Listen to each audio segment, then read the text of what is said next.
Chapter 1070.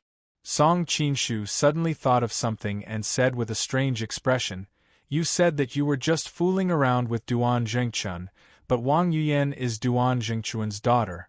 Could it be that you've turned the act into reality?" He couldn't help but think of a joke from his previous life. To sum up, there were only two sources of peerless beauties. One was Duan Zhengchuan's sperm, and the other was Li Qiushui's eggs. Wang Yuyan had both. No wonder Duan Yu was head over heels for her. "Who told you that Yuyan is Duan Zhengchuan's daughter?" Li Qingluo was furious. "Then whose daughter is she?" Song Qinshu was dumbfounded by her fierce reaction. "Of course she's my husband's daughter," Li Qingluo said in a bad mood. "Are you sure?" Song Qinshu couldn't digest such an unusual thing. Why didn't they follow the original work? This butterfly effect was really big. "How can I not be sure?"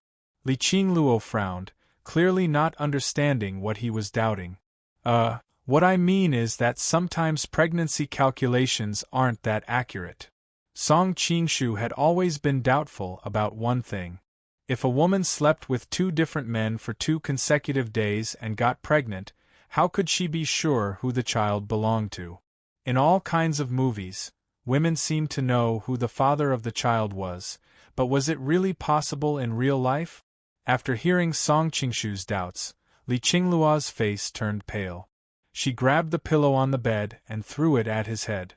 She said angrily, "I didn't even let that Duan guy get close to me. How could I be pregnant with his child?" Song Qinshu was instantly dumbfounded. The direction of the plot was getting more and more wrong. However, according to Li Qingluo's personality, she probably wouldn't lie. He couldn't help but sigh. A playboy like Duan Zhengchun actually had a time when he failed. Thinking of Dao Baifeng's green hat, Song Qinshu suddenly felt some sympathy for Duan Zhengchun. "Whether you believe it or not, other than my husband, you're the only man I have." The moment Li Qingluo said this, she was completely stunned. She couldn't understand why she would deliberately explain like this. Song Qinshu raised his eyebrows and couldn't help but whistle. "We've struck it big this time." Li Qingluo glared at him fiercely. "Shameless." Song Qinshu's face suddenly showed a hint of ambiguity. He pointed to the bed sheet under her body and said, "Dirty? I wonder who bled more just now." "You." Li Qingluo suddenly stood up. In all these years as the White Lotus Mother, when had she ever heard something so frivolous? A sliver of killing intent immediately appeared in her eyes, but as soon as she stood up, her lower abdomen immediately ached. Her legs weakened, and she immediately lost her footing and fell over. "Madam's legs have gone soft." Song Qinshu hugged her warm body and said with a smile, "It's all your fault." As soon as Li Qingluo said that, she immediately felt that it was inappropriate. It seemed more like the tone between lovers, so she pushed him away in a hurry and sat back down on the bed. Seeing how she was showing signs of anger from embarrassment, Song Qinshu decided to stop provoking her for now. He changed the topic in a hurry and said, "Since nothing happened between you and Duan Zhengchun, why did Qin Hongnian send her daughter to kill you time and time again?" "She's stupid." Li Qingluo snorted in disdain. "She thinks the one surnamed Duan left her because I interfered. She doesn't know that the one surnamed Duan needs the 100 barbarians behind Dao Baifeng to stabilize the Duan family's throne. He's already taking an extremely great risk by flirting with other women behind Dao Baifeng's back, so how would he be bold enough to actually marry an outsider?" Song Qinshu secretly admired Li Qingluo. As expected of the White Lotus Mother and the daughter-in-law of the Wang clan of Lin River, her insight could not be compared to regular women of the Jianghu. When he watched the demigods and semi-devils in his past life, he was also left perplexed. Why was a mighty king like Duan Zhengchun actually unable to marry his close female friends? He could only ruin their lives. After arriving in this world, especially after entering the imperial court of the Jin and Qin kingdoms, he devoted himself to studying the situation of the various countries. Only after learning a thing or two about the situation of Dali did he understand. Although the Duan clan of Dali was renowned, the authority of Dali was still in the hands of a few ethnic minorities. Among them, the Bai clan was the most powerful. It could be said that whoever obtained the support of the Bai clan could become the emperor of Dali. Dao Baifeng was the daughter of the Bai clan's patriarch. Coupled with the fact that the Bai clan practiced monogamy, why would Duan Zhengchun be bold enough to bring his lover back home? All right, I've said what I need to say. What do you plan on doing to me? Li Qingluo asked rather coldly. I've always revered you, Wumu. Since you're his relative, why would I make things difficult for you? You just stay here and recuperate. Song Qingshu smiled awkwardly. Take off your clothes, Li Qingluo said emotionlessly. Ah, you still want it? Song Qingshu looked at her in surprise. Want my ass? Li Qingluo immediately flew into a rage. I just don't want to be wrapped in a blanket forever. He looked at her and saw that she was wrapped in a blanket, revealing her snow-white shoulders and neck. She was even more alluring than when she was naked. Song Qingshu could not help but gulp. Suddenly, he felt his abdomen heat up slightly again. He was not a beast after all. He knew that unless he used force, she would never agree again. As a result, he could only suppress his beautiful thoughts and take off his clothes, draping them over her shoulders. Li Qingluo's eyes drooped as she said coldly, "You can get lost now." Song Qingshu smiled bitterly. No matter what, he had taken advantage of her in this matter. Being scolded a few times by her was nothing. Wait! When Song Qingshu walked to the door, Li Qingluo suddenly called out to him. What is it? Song Qingshu was delighted and turned around to look at her. Li Qingluo looked hesitant. After a long time, she asked hesitantly, Do you have something going on with Yu Yen? Madam, do you miss us? Song Qingshu asked with a smile. Li Qingluo's face turned cold. You're not allowed to have any thoughts about Yu Yen in the future. Song Qingshu raised his eyebrows. Madam, you're only not allowed to have any thoughts about Yu Yen. Does that mean that I can have any thoughts about Madam? He deliberately emphasized the word thoughts, and his tone was rather ambiguous. Get lost. Li Qingluo responded with a pillow. Song Qingshu smiled bitterly and returned to his room with the pillow. He saw a young girl in the room with her hands supporting her head, dozing off on the table. Who else could it be but Mu Wanqing? Song Qingshu immediately felt a wave of guilt. He was about to step forward and carry her to the bed to rest when Mu Wanqing had already heard the sound of the door opening. She raised her head in a daze. Why are you so late? This question was asked very naturally, as if a wife was greeting her husband who came home late. Song Qingshu's heart warmed. At the same time, he didn't dare to tell her the truth so as not to hurt her heart. He could only say, her injuries were more serious, so it took a long time. Oh, then you must be very tired. Go to sleep, it's very late. Mu Wanqing said very naturally. The two of them had already slept on the same bed. Although it didn't develop to the last step, they had done everything else that should and should not have been done. Okay. Just now, although Li Qingluo's place was filled with the pleasure of hormones, there was no love in his heart, only lust. It was different for Mu Wanqing. He loved her from the bottom of his heart. I'm going to kill that woman. Who knew that Mu Wanqing's expression would suddenly change? She pulled out the sword beside her and was about to rush out. What's wrong? Song Qingshu hurriedly stopped her. Mu Wanqing bit her lip, her eyes filled with grievance. After a long time, she said, You have her fragrance on you. Song Qingshu's scalp went numb. He instantly felt the aura of the Azura field. However, now that things had come to this, he could only brace himself and explain, I wanted to save her, so of course I couldn't avoid coming into contact with her. It was inevitable that I would be infected by the fragrance on her body. Then what about your clothes? Mu Wanqing pointed at his body, tears faintly appearing in her eyes. Song Qinshu cursed inwardly. It was all his fault that he was still shocked by the information that Li Qingluo had told him, causing his reaction to be slower than usual. He had actually made such a low-level mistake. When I was treating her, her clothes were drenched in sweat. In order to prevent her from exposing herself, I put my clothes on her. With his nonsensical words, Song Qinshu actually found a reasonable excuse. Why are you so good to her? Mu Wanqing did not doubt his words, but she could not help but feel jealous. Actually, it's like this. Song Qinshu understood the principle of saying too much would lead to mistake. If she continued to ask, it was inevitable that he would give himself away. He hurriedly took the initiative to change the topic and told her about how Yu Fei was Li Qingluo's little uncle. After he finished, Song Qinshu sighed and said, Wanqing, Yu Wumu is the hero of all Han people. I have always admired him very much. This time, I ran into his relative, so how could I harden my heart to hurt her? Hearing his words, Mu Wanqing's expression changed several times.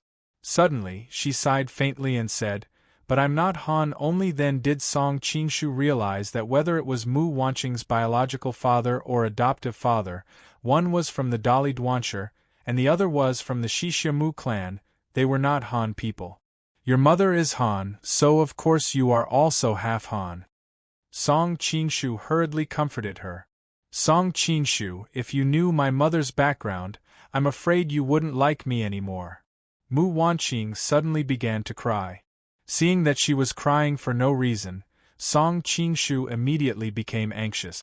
He hurriedly wiped her tears and said, What's wrong? Did I make you sad? Don't you admire Yu Wumu the most? Mu Wanqing said while sobbing. Is there a problem? Song Qinshu hurriedly asked. My mother's surname is Qin. Mu Wanqing cried even louder. So what if her surname is Qin? Song Qinshu was still confused. Qin from Qin Hui. Mu Wanqing looked at him with tears in her eyes. Although her voice was soft, it was like a clap of thunder. Ah! Song Qinshu was dumbfounded. He never thought that she would be related to Qin Hui. Is your mother Qin Hui's daughter? Song Qinshu asked tentatively. Chapter 1071. Listening to Mu Wanqing's sobbing narration, Song Qinshu finally figured out the ins and outs of the matter. After Qin Hui killed Yu Fei, he became very powerful in the country. Coupled with his many henchmen, even Emperor Zhao Go was afraid of him and worried that he would seize the throne. Zhao Go was lucky. Qin Hui was old and couldn't hold on any longer. Before he died, he wanted his son to take over his position, but Zhao Go politely refused. Everyone in the Qin family was instantly shaken. They knew that they had stood at the heart of the struggle these few years, and had offended many people. Adding on the fact that Zhao Go's attitude was also ambiguous and hard to understand, the people of the Qin family were worried that they would be punished in the future, and that they would be exterminated. Thus, they had started planning for the future very early on. After Qin Hui's death, Zhao Go found an excuse to retire all the Qin family members. The Qin family took the opportunity to move abroad. At that time, only the Jin dynasty and the Qing dynasty could compete with the southern Song dynasty. Qin Hui had a good relationship with the Jin dynasty, but the Jin dynasty used him to control the court of the southern Song dynasty. Now that the Qin family had lost its power in the southern Song dynasty, the Jin dynasty had lost its value. If they went to the Jin, they might be sold to the southern Song for more benefit. The Qing and the Jin were brothers. Since they couldn't go to the Jin, they couldn't go to the Qing either. Other than the Qing and the Jin, Dali was too weak, Tubo was too remote, Mongolia was too far away, and Liao was struggling at death's door. In the end, only Shixia was left. It had a feud with the Song and wouldn't betray the Qin family. It was strong enough to protect itself. In addition, Shixia was in dire need of talent. It was easy for the Qin family to make a name for themselves there. Thus, after many considerations, the Qin family moved to Shixia. Perhaps because they had done too much evil, Qin Hui and his wife didn't have any children for many years. To avoid having no descendants, they adopted the son of his wife's brother and named him Qin Hui. After Qin Hui's death, Qin Hui became the leader of the Qin family. Mu Wanqing's mother, Qin Hongmian, was also from the Qin family. In terms of seniority, she was Qin Hui's niece. She had been beautiful since she was young. After the Qin family came to Xixia, they promised Qin Hongmian to him. In order to gain a foothold there, the Xixia general Mu Yuqi wanted to remarry. At that time, Qin Hongmian had already met Duan Zhengchun in the Jianghu and was even pregnant with his flesh and blood. Unfortunately, Duan Zhengchun could not marry her. No matter what, the Qin clan was still a prestigious clan. How could they allow a woman of the Qin clan to get pregnant before marriage? Because her clansmen kept pressuring her, and because Qin Hongmian wanted to hide the fact that she was pregnant, she had no choice but to marry Mu Yuqi. Mu Yuqi was the great general of the Western Xia country and held nearly half of the military power in the Western Xia country. His sister was also the empress of the Western Xia country. The Qin family had used Qin Hongmian to cling onto this thick thigh and finally settled down in the Western Xia country. Wanqing, even if you were Qin Hui's granddaughter, I would still like you, let alone the fact that you and your mother are only members of the Qin family. Song Qinshu hugged her and said softly, "Everyone has to bear their own sins. What does it have to do with their loved ones? You and your mother can't choose where you come from, but you can choose what you will do in the future. You haven't helped Qin Hui over the years, so why would I take my anger out on you?" "Really?" Mu Wanqing looked at him with a face full of surprise. "Of course it's true." Song Qinshu didn't understand why the other party was so excited. It turned out that in this world, the son had to pay the father's debts, and the daughter had to pay the mother's debt. Although Mu Wanqing wasn't Qin Hui's granddaughter, she still had some family connections. This had always been a knot in her heart, so Song Qinshu's advanced thinking naturally hit Mu Wanqing's heart. "You're so nice." Mu Wanqing threw herself into his arms and pressed her face tightly against his chest. Hugging her soft and youthful body, Song Qinshu suddenly felt a wave of warmth. He hurriedly hugged her and comforted her softly. "Song Qinshu, you're so bad." Mu Wanqing's face suddenly turned as red as rouge, and she pouted coquettishly. "What's wrong?" Song Qinshu was startled. Mu Wanqing glanced at the lower part of his abdomen and said with a red face, "Are you holding it in? Do you want me to help you?" As she spoke, she shrunk back into the blanket. Song Qinshu's face heated up. He couldn't help but curse himself for being a beast. She probably felt it when their bodies were pressed against each other. He hurriedly helped her up and said softly, "No need, I just want to hug you and sleep." Mu Wanqing was grateful. She curled up in his arms and gently drew circles on his chest with her fingers. "Song Lang, do you blame me for not giving my body to you?" Song Qinshu smiled slightly. "How could that be? In my heart, you're the most pure girl. If I was really pure, I wouldn't have done that for you. Mu Wanqing's face heated up.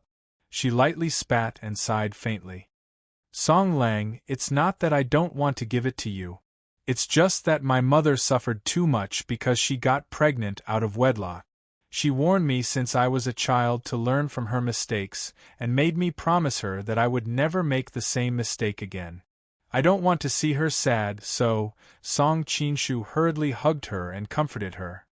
"I know the reason. So in the future, I will go to your house to propose marriage. After I get your mother's approval, I will bully you." Mu Wanqing's face reddened. Her expression suddenly became bashful. "Actually, if Song Lang, you really want to bully me now, I won't refuse you." Song Qinshu shook his head. "Your big brother Song is not a beast. I will save the most beautiful moment of your life for the wedding night." Mu Wanqing was moved. She hung on his neck and whispered, "Big brother Song." The two of them stayed like this for a long time. Mu Wanqing suddenly raised her head. Her eyes were shining. Big Brother song, if you really want it, you can go next door and find that Madame Lu. I won't be jealous. She had been raised by Qin Hongmian and lived in seclusion deep in the mountains. Her temperament was very similar to her mother's. At the same time, she never had any ethical principles in her mind. In her opinion, it didn't matter if Miss Qing was Madame Lu or another madam. As long as her lover liked her, it didn't matter what happened between the two of them. It just so happened that Miss Qing had heard the noise next door. She struggled for a long time in her heart. In the end, she couldn't suppress her curiosity. She put her ear to the wall to eavesdrop and happened to hear this sentence. She was startled and hastily ran back to the bed. She curled up under the quilt. Her heart was immediately filled with worry.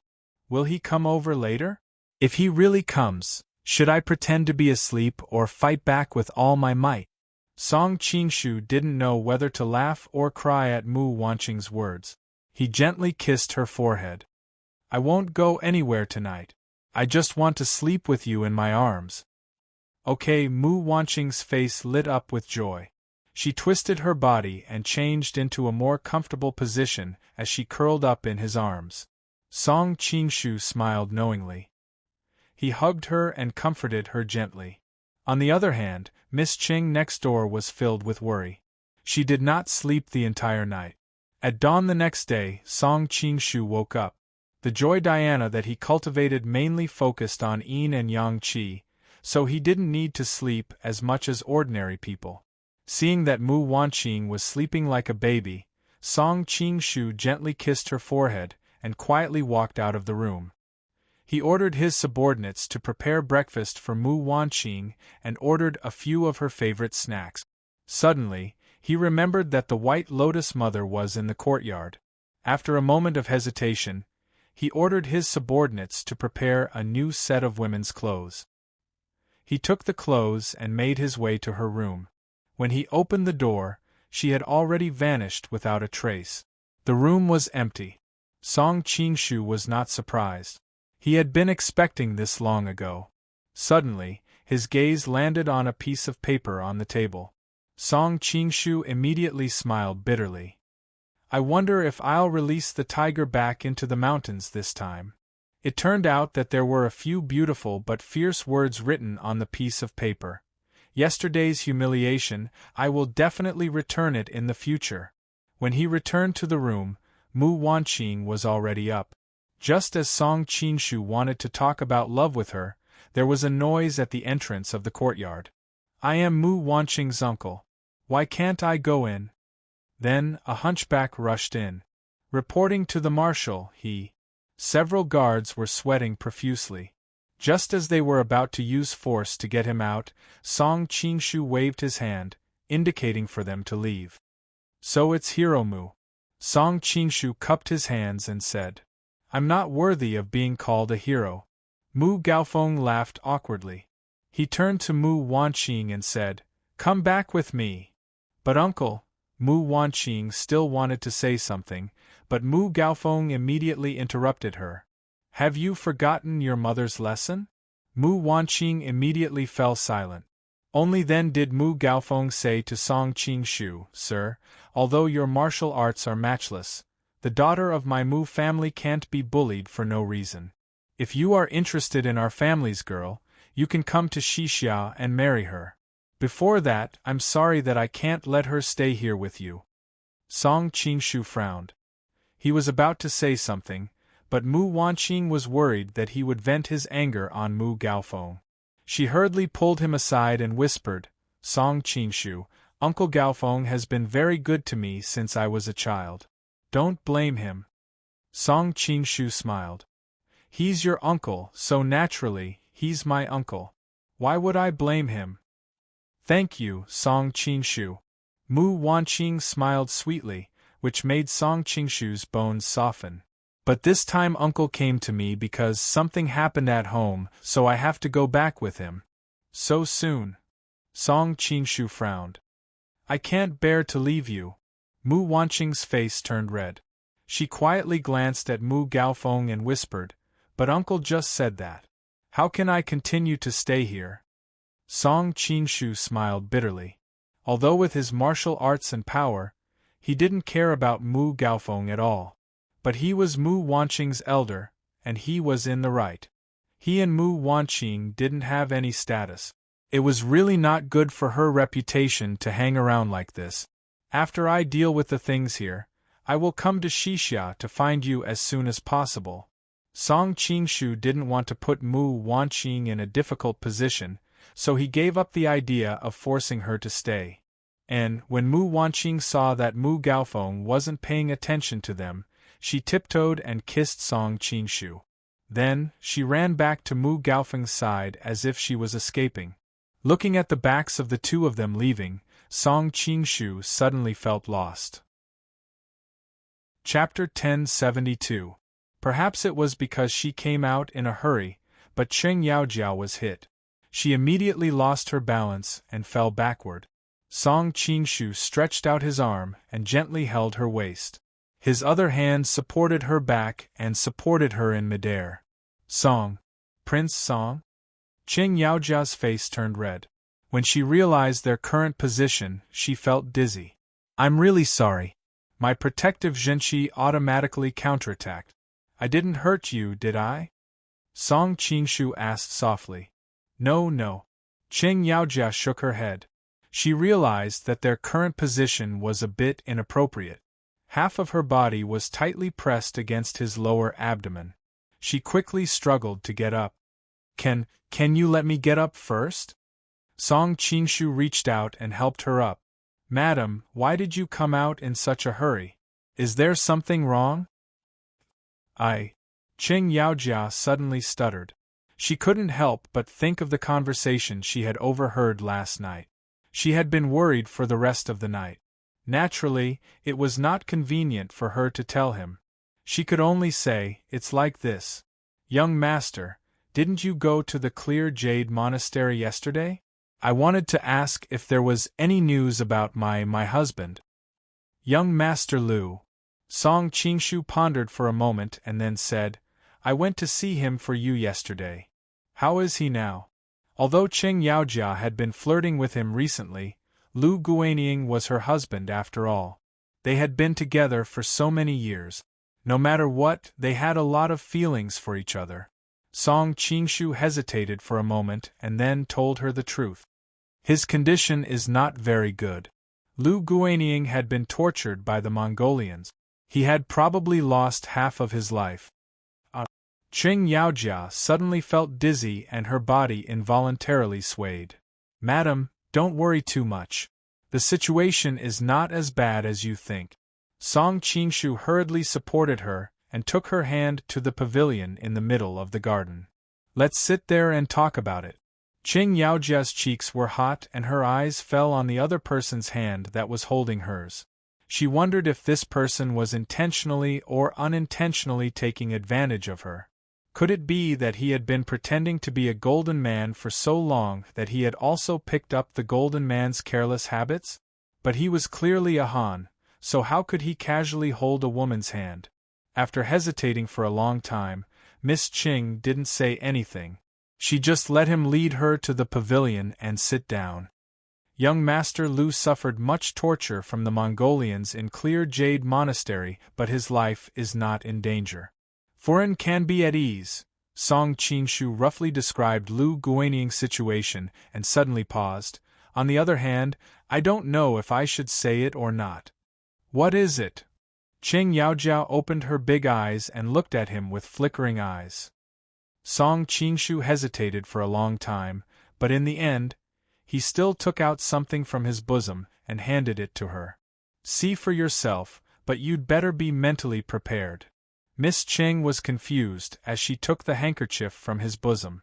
When she saw the bright red words divorce letter at the beginning, her small face, which was originally white and flushed, suddenly lost all color. She suppressed her trembling and read the entire divorce letter. Miss Cheng suddenly felt dizzy and fainted. Fortunately, Song Qingshu's eyes and hands were sharp.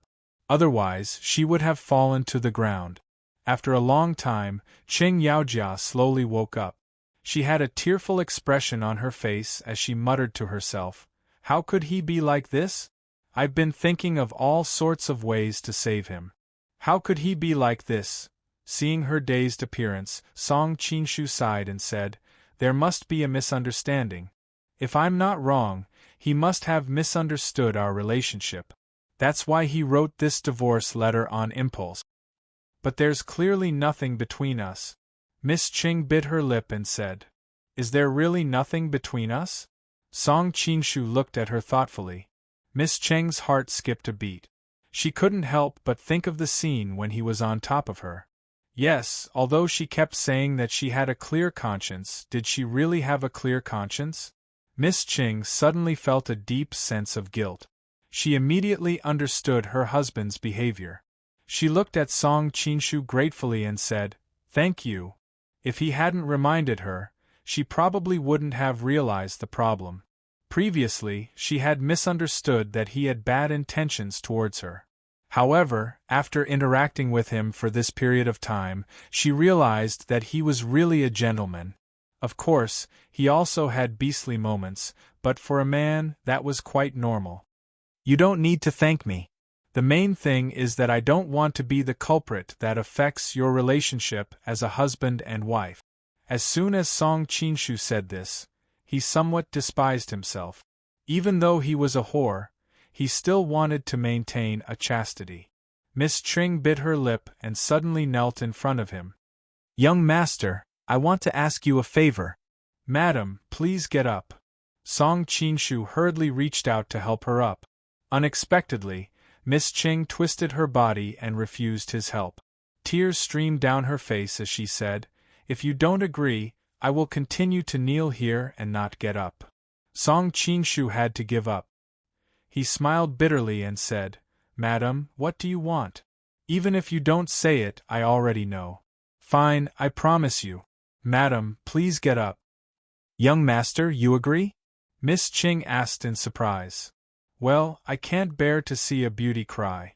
Song Qinshu smiled. Miss Cheng's heart skipped a beat when she saw his warm smile. She hurriedly lowered her head and softly said, Thank you, young master. Since we are going to save him, it's better to do it sooner rather than later. Let's go now. Song Qinshu helped her up and said, However, there is something I need to tell you first. This time, I can only save young Master Lu. As for the other people in the Southern Song diplomatic mission, I can't do anything. Moreover, I don't want to take this risk. I know. I am already very satisfied to be able to save Guanying. How can I put you in danger? After all, Miss Ching was a woman. What she pursued was nothing more than the happiness of her family. As for the other people in the Southern Song diplomatic mission, they were secondary to her. Then let's go. Song Qinshu smiled and put his arm around her waist as they hurried toward the clear jade monastery. Miss Cheng's body stiffened, but this time she quickly relaxed her body. She pressed her body tightly against his to reduce the resistance of his movement. She didn't understand. She seemed to be used to this kind of hugging and hugging. She couldn't feel any disgust. Just like this, Song Qinshu brought Miss Ching all the way to the clear jade monastery. Because he had entered the monastery several times before, Song Qinshu was now very familiar with the place even if he brought only one person. Along the way, he could clearly feel that the atmosphere was much more somber. However, although the White Lotus Society had suffered a great defeat during their last surprise attack, the White Lotus Society had sent out all their elite. The Mongolians had also suffered heavy losses. It was obvious that there were fewer guards than before, and many of them were injured. The combat power of the White Lotus Society can't be underestimated. This time, there was a mistake in the intelligence, which led to an underestimation. Li Qingluo thought that she could deal with the Southern Song diplomatic mission by herself. If the White Lotus Society really came out in full force, the people of the Ruyang Palace would probably have to bear the consequences. Song Qinshu thought to himself. When he thought of Li Qingluo's hot and moving body, his heart couldn't help but sway. At the same time, he couldn't help but think of Wang Yuyan's pure and flawless face. He didn't know why, but he suddenly felt his body heat up. Bah! How can I think about this kind of thing? It's too shameless, too vulgar, too dirty. Song Qingshu's rational mind continuously warned himself. However, from time to time, some blood-boiling thoughts would appear in his mind. Young master, I'm a little uncomfortable. Can you put me down? Miss Qing suddenly said in a trembling voice. Song Qingshu was startled at first, but then he noticed the flickering look in her eyes. Only then did he realize that because of his imagination running wild just now, his body had clearly changed. Qing Yaojia, who was in his embrace, could clearly feel the changes in his body. However, it was not convenient for him to say it directly, so he could only act bashfully. Fortunately, Song Qingshu's skin was thick enough. He casually laughed it off and pretended not to know about this matter. He put Miss Qing down and then, with a serious expression, led her to hide here and there in the pure jade monastery. They avoided several hidden sentries and arrived at the place where Lu Guanying was imprisoned. After easily sealing the guards' acupoints, Song Qingshu once again led Miss Qing into the prison cell. Lu Guanying, seeing her husband, who was not far away, only half dead, Miss Qing cried out in alarm. She couldn't help but rush over. Song Qingshu shrugged his shoulders and followed behind her. When Lu Guanying heard the familiar voice, he raised his head in disbelief. When he saw his wife's appearance, his eyes revealed a trace of joy. Miss Qing. However, he immediately saw Song Qingshu behind his wife. His face suddenly became gloomy. Lu Guanying. Miss Qing caressed the wounds on his body. Her heart ached so much that tears streamed down her face like broken pearls. Lu Guanying, you have suffered. Lu Guanying's heart softened. However, when he thought of his wife coming with this man, his heart burned with jealousy. He sternly shouted, "What are you doing here?" Miss Qing didn't expect her husband to react like this. For a moment, she felt wronged and couldn't speak. In the end, Song Qingshu couldn't stand it anymore. He frowned and snorted, "Of course I came to save you. Don't bite Lu Dongbin. You don't know how to appreciate my kindness." Lu Guanying was furious. "Who needs you to save me? Even if I die here, I won't accept your kindness." Song Qingshu coldly snorted and was about to leave when Miss Qing hurriedly pulled him back. She looked at him with pleading eyes and said, "Young master," her delicate and pitiful appearance made people feel sorry for her. Song Qingshu stopped and said, "All right, I'll save him again for your sake." After he said that, he stretched out his hand and a sword energy accurately shot at the shackles on Lu Guanying's body. The steel chains immediately broke. Seeing this, Lu Guanying sucked in a breath of cold air. "Thank you, young master." Miss Qing suddenly smiled through her tears.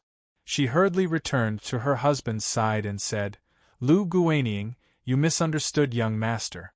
He is a good person. When we get out of here, I will slowly explain everything to you." Chapter 1073. Noticing Lu Guanying's reaction, Song Qingshu was immediately unhappy. "I took such a big risk to save you. How am I not a good person?" "You did it for... Lu Guanying looked at his wife and his breathing became rapid. "You did it for Yaojia. Do you think I don't know what you are thinking?" Miss Qing hurriedly explained, "Guanying, you misunderstood. There is nothing between us. He is also a gentleman." She had promised Song Qingshu that she would not reveal his true identity to anyone, not even her husband. Song Qingshu calmly said, "Of course I did it for her. Otherwise, why would I take such a big risk to save you when we are not related?" "You finally admit it?" Lu Guanying pointed at him and trembled with anger. Miss Qing couldn't help but stamp her feet. "Guanying, don't make trouble. It is so dangerous here. When we get to a safe place, I will slowly explain it to you." "I made trouble." Being accused by his wife, Lu Guanying was furious. "You are blaming me for this wild man?" Miss Cheng's mouth opened slightly. For a moment, she didn't know what to say. Tears welled up in her eyes and she felt very wronged. Song Qingshu frowned and reached out to pull Qing Yaojia back. He gently patted her shoulder to comfort her. Then he said to Lu Guanying, "If I remember correctly, you have already written the divorce letter. Qing Yaojia has nothing to do with you anymore. Even if she really finds another man, you have no right to interfere. To be honest, you are the wild man now." You. Noticing his actions, Lu Guanying's eyes couldn't help but shrink. He found that his wife was used to this and didn't resist at all. His face became even more livid. "Young master, please don't provoke him, okay?" Miss Qing hurriedly shook his arm and pleaded softly. "Humph." Song Qingshu snorted but didn't say anything else. Miss Qing ran to her husband's side and begged. Lu Guanying turned his face away and said, "Even if I die here, I don't want him to save me." Qing Yaojia was anxious and wanted to say something, but Song Qingshu said, "Yaojia, I have already put up with it several times. If it weren't for you, why would I do such a strenuous and unrewarding thing? Since he wants to stay here, let him stay." But Miss Qing reluctantly looked at her husband and stood there, unable to move forward. Song Qingshu knew that if Lu Guanying didn't leave, Qing Yaojia wouldn't abandon him. He rolled his eyes and came up with a plan. "It's better if he doesn't leave. When the time comes, we won't have to sneak around." "Ah." Qing Yaojia was surprised and blushed. She was about to explain when Song Qingshu came to her side and whispered, "Madam, I'm trying to provoke him. I hope you can cooperate." Qing Yaojia immediately understood. However, she vaguely felt that this was a bit inappropriate. But now that things had come to this, she had no other way. She could only lower her head and acquiesce. This adulterous couple. Looking at the two of them hugging each other intimately, Lu Guanying's lungs were about to explode. "Humph, who said I won't leave?" After saying that, he endured the pain in his body and walked over step by step. Qing Yaojia was overjoyed and quickly ran over to help him. Lu Guanying wanted to wave her away, but when he saw his wife's tearful eyes, his heart softened. "Let me do it." Song Qingshu frowned when he saw the two of them supporting each other. "Who needs your help?" He was soft-hearted towards his wife because of their many years of love. Lu Guanying naturally didn't have such a good temper. Song Qingshu said coldly, "Who asked you and your husband's lightness skills to be so poor? Now that the Clear Jade Monastery is heavily guarded, not to mention a burden like you, even Yaojia alone would not be able to escape." "Yaojia, Yaojia, you call me so affectionately." Lu Guanying couldn't help but mutter. Song Qingshu was too lazy to argue with him. Without any explanation, he inserted himself between the two of them. He held Qing Yaojia's waist with one hand and Lu Guanying's collar with the other. Using his lightness skill, they moved as fast as lightning and soon arrived outside the Clear Jade Monastery. Even though they were enemies, Lu Guanying had to admit that the other party's lightness skill was too high. Even his Grand Master Huang Yaoshi, whom he worshipped as a god, might not be able to compare to him. When he thought of the huge gap between their martial arts and the other parties, and looked at his wife's beautiful face, Lu Guanying's heart felt as if it was blocked by a large stone. He felt uncomfortable but also a deep sense of powerlessness. Song Qingshu naturally didn't have time to care about the mentality of the weak. He waved his hand and several disguised Jin bodyguards ran over. "First, escort the two of them back to the Dao Tai Yamen and find a doctor to treat young Master Lu."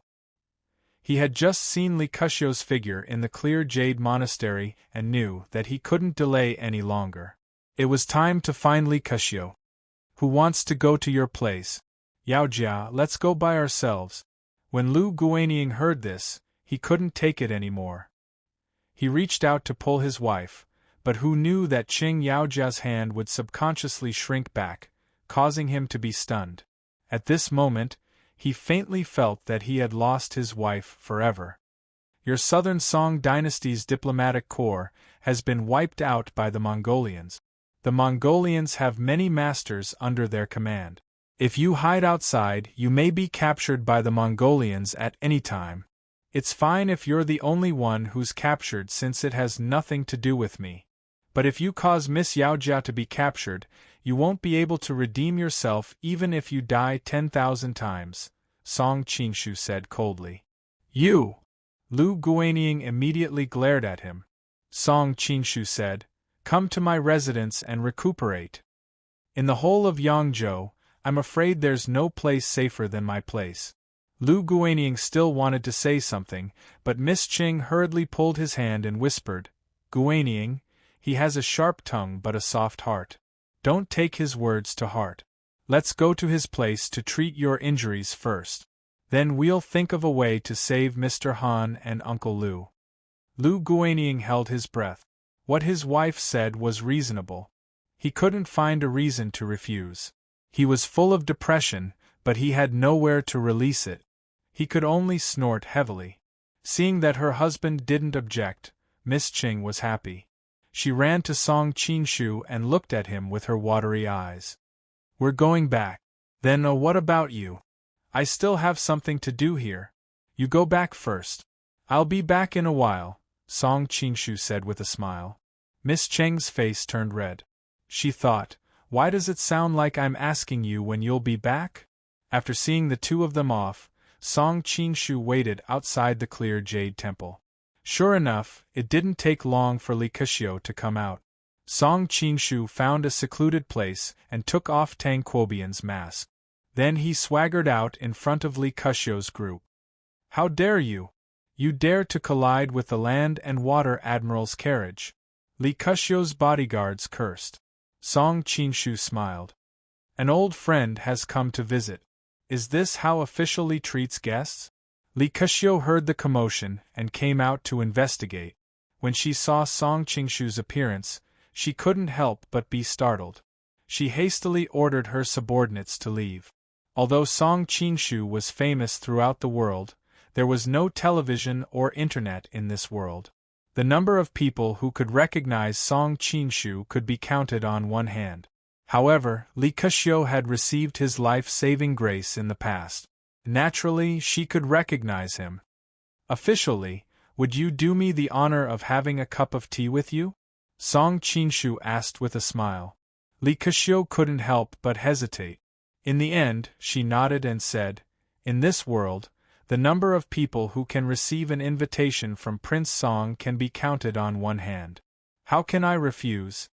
Seeing that Li Keshio didn't address him as Golden Snake King, presumably they were meeting as old friends and not for an official meeting. Song Qingshu understood. He wasn't in a hurry to expose him. He just extended his hand and invited, "Please, please." Li Keshio hurriedly modestly declined. The two of them went to a nearby restaurant. It happened to be the restaurant where Song Qingshu had previously met Mu Wanqing and her party. Li Keshio's subordinates had already cleared the restaurant in advance. Everyone was guarding downstairs. Only Li Keshio and Song Qingshu were on the second floor. Originally, Li Keshio's subordinates, Lu Feiqing and the others, wanted to stay on the second floor to protect him. However, they were chased away by Li Keshio. "If Golden Snake King wants to harm me, what difference does it make whether you are here or not? Moreover, I have a good personal relationship with Prince Song. What danger would there be?" Song Qingshu smiled. "Uncle Li is indeed magnanimous. No wonder you are in charge of the 100,000 green camp in Jiangnan." Li Keshio smiled. "You are too polite. We are of the same generation. How could I dare to address you as uncle?" Song Qingshu shook his head. "Your daughter and I have congenial interests. We have long been very good friends. As Yuanji's father, it is only right for me to address you as uncle." When he said this, Li Keshio naturally couldn't say anything more. However, when she heard the content of his words, she couldn't help but raise her eyebrows. She began to think about the relationship between him and her daughter. "Uncle Li, have you finally made a decision after coming out of the Clear Jade Monastery?" The two of them chatted for a while before Song Qingshu suddenly asked, What decision? Li Keqiu picked up his teacup to hide the uneasiness in his heart. Uncle Li, we are all on the same side. Let's not beat around the bush. Song Qinshu poured him a cup of tea before continuing.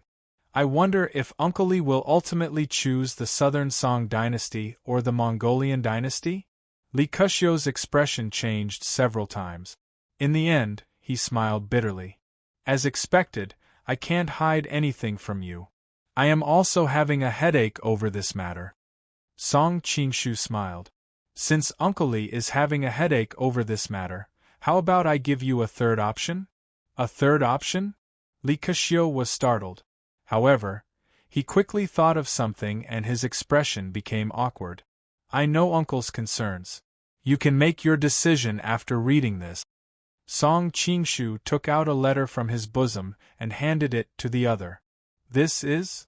Seeing the familiar handwriting on the letter, Li Keqiu's hands trembled. That's right, this was personally written by your honorable wife.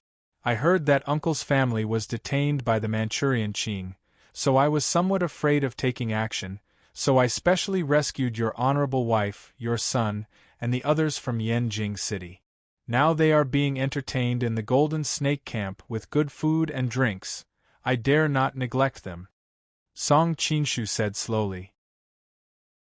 Chapter 1074.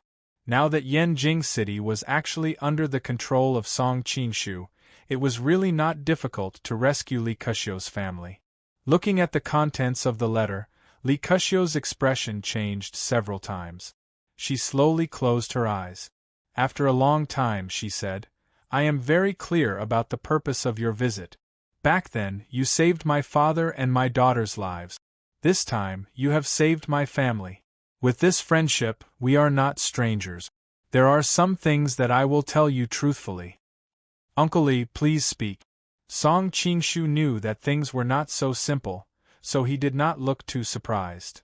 Now that the heroes of the world are rising, although I have 100,000 troops under my command, I do not have the ability to unify the world, so I have always been looking for a wise ruler.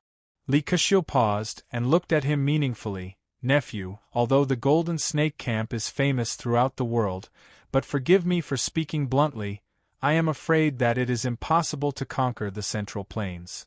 Song Qinshu raised his eyebrows and calmly asked, Why does Uncle Li say this?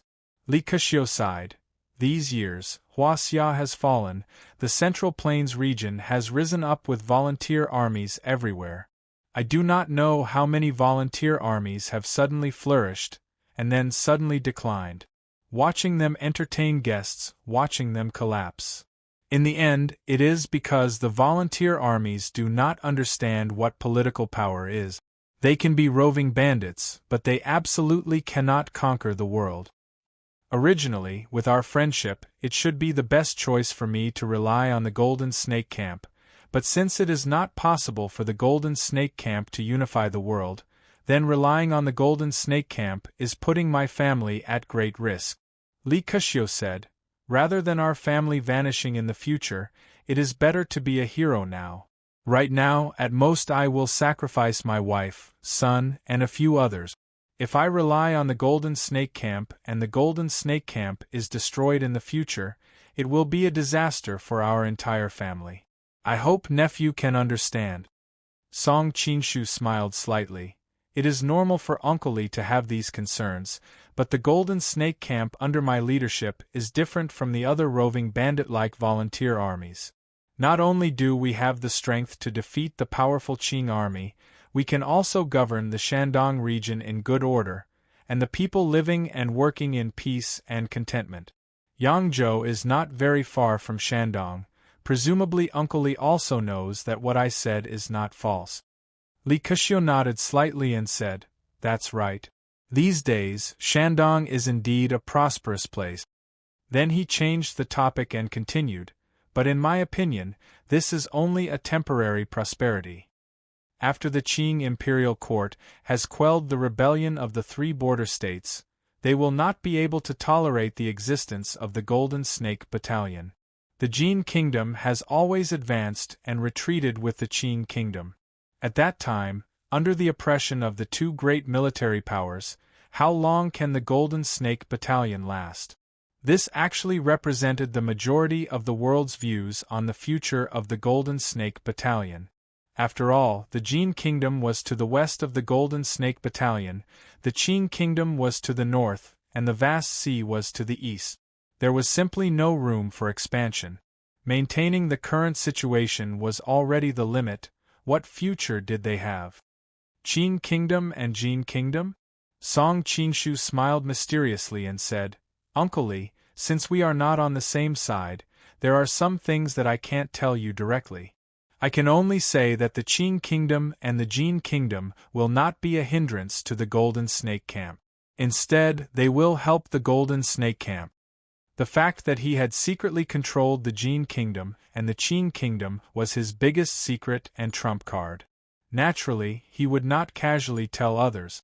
It was not that Song Qinshu did not consider using this as a bargaining chip to persuade Li Keqiu to join them. In theory, the chances of success were very high. But the risk was too great. If Li Keqiu leaked this matter, all his previous arrangements would be for naught. Therefore, he had a trump card in his hand, but he could not easily use it. What do you mean? Li Keqiu was also an old fox who had been in the officialdom for a long time. He quickly realized the mystery in his words. Song Qinshu sorted out his words and said, I can only say that I can influence the decisions of the imperial court of the two countries to a certain extent. I wonder if Uncle Li is satisfied with this? You can influence the decisions of the imperial court? Li Keqiu was shocked. But he also understood that these few words could be big or small. The key was to what extent it could influence. If he asked the other party directly, the other party would definitely not tell him the details. However, he could try to beat around the bush.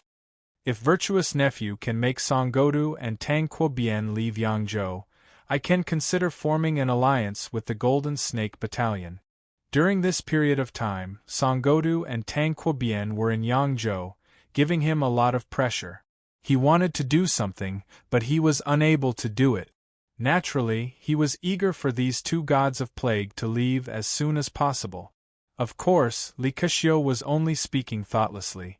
Even if Song Qinshu kept on saying that he could influence the imperial court of the Qin Kingdom and the Jin Kingdom, Songgodu and Tang Quobian were the number one figures in their respective imperial court.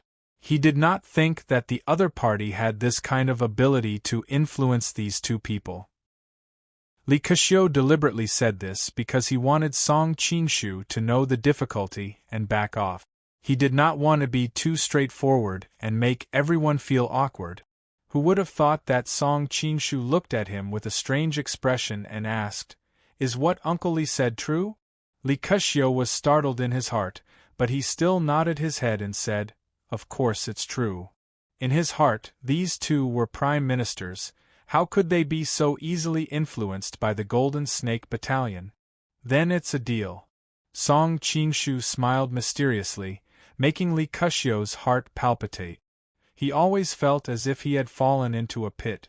After parting with Li Keqiu, Song Qinshu did not return to the Dao Tai Yamen.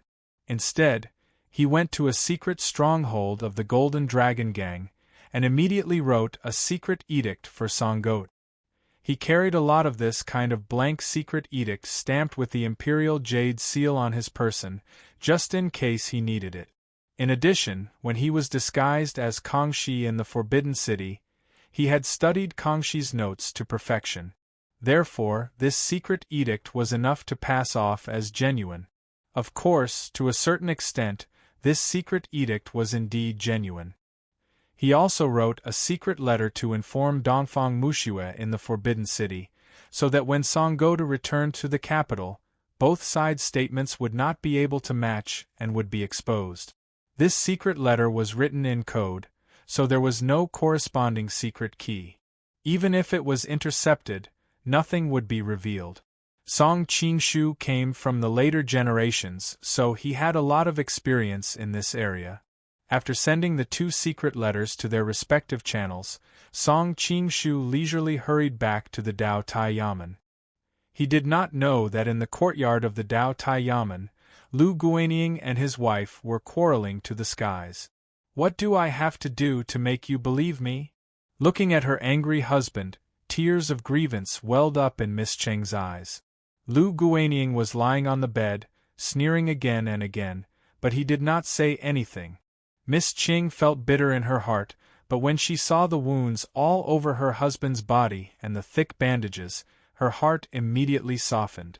She walked over and pulled his sleeve. In a soft voice, she said, "Guanying, let's not quarrel anymore. Let's make up." Lu Guanying's complexion was gloomy. Suddenly, he said, "If you want to make up, that's fine. But first you have to promise me one thing." Miss Cheng's heart was filled with joy. She could not help but smile.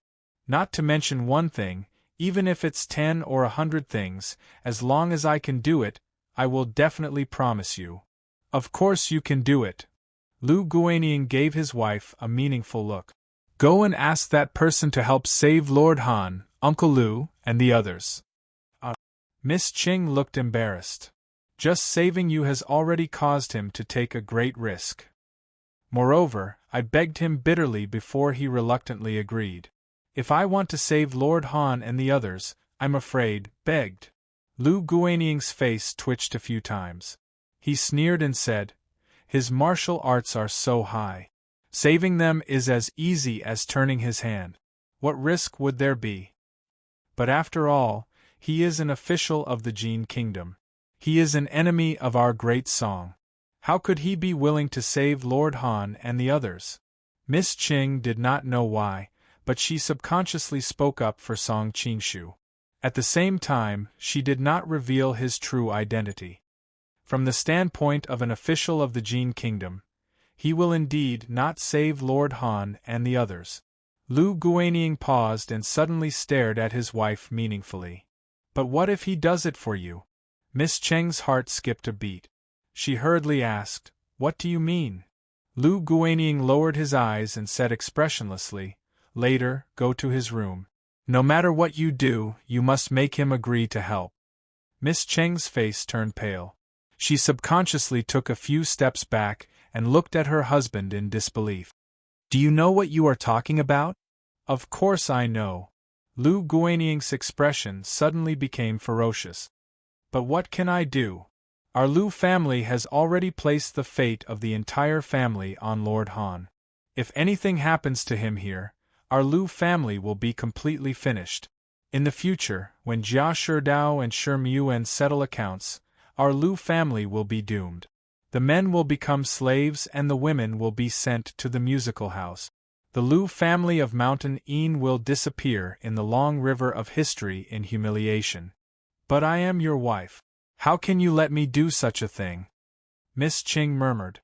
Lu Guanying sneered and said, "What do you mean by let you do such a thing?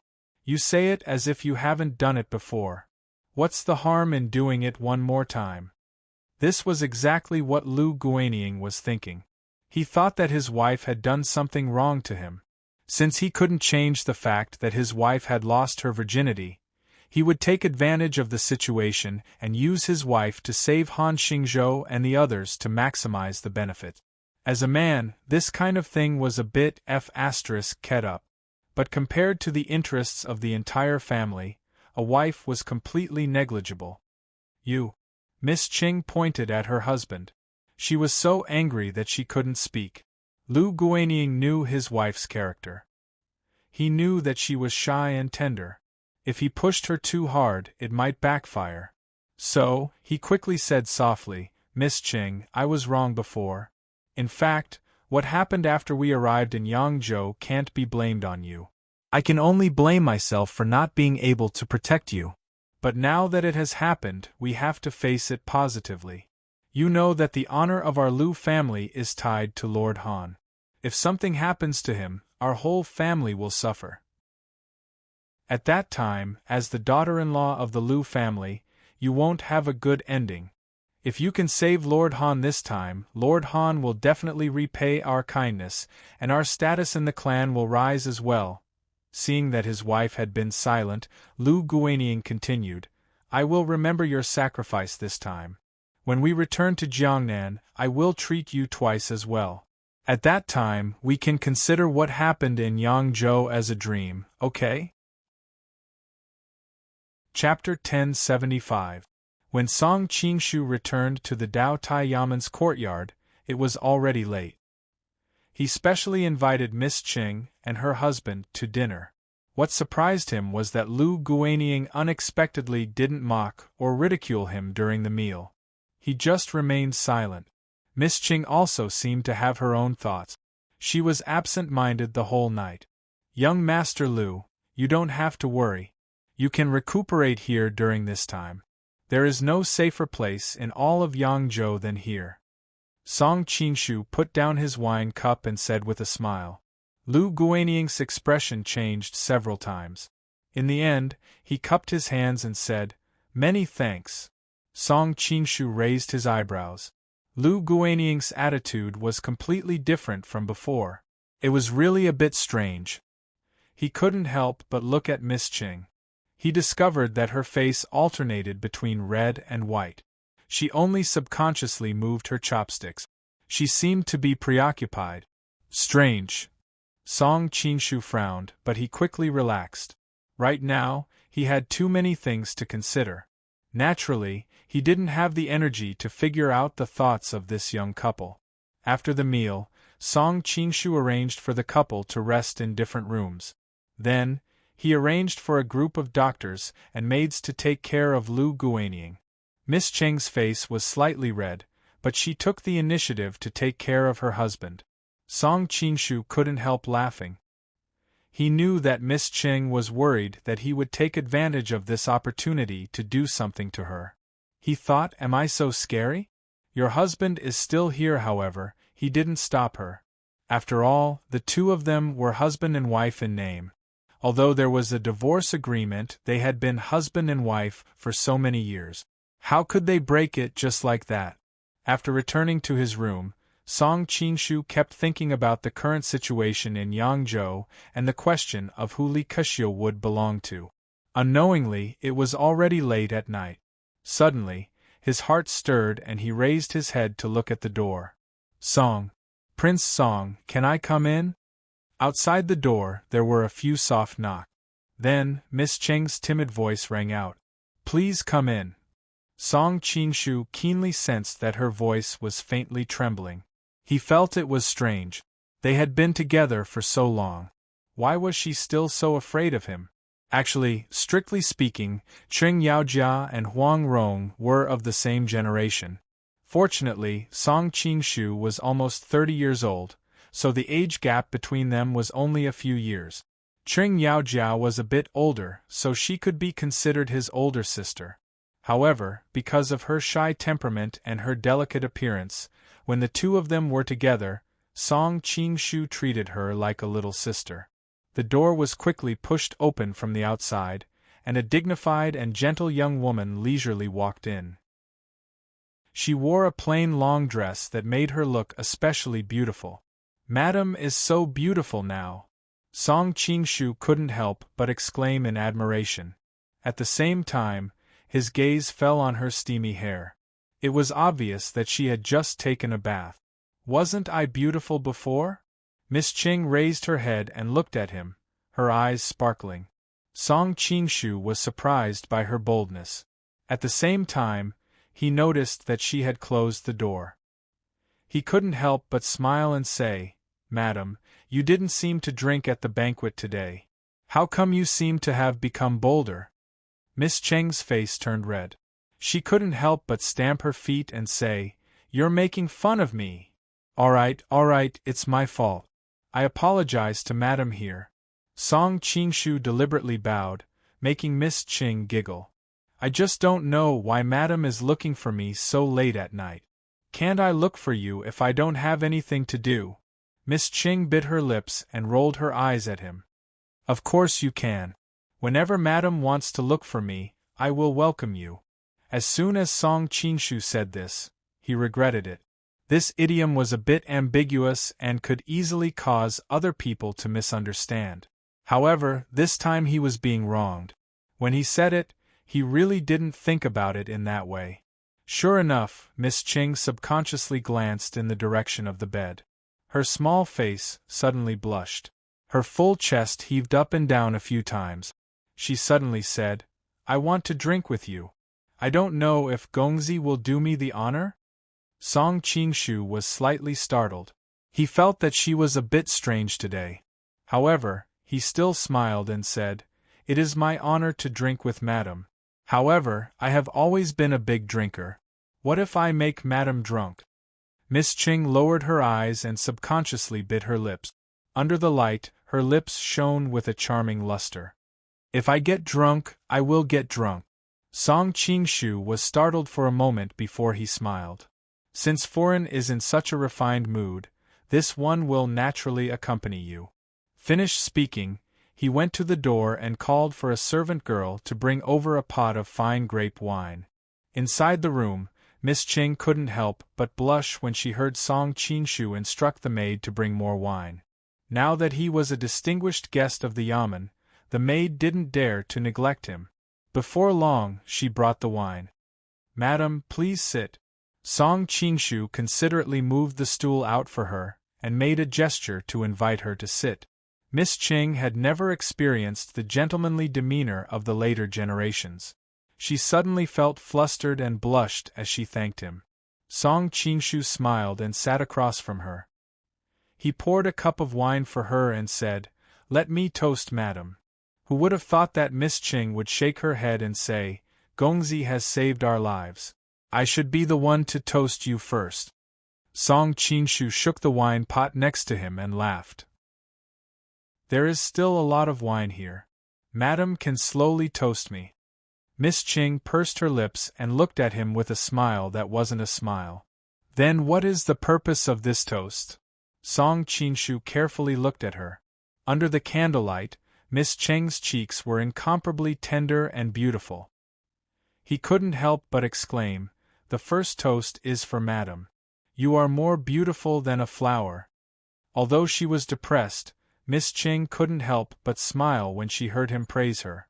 Very well, I will drink the first toast. She picked up the wine cup and was about to bring it to her mouth. Who would have thought that Song Qingshu would grab her wrist and say with a smile, Madam, why are you so anxious? We haven't touched cups yet. Miss Ching couldn't help but stick out her tongue. Tonight she had been absent-minded. No wonder she had made such a low-level mistake. She raised her wine cup and touched it with the other person's. Then she raised her head and drank the wine in one gulp. Looking at her slender, snow-white neck that slid slightly as she swallowed the wine, Song Qingshu suddenly felt that she was a feast for the eyes. He also drank the wine in one gulp. Can you let go of my hand now? After drinking the wine, Miss Cheng's eyes shone brighter than before. He didn't know if it was because she was drunk or because she was shy. Following her gaze, Song Qingshu realized that he was still holding her wrist. However, he was no longer a young boy, so he didn't feel guilty. He calmly let go and said with a smile, I forgot. Madam, please don't take offense. As he spoke, he poured more wine for the two of them.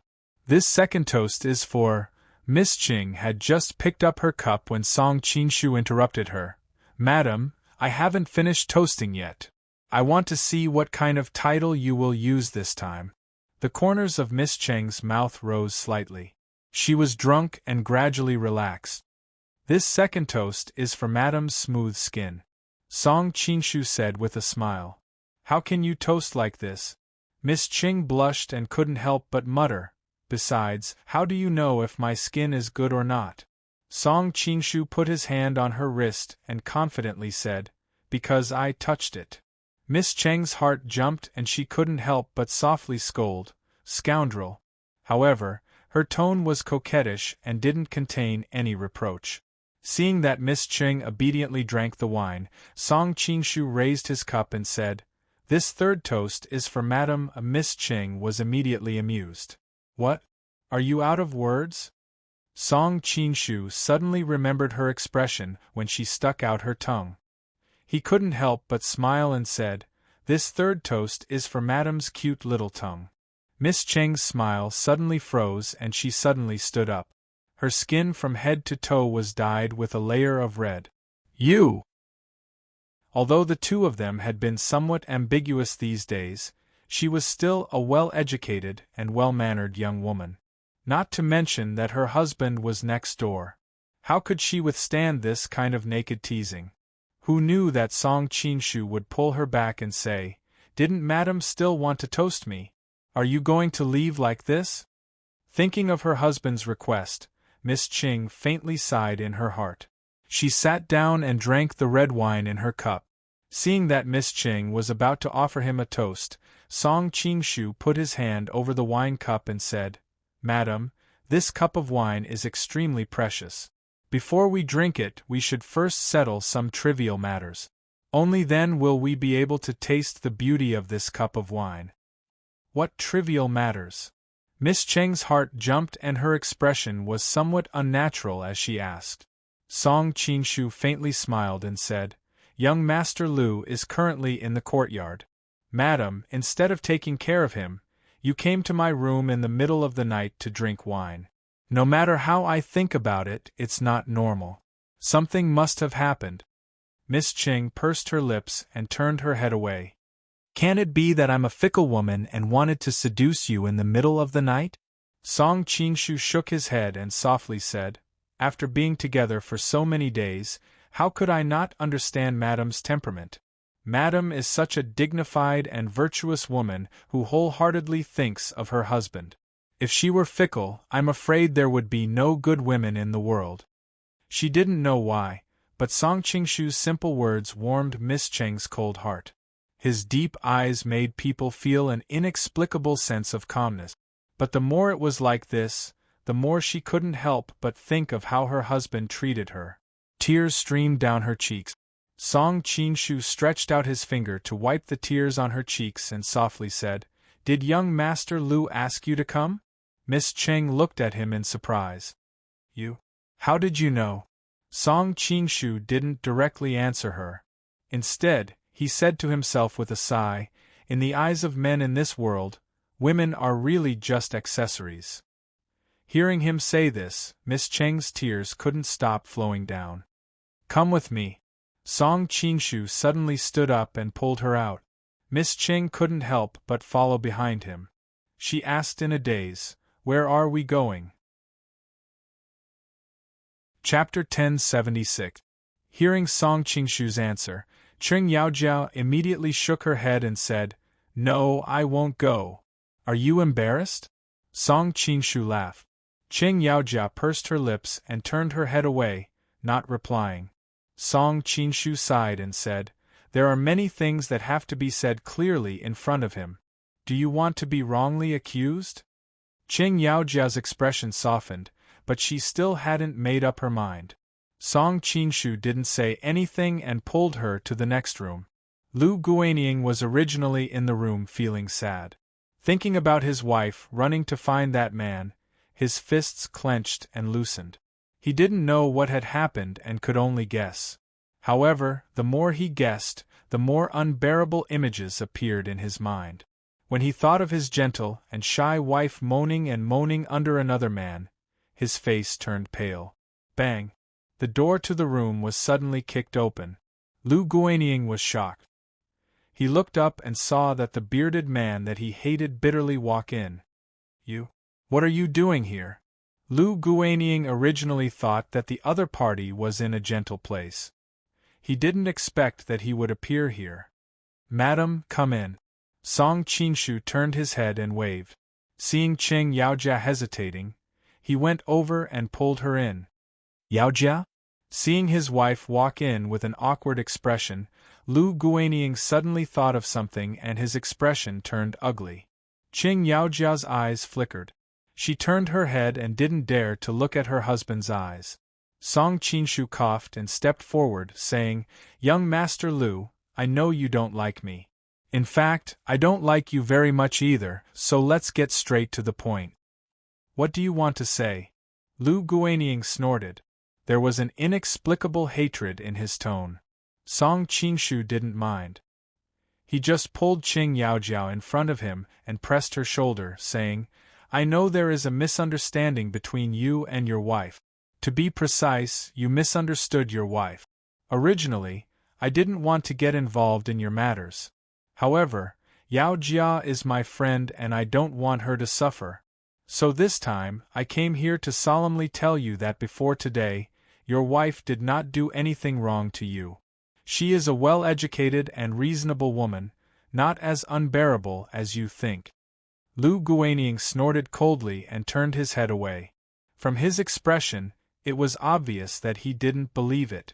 Qing Yaojia felt as if she had been struck by lightning. She could only tightly bite her lips and bitterly hold back the tears that were about to fall from her eyes. Song Qinshu smiled. Actually, it doesn't matter whether you believe me or not.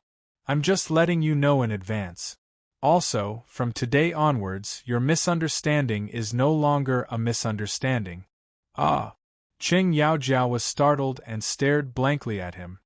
What do you mean? Lu Guanying looked at him in confusion. Because today, I am going to do the things you are imagining to Yaojia. Song Qingshu's lips curled up slightly. Before Qing Yaojia could react, he hugged her and kissed her. Woo-woo, Qing Yaojia hit his chest with all her might. Unfortunately, her mouth was blocked, so she could only let out some meaningless whimpers. Lu Guanying's face was ashen. He wanted to rush forward several times, but he didn't know what he was thinking and suddenly stopped. After a long time, their lips parted. Qing Yaojia was so embarrassed that she turned her face away. She didn't dare to look at any of the men in the room.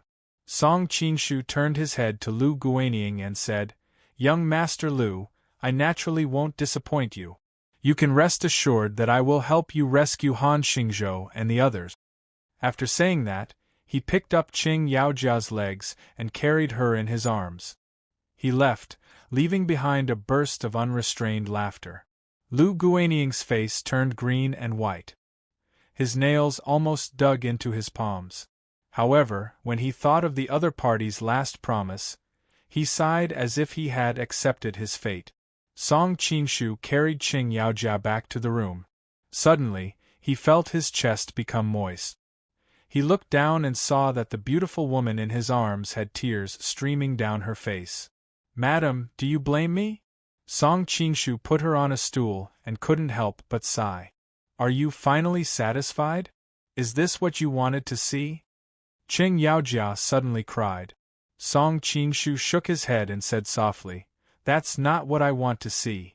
In fact, I want to see young Master Lu launch an attack just now. Even if his martial arts are far inferior to mine, he still wants to show that he wants to protect you. As long as he said that, I would never have taken you away." "I don't believe it." Qing Yaojia raised her head and stared into his eyes. "Yes, I really can't bear to part with you. In my heart, I prayed thousands of times to tell young Master Lu not to keep you. Fortunately, he didn't disappoint me in the end." Song Qinshu smiled. Qing Yaojia's expression darkened. "You win. How can there be a winner or loser in a relationship?" Song Qinshu shook his head and comforted her. "Let's not talk about those unhappy things. Let's drink." "Okay, let's drink." Qing Yaojia seemed to let go of everything, but her smile inevitably revealed a trace of bitterness. Song Qinshu filled their glasses with wine and said, "It seems that it's Madam's turn to toast me now." "Okay, I toast you." Qing Yaojia's cheeks faintly showed a faint dimple. She held the wine glass with both hands and raised it in front of Song Qinshu. Who would have thought that Song Qinshu would say, "Madam, this toast is too insincere. I won't drink it." Qing Yaojia unhappily rolled her eyes at him. "Then how do you want me to toast you?" Song Qinshu smiled and didn't directly answer. Instead, he said, "The ancients said that good grape wine is made of luminous cups. However, in my opinion, although luminous cups are good, they are not the best container for grape wine." Qing Yaojia's attention was indeed attracted. She subconsciously asked, "Then what is the best container for grape wine?" Song Qinshu glanced at her tender red lips and replied, Even the best wine will inevitably have a trace of sourness after being steamed and aged several times. Originally, the most suitable thing to dispel this sourness is sugar, but it's a pity that sugar is too crude and can't match the elegance of fine grape wine. However, there is another sweet thing that can dispel the sourness of grape wine and is not conventional at all. What exactly is that thing? Qing Yaojia also came from a rich family, but she had never heard of this thing. She couldn't help but feel very curious. Her big eyes flickered. Perhaps it was because she had just cried, but now her eyes were exceptionally bright. The great scholar of the former Ming dynasty once said, Tai Zun's first appearance, the frosty fat man's fluid, the newly cut treasured knife, the plump wu, the fragrant saliva of the hua qi, the sweet taste of the red palate. Song Qingshu faintly smiled. In the mortal world, it is difficult to find the hua qi, but in my eyes, how can the fragrant saliva of the hua qi compare to the fragrant saliva of a beautiful woman? The fragrant saliva of a beautiful woman is incomparably sweet. It is the best thing to dispel the sourness of grape wine. Therefore, the red lips of a beautiful woman are the best containers for grape wine. As soon as Song Qingshu finished speaking, he looked at the beautiful woman in front of him with great interest. Qing Yaojia's pretty face immediately turned red. The other party's words were so clear, how could she not understand the meaning behind his words? For a moment, she didn't know what to do. She could only continuously pull up the hem of her clothes. Obviously, her heart was in a mess. Seeing that she was unmoved, Song Qingshu couldn't help but sigh. It seems that Madame's toast is not sincere at all. It's fine if you don't drink it. He then deliberately put the wine cup on the table. Hey! Qing Yaojia hastily reached out to stop him. Who said I am not sincere?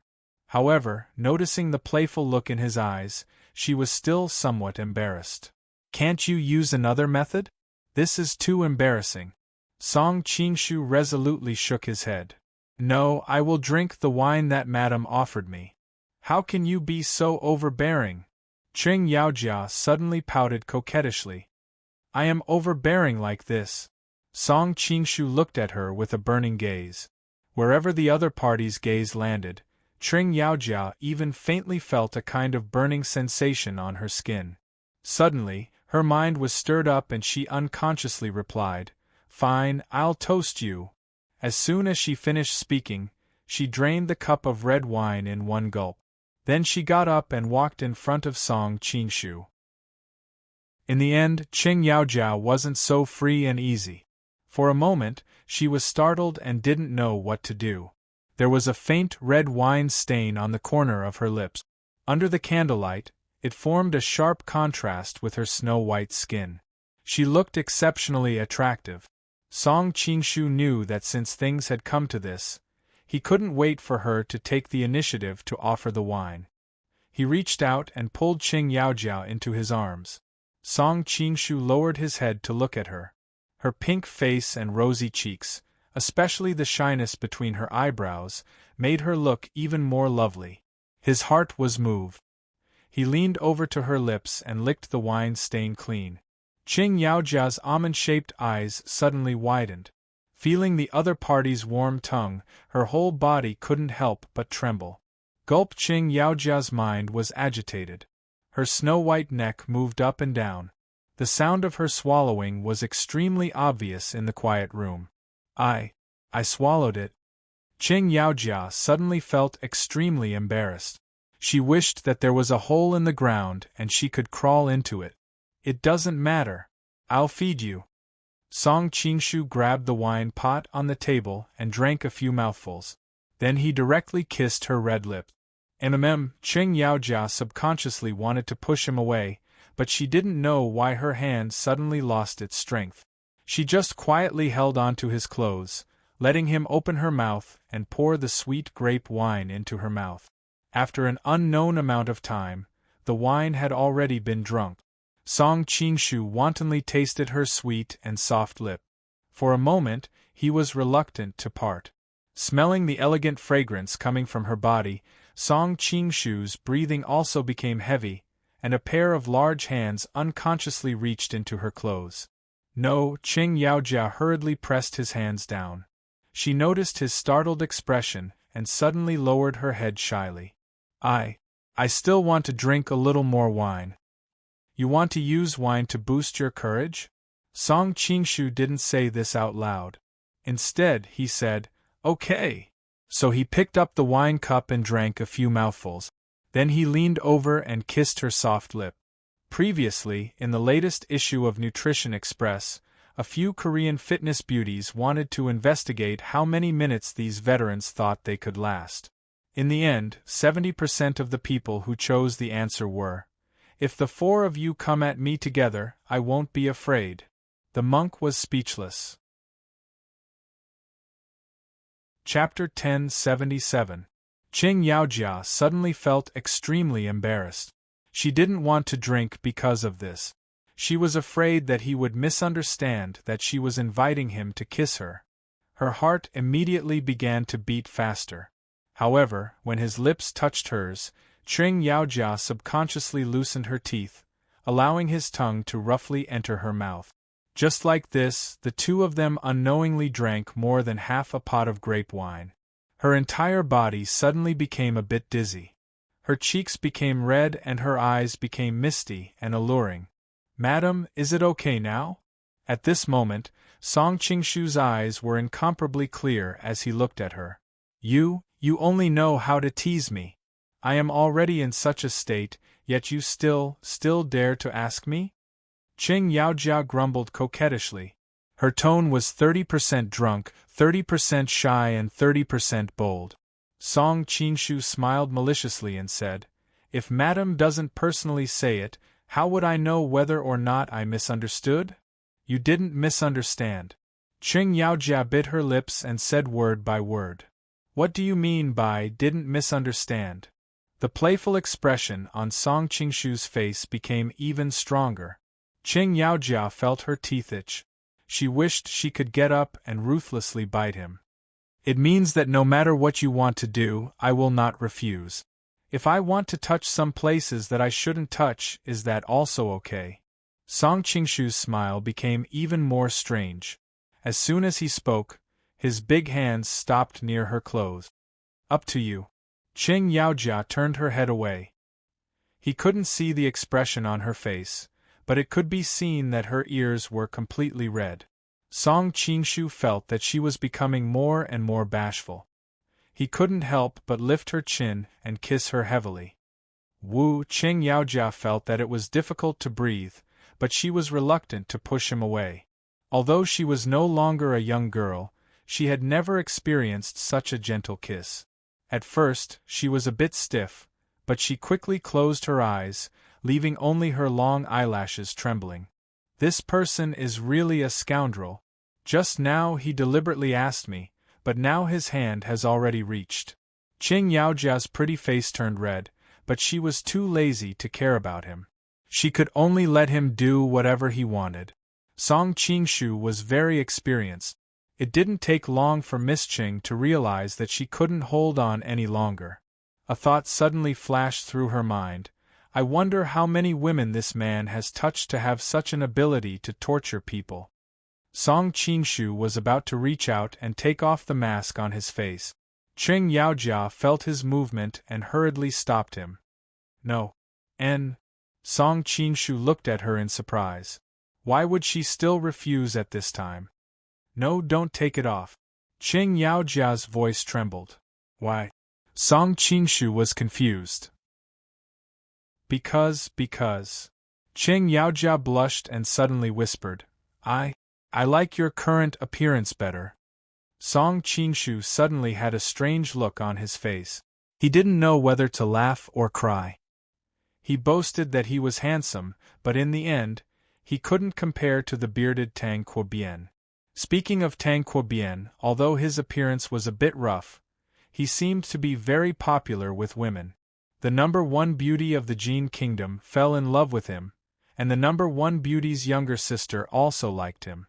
Now that he met Qing Yaojia, she unexpectedly had a good impression of him. However, he quickly relaxed.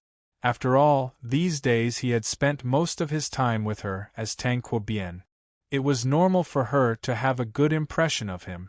Thinking of this, he immediately regained his confidence in his charm.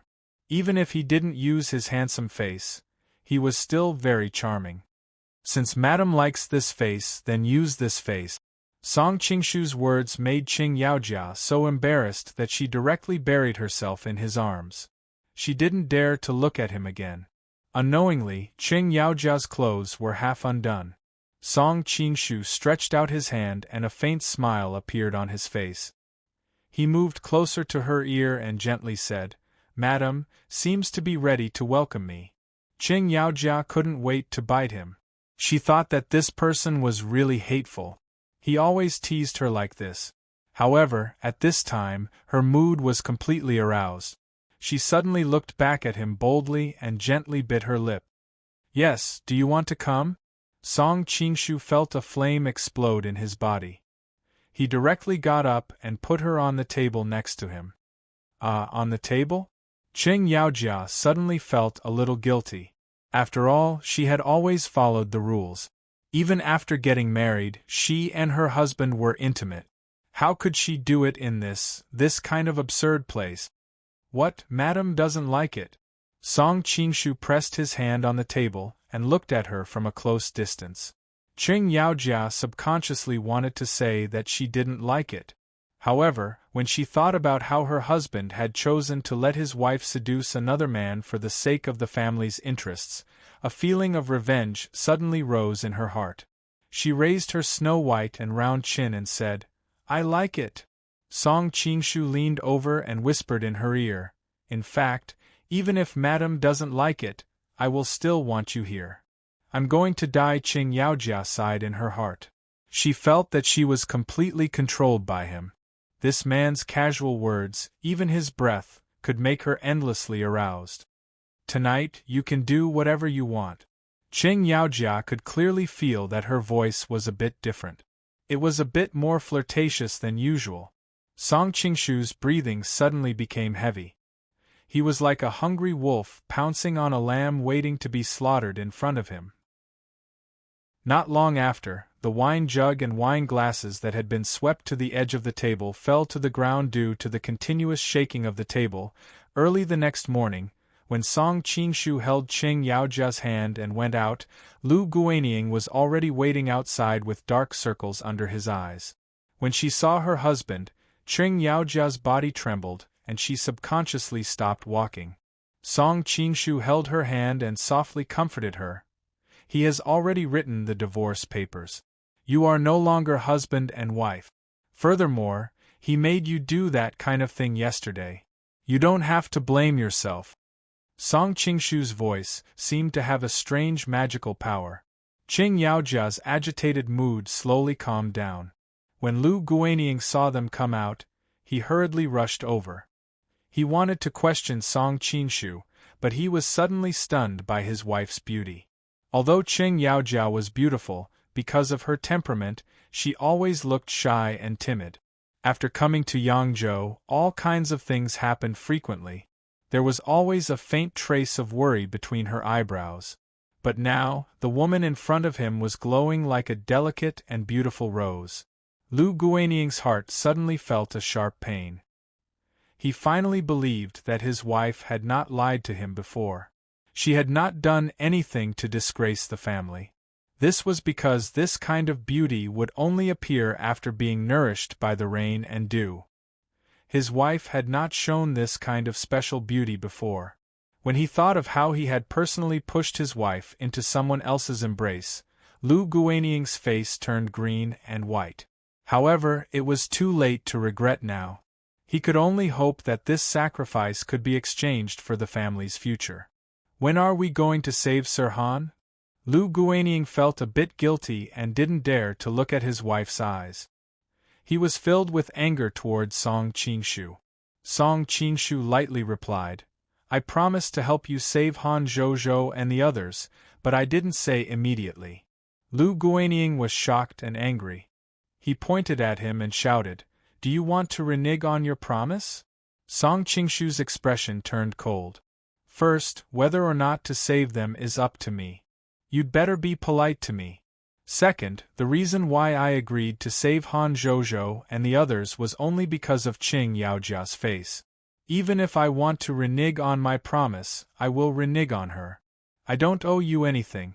Third, we are going out for a walk. Please get out of the way. You. Lu Guanying was already angry. When he heard this, he rushed forward. However, he seemed to hit an invisible wall. He staggered back a few steps before stabilizing himself. Only then did he remember that the difference in their martial arts was like heaven and earth. His face suddenly turned green and white. Seeing that her husband had been knocked down, Qing Yaojia subconsciously wanted to help him up. Song Qinshu shook his head. Don't worry, I didn't hurt him. When she saw that Lu Guanying was not seriously injured, Qing Yaojia let out a sigh of relief. At the same time, she couldn't help but be angry at herself for not living up to expectations. She actually cared about this man. If you want to go for a walk, go by yourself. Leave my wife here. I have something to say to her. Lu Guanying had no other choice but to try to persuade him. Your wife? Song Qinshu raised his eyebrows. He took out a handkerchief from his bosom and shook it in front of him. You wrote this divorce letter clearly. You have nothing to do with Qing Yaojia anymore. Don't call her your wife. Lu Guanying was anxious and immediately blurted out, that was just a moment of impulse. It can't be taken seriously. Song Qinshu took back the divorce letter and smiled disdainfully. Unfortunately, there is no medicine for regret in this world.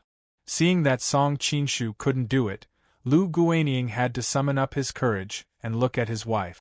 Qing Yaojia, don't you think about our many years of marriage? Qing Yaojia's face turned pale. She said lightly, when you misunderstood me and insulted me, did you think about our marriage? In fact, I can endure all of this. But later, you know what you made me do. Are you still worthy of being a husband? I know I was wrong before. I will use the rest of my life to make up for it. Before Lu Guanying could finish, Qing Yaojia interrupted him. What's the point of saying this now? Lu Guanying was speechless. Let's go. Qing Yaojia took the initiative to hold Song Qinshu's hand. Lu Guanying's face darkened to the extreme as he watched the two of them leave. He suddenly heard the moaning and singing from next door last night. He could no longer hold back the anger in his heart as he scolded, You fickle woman! Last time when you were with me, I didn't see you make a sound at all. Now you're so slutty when you're with other men. Song Qinshu's face turned cold. He was about to teach him a lesson when Qing Yaojia grabbed his arm tightly. Don't. Chapter 1078. Hearing his words, Lu Guanying's face immediately swelled to the color of a pig's liver. He wanted to refute, but he suddenly remembered Qing Yaojia's sobbing voice from next door last night. He suddenly lost his confidence. What's more, the battlefield was with his wife. No matter who won or lost, he would be the biggest loser. Seeing that he was standing there in a daze, Song Qinshu pulled Miss Cheng's hand and walked out. Miss Cheng's body trembled and she looked hesitant. However, she quickly let him lead her away. Where are we going now? After leaving the yamen, Qing Yaojia suddenly relaxed and couldn't help but ask the man who was holding her hand. To see someone. Song Qinshu smiled mysteriously. No matter how many times she asked, he just smiled and didn't say anything. When they arrived at a secluded courtyard, Qing Yaojia saw the person sitting calmly on the fishing platform. She realized that the person they were going to see was the real ruler of Yangzhou, Li Kexiu. Could it be that Li Kexiu has secretly sided with the Golden Snake Camp? Qing Yaojia was secretly surprised. As a member of the Southern Song delegation, she had seen Li Kexiu once. Naturally, she recognized him. In addition, she was influenced by the delegation, so she knew a little about the current situation in Yangzhou. Previously, neither the Southern Song nor the Mongolians regarded the Golden Snake Camp as an opponent. After all, Li Keqiu controlled the territory of Jianghuai and the Golden Snake Camp. He also had 100,000 Green Camp troops under his command. His strength was slightly stronger than the Golden Snake Camp. Therefore, all parties subconsciously thought that it was impossible for him to side with the Golden Snake Camp. But looking at the current situation, Qing Yaojia suddenly sighed. What did this have to do with her? In any case, her relationship with her husband was already like that. Not only was Qing Yaojia shocked, but Li Keqiu was also startled. If Qing Yaojia could recognize him, how could he not recognize her? He still vaguely remembered that she was a member of the Southern Song delegation. How could he not be surprised? The current situation in Yangzhou was delicate. Seeing the Southern Song delegation and Song Qinshu together, he couldn't help but think of more things. Noticing his frightened expression, Song Qinshu faintly smiled and said, "Uncle Li, you don't have to worry. She is one of my people." He deliberately brought Miss Qing here to achieve this purpose. When Qing Yaojia heard Song Qinshu say that she was his woman, her face turned red. She didn't know what to feel. After all, she was the daughter-in-law of the Liu family and Li Keqiu knew this. Li Keqiu nodded slightly and stopped thinking about Qing Yaojia's matter. Her attention returned to Song Qinshu. "Nephew Song, why did you ask me out so soon?" Song Qinshu smiled. "Didn't I say that to Uncle Li before? We should be able to see the results today." "So fast?" Li Keqiu's brows knit together tightly while his face was covered in disbelief. After all, he'd only been acting perfunctorily earlier because he didn't believe that Song Qinshu could affect the higher echelons of the gold and pure sex at all. Li Keqiu was skeptical. He called over one of his subordinates and asked. Then he said snappily, "Nephew, are you here to have fun? The Jin and Qing envoys are clearly still in the yamen." Song Qinshu took a sip of tea and said unhurriedly, "Uncle Li, why are you in such a hurry? How about we play a game of chess first?" Seeing his confident appearance, Li Keqiu couldn't help but waver in his previous judgment. He hesitated for a moment and said with a smile, "All right, I'll play with nephew." His subordinates had already set up the chessboard and the two of them began to play. Miss Qing, who was standing to the side, felt very awkward. However, after watching the two of them play for a while, she nearly laughed out loud. The two of them had been so formal that she had thought they were both chess masters. Who knew that after watching for a while, Miss Qing would realize that Song Qinshu's chess skills were even better than hers. During this period of time, in her heart, Song Qinshu was a high and mighty person who played with her like an ant. It was not until this moment that Miss Qing realized that he was also an ordinary person. She immediately felt a lot more amiable. Fortunately, Li Keqiu was also a bad chess player. The two of them were really evenly matched. This time they really played until the sky turned dark and the earth turned dark. Ha ha ha, I haven't been so happy in a long time. Although Li Keqiu was known as a Confucian general, his skills were mostly in the army. Although he was not completely ignorant of the four arts, his level was still very limited. In the past, when he played chess, he was either completely defeated or his opponents were afraid of his power and deliberately went easy on him. How could he be as happy as today? The more he looked at Song Qinshu, the more he liked him. After an unknown period of time, one of Li Keqiu's subordinates ran over and whispered something in his ear. He was so shocked that he immediately stood up and said, "Did you see clearly?" The subordinate nodded and said with certainty, "Not long ago, the Qing kingdom's diplomatic corps left the Xingyuan. I followed them all the way and saw them leave the city gate." Li Keqiu glanced at Song Qinshu. Seeing that his expression was as usual, he suddenly felt that he was unfathomable. Thinking of another matter, he hurriedly turned his head and asked his subordinate, "What about the Jin kingdom's diplomatic corps? We haven't seen any movement from the Jin kingdom's diplomatic corps." When we saw that the Qing kingdom's diplomatic corps had left, we quietly asked the Yamen's people to investigate. We found that the Jin Kingdom's diplomatic corps had already left. It seemed that they left in a hurry. A person was left in the courtyard, cursing Tang Quobian. The subordinate replied. What? Cheng Yaojia looked at Song Qingshu in surprise. She didn't know that the Jin Kingdom's diplomatic corps would leave today.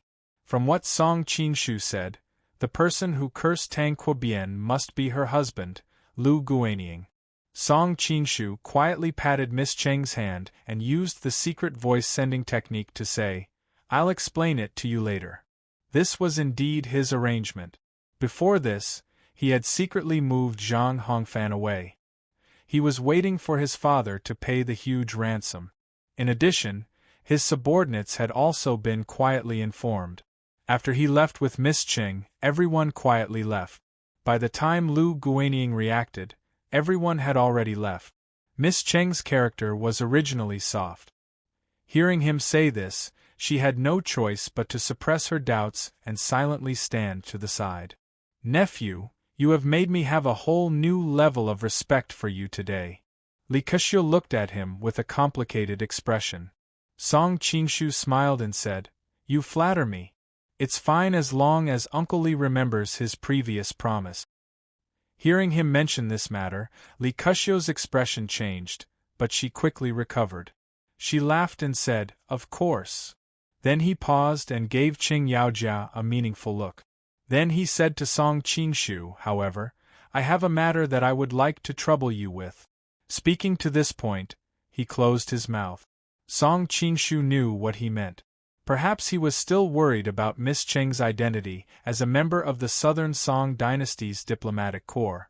In addition, he didn't want her to know too many secrets, so he said to her, Miss Cheng, wait for me outside. Miss Cheng was already preoccupied with her husband's matter. In addition, she had no interest in these state affairs. Hearing this, she nodded and left without any objections.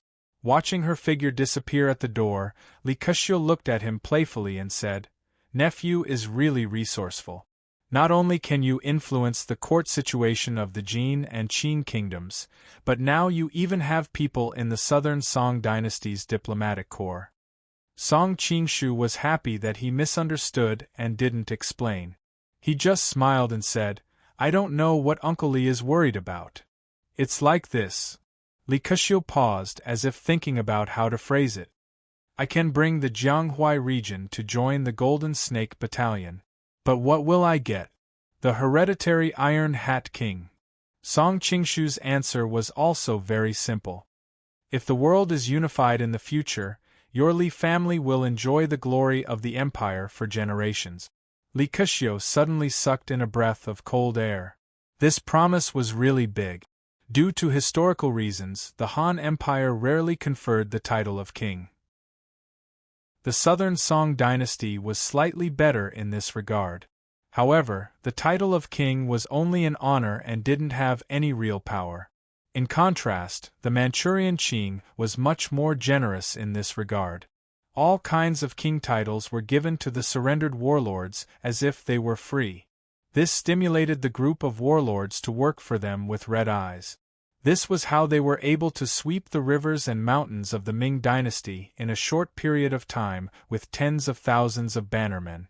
However, no matter how generous the Manchurian Qing was, they only conferred ordinary king titles. There were only 8 Iron Hat Kings, all of whom were the sons and nephews of Nirachi. Moreover, they had made great achievements in the war to unify the world. The reason why the Iron Hat King was so rare was that the title was usually given for life. After your death, the title would be taken back by the imperial court and your descendants couldn't inherit it. There was another kind of title that could be inherited, but every time the title was inherited, the title would be reduced by 1 level. After a few generations, the title could only become the lowest level. However, the Iron Hat King had a special characteristic. It was hereditary. No matter how many generations you passed, your title would not change. Song Qingshu came from the later generations and naturally learned the experience and lessons of the previous dynasties. Therefore, he was extremely generous at the beginning. Even if there were any problems in the future, He could imitate the way the Qing dynasty dealt with the surrendered warlords in the future. Although Song Qingshu's promise was suspicious of painting a picture, it still made Li Keqiu extremely tempted. Because he knew that whether it was in the Qing dynasty, Mongolia or the southern Song dynasty, he would never be able to obtain a hereditary title. "My dear nephew is really generous," Li Keqiu said with emotion. "But I still need a promise. Please speak." Song Qingshu's expression turned serious. "In the future, you must give the position of Empress to Yuanji," Li Keqiu said in a low voice. "As long as his daughter became Empress, then his grandson would be the crown prince in the future. Then the whole country would belong to the Li family. For such a great benefit, it was worth it for him to take such a big risk." He abandoned Mongolia and the southern Song dynasty and chose the weakest Golden Snake camp. Song Qingshu raised his eyebrows and finally said slowly, "Everyone in the world knows that I already have a wife. She is the head of the Amei faction, Zhou Zhiru. In addition, we have a very good relationship. In the future, the position of Empress should belong to her. I don't want to lie to Uncle Li, but I can promise that in the future, the position of Imperial Consort will definitely belong to your daughter." Chapter 1079. Thinking of Zhou Zhiruo's beautiful face, Song Qingshu's heart gradually felt warm. Then he said to Li Keqiu, "Feelings can't be calculated like this. Of course, if Uncle Li insists on the position of Empress, I can agree. But have you forgotten what happened to Lu Xiu and Guo Shengtong?" Li Keqiu's expression suddenly changed. How could he not know about this past? Back then, the founding emperor of the Eastern Han dynasty, Lu Xiu, loved his wife, Yin Lihua. However, in exchange for the support of King Zhinding's 100,000 troops, he had no choice but to marry King Zhinding's granddaughter, Guo Shengtong, and make her his empress. However, Lu Xiu had always loved Yin Lihua. In addition, because of this matter, he was full of guilt towards Yin Lihua and had always wanted to make it up to her. In the end, Guo Shengtong was crippled and King Zhinding's family was almost exterminated because of the rebellion. The meaning of Song Qingshu's words was also very clear. "Don't force me. If you force me, I can be like Lu Xiu and promise you first, then burn the bridge after crossing the river. In that case, nephew, think about it carefully. Contact me when you have made up your mind." Li Keqiu stood up with a look of displeasure on his face. After leaving these words, he swaggered away. Song Qingshu smiled bitterly. In fact, he had a more tactful way. However, for the sake of the future, he didn't want to lie and deceive Li Keqiu. Also, he didn't know why he suddenly became a hipster. Was it because Zhou Zhiruo was involved? Song Qingshu suddenly fell into deep thought. Outside, Miss Qing saw Li Keqiu and the others coming out. She couldn't help but walk in with a puzzled expression. Did it not succeed? She didn't know what they were talking about, but looking at Li Keqiu's expression when he went out, it was obvious that the conversation wasn't pleasant. A little bit. Song Qingshu sighed in his heart. According to the more recognized standards of society in his previous life, there was no difference between a little bit and a lot of difference. For example, two entrepreneurial advertising companies A and B did a very good job on a certain project. However, Party A felt that Party B might be a little bit worse than Party A. In the end, Party A won the bid. For Party B, although it was only a little bit, it had already lost everything. "Let's go. Accompany me for a walk." Song Qingshu let out a long breath and pulled Miss Qing out. After spending some time together, Tring Yaojiao was already used to his intimate touch. Her face turned slightly red as she followed behind him. Along the way, Song Qingshu remained silent. Miss Qing hesitated for a long time and finally plucked up her courage to ask, "Well, why did the Jin Kingdom's diplomatic corps leave?" Song Qingshu looked back at her. Her fair and rosy face was extremely cute and attractive. He couldn't help but pinch her cheek. "You want to ask how Lu Guanying is, right?" Qing Yaojia turned her face away in embarrassment. Although every inch of her body was no longer a secret to Song Qinshu, such an intimate action in broad daylight on the street still made her feel a little guilty. Don't worry, no one will make things difficult for him. This is just a small lesson for him, Song Qinshu said lightly. Previously, he had been scolded several times by the other party. Although he couldn't do anything to him because of Miss Qing, he could still give him a small punishment. Miss Qing let out a sigh of relief. After spending some time together, she believed that the other party would not lie to her in this aspect. Song Qinshu suddenly reached out and wrapped his arms around her waist. He pulled her into his arms and looked down at her. What do you plan to do in the future? Ah! Miss Qing was startled by his sudden action and subconsciously looked around with a guilty conscience. Do you plan to continue to follow young Master Lu as a good wife and loving mother, or do you have other plans? Song Qinshu asked. A good wife and loving mother? Miss Qing smiled bitterly. Do I still live up to these words? A good wife has done such a thing with you. How can I be considered a good wife? A good mother? I have been married to him for so long, but we have no children. My mother-in-law has always complained about this matter. How can I be considered a good mother? Song Qinshu leaned over and gently bit her ear. He said with a smile, I personally experienced it last night. There is absolutely no problem with your body. It should be young Master Lu's problem that you don't have children. If you want to deal with your mother-in-law, how about I work a few more times and give you a son? How will you give him? Miss Qing asked in confusion. Then she realized what he meant and her face suddenly turned red. She could not help but pout coquettishly. You're so annoying. You're so naughty. Let go of my wife. At this moment, an angry shout suddenly came from not far away. Miss Qing's face suddenly turned pale. Song Qinshu turned his head and found that Lu Guanying was staring at them with red eyes.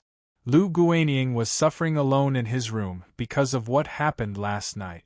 It was not until the people from the Yamen came to clean the room that he found that the Jin Kingdom's diplomatic corps had all left. He suddenly felt that he had suffered a double loss. Although what happened last night was painful for him, as long as he could save Han Zhuozhou and the others, this sacrifice was completely acceptable. But when he saw that the Jin Kingdom's diplomatic corps was empty, he suddenly felt that he had been cheated. When he thought that his wife had been fooled, he was furious. Disregarding his injuries, he carried his saber and searched the streets for the Jin people. However, the Jin Kingdom's diplomatic corps had already left the city. How could he find them? The more he couldn't find them, the more aggrieved he felt and the more furious he became. At this moment, he suddenly saw Miss Qing not far away. He was pleasantly surprised but couldn't help but become angry because his wife was not alone at this time. She was shyly held in the arms of a young man. Because of Tanqua's argument, he felt that he had been cheated on. Now that another man had appeared, he suddenly felt that there was a grassland on his head. The more he thought about it, the angrier he became. He rushed over with his saber and fiercely stabbed the two of them. He wished he could kill this adulterous couple with one stab. Song Qinshu protected Miss Qing with one hand and easily caught Lu Guanying's saber with the other.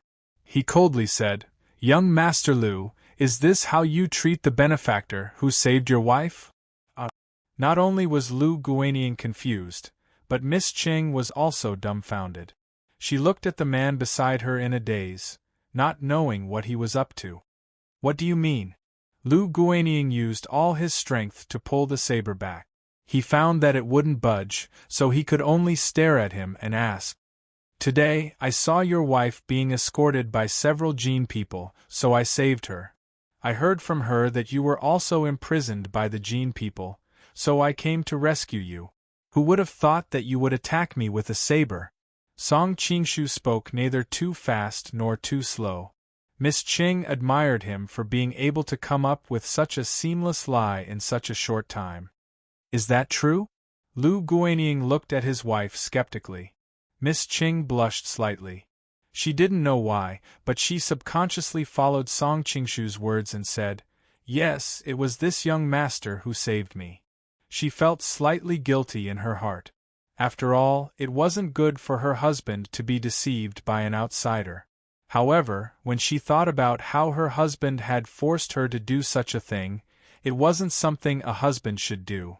She immediately felt relieved. Moreover, she wasn't lying. These days, Song Qingshu had indeed saved her many times. Lu Guanying hurriedly withdrew his saber and said to Song Qingshu apologetically, "I'm really sorry. I misunderstood benefactor. May I ask benefactor's name?" "I am Song Qingshu of the Golden Snake Camp." Song Qingshu's attitude toward him had changed from Tang Quobian's previous attitude toward him. He became much more modest and polite. "You are the Golden Snake King, Song Qingshu?" Lu Guanying's face revealed a shocked expression. "I have long heard of your prestige. I have always admired you. Now that I am able to meet you in person, it is truly a blessing of 3 lifetimes." When Miss Qing, who was standing to the side, heard her husband's words, she suddenly had a strange expression. She thought, if you knew that the person who ran wild on your wife last night was this person, I don't know if you would still feel lucky. Returning cloud manners, young Master Lu's righteousness reaches the clouds. I also greatly admire you.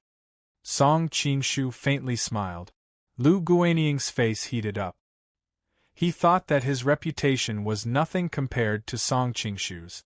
Although he knew that Song Qingshu was just being polite, he was still somewhat happy.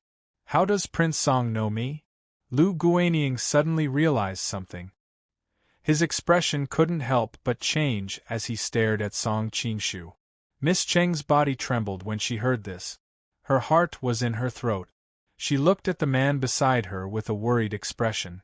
If the Golden Snake Camp wants to establish a foothold in the world, we must have the ability to gather information. Song Qingshu calmly said. Lu Guanying was startled. He no longer had any doubts.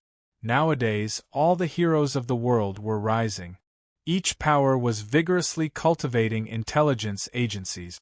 As an overlord, it was not surprising that Song Qingshu knew information about him. Miss Qing also let out a sigh of relief. She gently bit her lips and blushed. She thought that this man really didn't even blink when he lied. I don't know why Prince Song came to Yangzhou this time? Lu Guanying probed. Not long ago, I had a dream that I would meet a fated person in Yangzhou. Therefore, I deliberately came here to relax. Song Qingshu calmly looked at Miss Qing as he spoke. Miss Cheng's heart swayed under his gaze. She subconsciously glanced at her husband. Seeing that he wasn't paying attention to her, she relaxed and suddenly felt a strange sense of excitement. Lu Guanying didn't notice the two of them exchanging glances. In his heart, he was thinking that Song Qingshu must have come for Li Kexiu. He was Song Qingshu's competitor. But when he thought about Han Xingzhou and the others being imprisoned, he became dejected. At this moment, he didn't care whether Song Qingshu was a competitor or not. When he thought about rescuing Han Xingzhou, his heart burned with anger. Tang Quobian, that bastard, had eaten his fill and left. He didn't keep his promise to rescue Han Xingzhou and the others. Prince Song, I have something to say to my wife. I don't know. Lu Guanying was anxious to ask about Tang Quobian. He had no choice but to speak to Song Qingshu with an awkward expression. Chapter 1080. Miss Qing originally didn't want to talk to her husband, but after hearing Song Qingshu's words, she couldn't help but look at him with hidden bitterness. She reluctantly walked forward with her husband. Miss Qing, did Tang Quobian say anything before he left? Lu Guanying still had a glimmer of hope in his heart. He hoped that Tang Quobian would keep his promise and make some arrangements before he left. You didn't even ask me how I was, and the first thing you asked was about Tang Quobian. Miss Cheng's heart became colder. Aren't you fine? Lu Guanying looked embarrassed and hurriedly said, You can't let him play with you for nothing. Miss Ching frowned and interrupted him. Your words are really unpleasant to hear. Lu Guanying wanted to say something, but at this time, a sudden change occurred. The window of a nearby house exploded and an old farmer ran out into the street in a panic. How can you walk? Lu Guanying was in a bad mood, so he couldn't help but run a few steps forward and curse at the old farmer's back. Get lost. At this time, an angry shout suddenly came from behind him. Lu Guanying didn't have time to react before he felt a sharp pain in his waist. Then, his whole body flew to the side like a broken sandbag. Guanying! Miss Ching cried out in alarm and hurriedly ran over to help her husband up. Although she now treated her husband coldly, the two of them had been treating each other with respect for many years, so they still had some feelings for each other. Seeing her husband's mouth full of blood, Miss Ching suddenly felt a deep sense of powerlessness in her body, making her hands and feet cold. She suddenly thought of Song Qingshu and suddenly felt like a drowning person grabbing a life-saving straw. She hurriedly looked back at him and said, "Young master." Song Qingshu's figure flashed and appeared by her side. He looked at Lu Guanying's condition and couldn't help but frown. Lu Guanying was already injured and had been kicked in the waist by an expert. At this moment, he was already half a step into the gates of hell. "I beg you, save him." Miss Ching pulled his hand, her eyes full of pleading. "I'll try." Song Qingshu arrived behind Lu Guanying and continuously poured his internal force into his body. Finally, Lu Guanying's face had some color. "I've stabilized his condition, but I don't know if I can save his life. We'll only know when the doctor comes." In fact, Song Qingshu was sure that Lu Guanying's life was saved. However, he was kicked in the back of his waist and his kidney was injured. He might not be able to live in the future. Therefore, Song Qingshu deliberately said that his situation was not optimistic, so that they would be satisfied if he could save his life in the end. If Song Qingshu told them that his life was saved, they might even suspect that it was their doing when they found out that he could not have sex. Then, they would resent him. It had been like this since ancient times. The reason why Song Qingshu was able to see through people's minds so clearly was not because he was extraordinarily intelligent, but because he came from an era of information explosion and had a lot of experience from his predecessors. "Thank you, Prince Song." As expected, Lu Guanying's tone was filled with gratitude. Song Qingshu nodded slightly, and then looked up to see the situation of the people who were chasing him. The old farmer who had been running in front had been intercepted, and a middle-aged man and a graceful girl were besieging him. The middle-aged man was the one who had kicked Lu Guanying. Although he was already in his middle years, he could still vaguely see that he was a handsome man when he was young. However, there was a faint trace of ruthlessness in his eyes, making people feel uncomfortable. The girl was tall, and her clothes revealed her curvaceous body. Her movements were full of youthful vigor, especially her two long legs, which were unforgettable. "It's her." Seeing that pair of slender legs, Song Qingshu immediately recognized that she was Yelu Nanxian. He was curious about the middle-aged man beside her, but he was even more curious about why they were besieging the old farmer. From his appearance, the old farmer looked exactly like a farmer from the countryside. If he hadn't revealed his extraordinary martial arts, even Song Qingshu would have been fooled by him. The old farmer's martial arts were very strange, often attacking from unimaginable angles. Every move and every stance exuded an eerie ghostly aura, causing Yelu Nanxian and the middle-aged man to feel apprehensive. No wonder they're attacking together. Song Qingshu nodded to himself. He was very clear about Yelu Nanxian's martial arts. Among the younger generation, she was definitely one of the best. Even if she ran into some senior masters, she wouldn't be at a disadvantage. Of course, if she ran into the 5 uniques, she still wouldn't be able to handle them. That middle-aged man's martial arts seemed to be above Yelu Nanxian's, requiring 2 first-rate masters to attack together. It was clear how high the old farmer's martial arts were. However, Song Qinshu suddenly frowned. With his cultivation, he quickly noticed something was wrong. Although the old farmer's swordsmanship was strange, it seemed like he had just learned it not long ago. When he used it, he didn't have a complete understanding of it. Often, he noticed that the old farmer's moves had some problems connecting them, causing him to lose an opportunity to win the battle. It's a repeat, Song Qinshu said to himself. This was the second time the old farmer had used his swordsmanship. That middle-aged man's cultivation was profound. Quickly realizing this, his eyes brightened. Taking advantage of the moment the old farmer was busy dealing with Yelu Nansien, he suddenly appeared behind the old farmer, his fist landing heavily on the old farmer's back. Pfff, the old farmer coughed up a mouthful of blood, staggering forward as if he was drunk.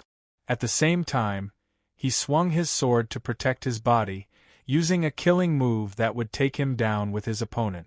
Seeing the outcome was already decided, the middle-aged man and Yelu Nansien involuntarily retreated one zhang, only faintly surrounding the old farmer.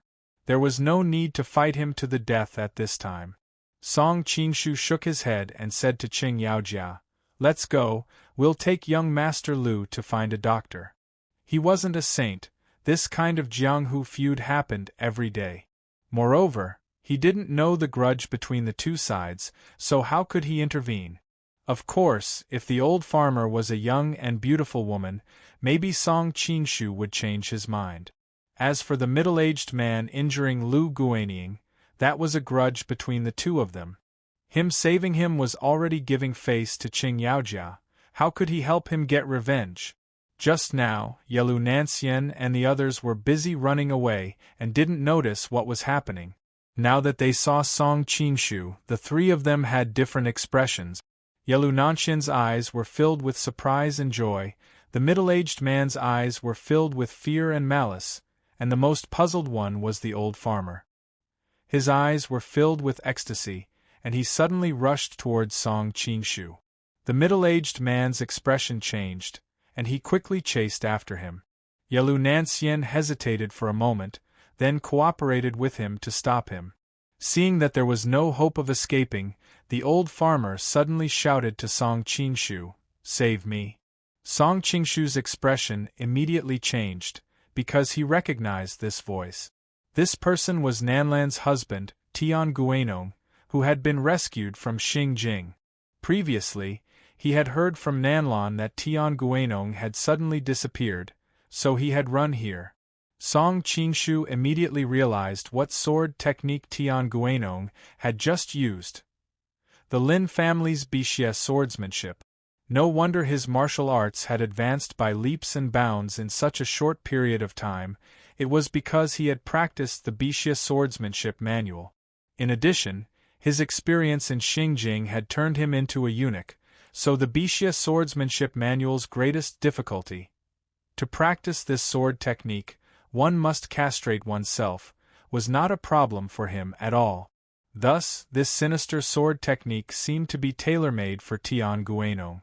Song Qinshu quickly realized that Tian Guanong must have heard him mention that the Bixia swordsmanship manual was in the Lin family's old residence in Sun-facing Alley, so when he had the opportunity, he secretly went to Fujian to steal the manual.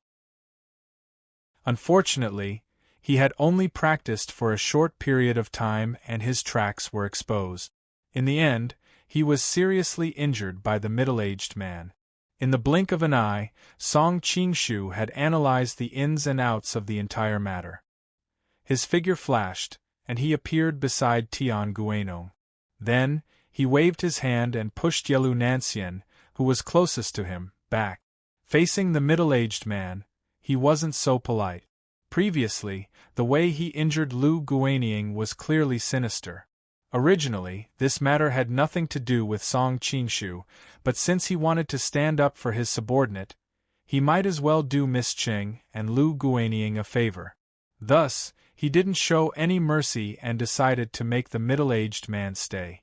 The middle-aged man punched out. Song Qinshu stretched out his finger and pointed at the man's fist. Before the two sides even made contact, The middle-aged man's fist blossomed with blood. Invisible sword qi. The middle-aged man snorted in shock, and then wisely chose to retreat at a faster speed than when he came. But how could Song Qingshu let him escape like this? He took a step forward and followed him like a shadow. Then, he pointed at the middle-aged man's body.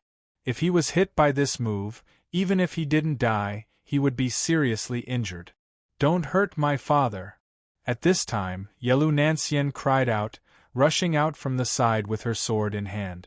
This middle-aged man was Yelu Nanxian's father, Yelu Isin. Hearing her cry, Song Qingshu couldn't help but hesitate. His relationship with Yelu Nansien wasn't bad. If he seriously injured her father, wouldn't he offend her to death? At the end of the day, Yelu Isin didn't have any deep enmity with him. Whether it was Lu Guanying or Tian Guanong, they weren't important to him. With this in mind, he held back a little. At this moment, a ruthless glint flashed across Yelu Isin's eyes. He grabbed his daughter and slammed her against Song Qingshu's finger. Song Qingshu was shocked and quickly retracted his strength. Unfortunately, it was too late. Yelu Nansien cried out in pain as a bright red flower of blood bloomed on her chest. Taking advantage of his distraction, Yelu Isin disappeared into the distance in a few leaps. Chapter 1081. I feel like my chest is very hot. Yelu Nanshian's eyes were half closed as she weakly replied. Song Qingshu knew that she was hallucinating after being injured and hurriedly sealed the acupuncture points around her wound. "Miss Nansien, you must not circulate your qi to heal yourself, otherwise the sword energy will damage your foundation. I will help you remove the sword energy." Thank you." Yelu Nanshian's beautiful eyes were tightly closed, tears welling up in the corners of her eyes, not knowing if it was because of the pain or because she was sad that her father used her as a shield. Song Qingshu hurriedly transferred a strand of true energy into her body to control the sword energy, preventing it from wreaking havoc in her body. However, it would take time to remove it. Fortunately, in that critical moment, Song Qingshu sensed something was wrong, and not only did he withdraw most of his strength, he also avoided hitting her vitals. Otherwise, Yelu Nansien would probably be dead by now. Although she was heavily injured, as long as Song Qingshu removed the sword energy, she would be able to recuperate and her life wouldn't be in danger. Just as he finished controlling her internal injuries, Tian Guanong suddenly vomited a mouthful of black blood, causing Miss Qing to cry out in shock. "Song, this person," holding Yelu Nansien in his arms, Song Qingshu took a step forward and appeared next to Tian Guanong. Seeing how weak Tian Guanong was, Song Qingshu couldn't help but be shocked. Earlier, he saw Yelu Isin punch Tian Guanong in the back, but it shouldn't be life-threatening. That was why he saved Yelu Nansien first, but how did things end up like this? Seeing the pool of black blood on the ground, Song Qingshu's expression changed. Hurriedly pulling open Tian Guanong's clothes, he found a purple fist mark on his back. "There's poison." Song Qingshu's expression finally changed. Even from so far away, he could smell the disgusting smell of the poison. It was clear that the poison was extremely potent. Reaching out to check Tian Guanong's pulse, Song Qingshu's expression sank. He could only do his best to transfer his true energy into Tian Guanong's body. "Song, young master, is there no hope for me?" Seeing his expression, Tian Guanong sighed. Song Qingshu was silent for a moment. In the end, he still told the truth. "The poison has attacked the heart. Even if the almighty immortals came, they wouldn't be able to save him. In the end, I don't have that fate." Tian Guanong smiled bitterly. "Young master, don't waste your qi anymore.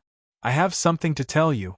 After saying that, he glanced at Miss Qing and her husband. Her husband was injured because of this person. Qing Yaojiao unhappily glared at him. However, it was not convenient for her to eavesdrop on his last words, so she helped her husband up and walked to the side. Song Qingshu didn't withdraw his true qi. "You said it. My cultivation can still hold on. Although Tian Guanong was despicable in the original novel, he was still his subordinate in this world. Back then, he had even planned to form a group of villains, and Tian Guanong was one of them. Thus, as he watched his life slowly fade away, he felt exceptionally sad. Many thanks, young master. Feeling the steady flow of true qi into his body, Tian Guanong's originally cold heart couldn't help but warm up. He took out an old kasaya from his bosom. Last time, I found out the whereabouts of the Bixia swordplay manual from young master. I couldn't resist the temptation and secretly went to Fuzhou to retrieve it, Song Qingshu secretly sighed. Yu Buchuan, Zhuo Lenchan, and Lin Pingji had schemed to find the Bixia swordplay manual. For this reason, they were suspicious of each other. Unexpectedly, it had fallen into Tian Guanong's hands. Gently stroking the kasaya, Tian Guanong's eyes were filled with reluctance. The martial arts in this manual are really mysterious. I've only practiced it for a few months, but my martial arts have advanced by leaps and bounds. Unfortunately, I don't know how the news got out, but I was targeted by a mysterious person. I disguised myself along the way and thought of countless ways, but in the end I was still caught in Yangzhou. Previously, he was dressed like an old farmer. Obviously, he had disguised himself. Now that the makeup on his face had fallen off, his original appearance was revealed. Song Qingshu was silent. He knew that the mysterious person he was talking about was Yelu Isin. He was also puzzled. Yelu Isin was the privy secretary of the southern courtyard of Liao. He had a high position and power. Why would he come here to meddle in the affairs of the martial world? This Bixia swordplay manual is not fated with me. I'll give it to young master. Tian Guanong stuffed the kasaya in his hands into Song Qingshu's bosom. Song Qingshu frowned. He didn't take it. Instead, he said, "This is what you left behind. When the time comes, you can give it to your wife or Qingwen." The wife he was talking about was naturally Nanlan. Qingwen was Tian Guanong's daughter, Tian Qingwen. Tian Guanong chuckled. "This martial art is not suitable for women. Young master, you should keep it. I found it according to young master's guidance. Speaking of which, it should belong to young master." Song Qingshu laughed bitterly. The Bixia swordplay was indeed not suitable for women. But at the same time, it wasn't suitable for men either. The phrase, "if you wish to practice this divine martial art, you must castrate yourself," had caused many men to feel a chill in their crotches.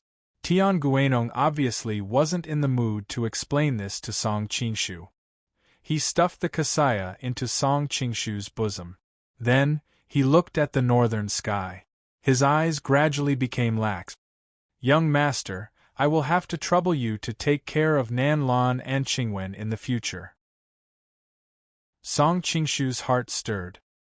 He blurted out a famous saying from his previous life, "I will take care of your wife and daughter. You don't need to worry about them." A strange expression appeared on Tian Guanong's face. But, he finally smiled.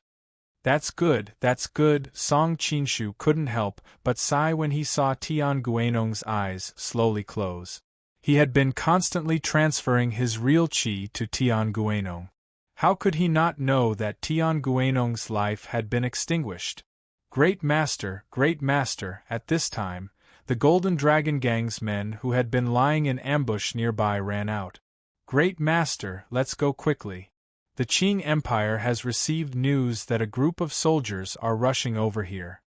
Song Qingshu slightly nodded.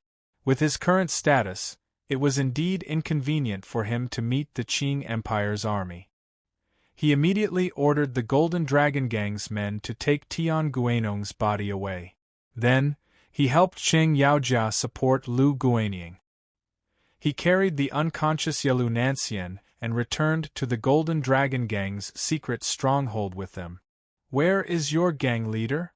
Song Qingshu couldn't help but ask after not seeing Jiao Weiner. "Gang leader has brought some people to Taizhou to handle some matters," the Golden Dragon Gang member replied. Song Qingshu nodded. Jiao Weiner was in charge of such a big business all by herself. She was indeed very busy. On the contrary, he, the boss, was much more leisurely. Go and order a good coffin. Then, deliver Tian Guanong's body to Yen Jing's Tian mansion and hand it over to Madame Tian. Also, help to bury him. Remember to give this letter to Madame Tian. Song Qingshu gave a secret letter to one of his subordinates. In the letter, he wrote down the general situation of the matter. He also comforted the mother and daughter with words of condolence. Yes, great master. Because of the great victory against the Qing Empire, Song Qingshu's prestige in the Golden Snake Battalion was unparalleled.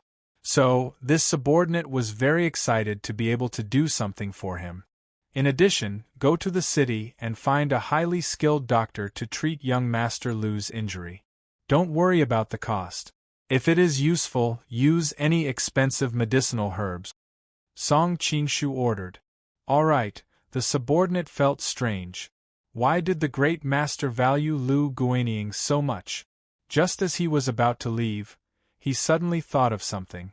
Don't we need to find a doctor to take a look at that girl? Song Qingshu knew that he was talking about Yelu Nanxian. He shook his head and said, no need. I will treat Yelu Nanxian.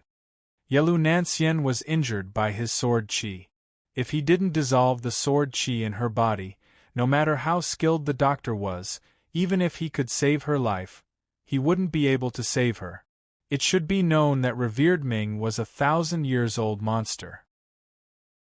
When Ah Qing's innate sword qi entered his body, he tried countless ways to dissolve the sword qi in his body. Instead, his injuries became more and more serious. In the end, he could only go to the Blackwood Cliff to find the absorbing star's great technique. Only then was he able to get rid of Ah Qing's sword qi. After arranging everything, Song Qingshu returned to the room where Yelu Nanxian was. Seeing her frowning in a semi-conscious state, he immediately regretted it. If he had known earlier, he wouldn't have used the sword qi. If he had used the solitary yang finger, she wouldn't be in so much pain. He didn't know why, but when he saw Yeluisan, he couldn't help but feel a murderous intent. They clearly didn't know each other before. Could it be because of Tian Guanong? That didn't seem likely. Song Qingshu shook his head, dispelling all the guesses in his mind. He helped Yelu Nanxian up to sit in front of him, then reached out his hand to undo her clothes. Throughout the process, Song Qingshu's eyes were crystal clear, without a trace of evil intent. He didn't need to deliberately take advantage of her, but because Yelu Nanxian's wound was on her chest, he couldn't treat the wound through her clothes. Fortunately, the wound caused by the sword qi was between her chest and collarbone, so he only needed to remove her clothes a few inches below her collarbone. If the wound was any lower, even if Song Qingshu didn't have any evil thoughts, the situation would inevitably be a little awkward. Reaching out his hand to press on her wound, Yelu Nanxian couldn't help but make a sound of agreement. Obviously, he had touched her sore spot. Song Qingshu's following movements became gentler and gentler, carefully dissolving the sword qi in her body. After dissolving the sword qi, Song Qingshu picked up a bouquet of little red flowers that he had prepared earlier. This little red flower had an interesting name, called Little Red Lotus of the Buddha Throne. Not only did it reduce swelling, it also had a certain detoxifying effect, an excellent medicine for treating external injuries. Song Qingshu first crushed half of the little red flower and fed it to Yelu Nanxian, then placed the other half an inch away from her wound. Circulating his vigorous internal energy, he slowly forced the medicinal energy from the flower into her wound. About half an hour later, Yelu Nanxian woke up with a soft moan, asking in a low voice, Am I still alive?" Song Qingshu smiled faintly. "Originally you didn't want to live, but King Yama saw that a little girl like you is so beautiful, it would be a pity for you to die before getting married, so he told me to bring you back. Your mouth is always so sweet." Yelu Nanxian had known him for a long time. She had more or less gotten used to his way of speaking. Suddenly, she felt a slight chill on her chest. Looking down, she saw her smooth skin and couldn't help but be startled. It was an emergency, so I took off my clothes to heal. I hope Miss Nansien doesn't mind. Song Qinshu hurriedly explained. Yelu Nanshian's face flushed red for a moment. She confidently said, "Us grassland women are not as shy as you Han women, not to mention you didn't reveal anything." "That's right," Song Qinshu regretfully smacked his lips. "If only the wound was 2 inches deeper." Chapter 1082. No matter how open-minded Yelu Nansien was, she was still a woman. How could she endure his teasing? Her face flushed red, glaring at him coldly. "You, all right, Song Qinshu smiled. "Don't move, I'll be done in a while." Then he hurriedly focused his mind, and continued to evaporate the medicinal energy. Yelu Nansien grunted softly, not daring to look at him, acting like a little girl for the first time. After another half an hour, Song Qinshu finally forced all the medicinal power of the Buddha thrown little red lotus into her wound, and then he bandaged it for her. When Song Qinshu's fingertips accidentally touched her skin, Yelu Nanshian's body trembled, saying unnaturally, "I'll do it myself." Song Qinshu shook his head. Using an unquestionable tone he said, "How would it be convenient for you to do it yourself? If you move too much and cause the wound to tear, it'll be even more troublesome." All right." Yelu Nansien hesitated for a moment but nodded in the end. In order to ease her nervousness, Song Qinshu continued to bandage her wound while smiling. "I didn't expect your skin to be so smooth and soft after spending all day on the prairie." Yelu Nansien blushed slightly, but she was more easygoing than most Han women. Raising her chin, she snorted. "This miss was born beautiful, are you not convinced?" Song Qinshu laughed out loud.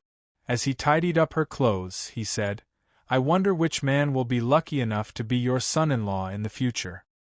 His wife is tall and graceful like a grassland woman and has the delicate skin of a Han woman." Yelu Nansien smiled sweetly.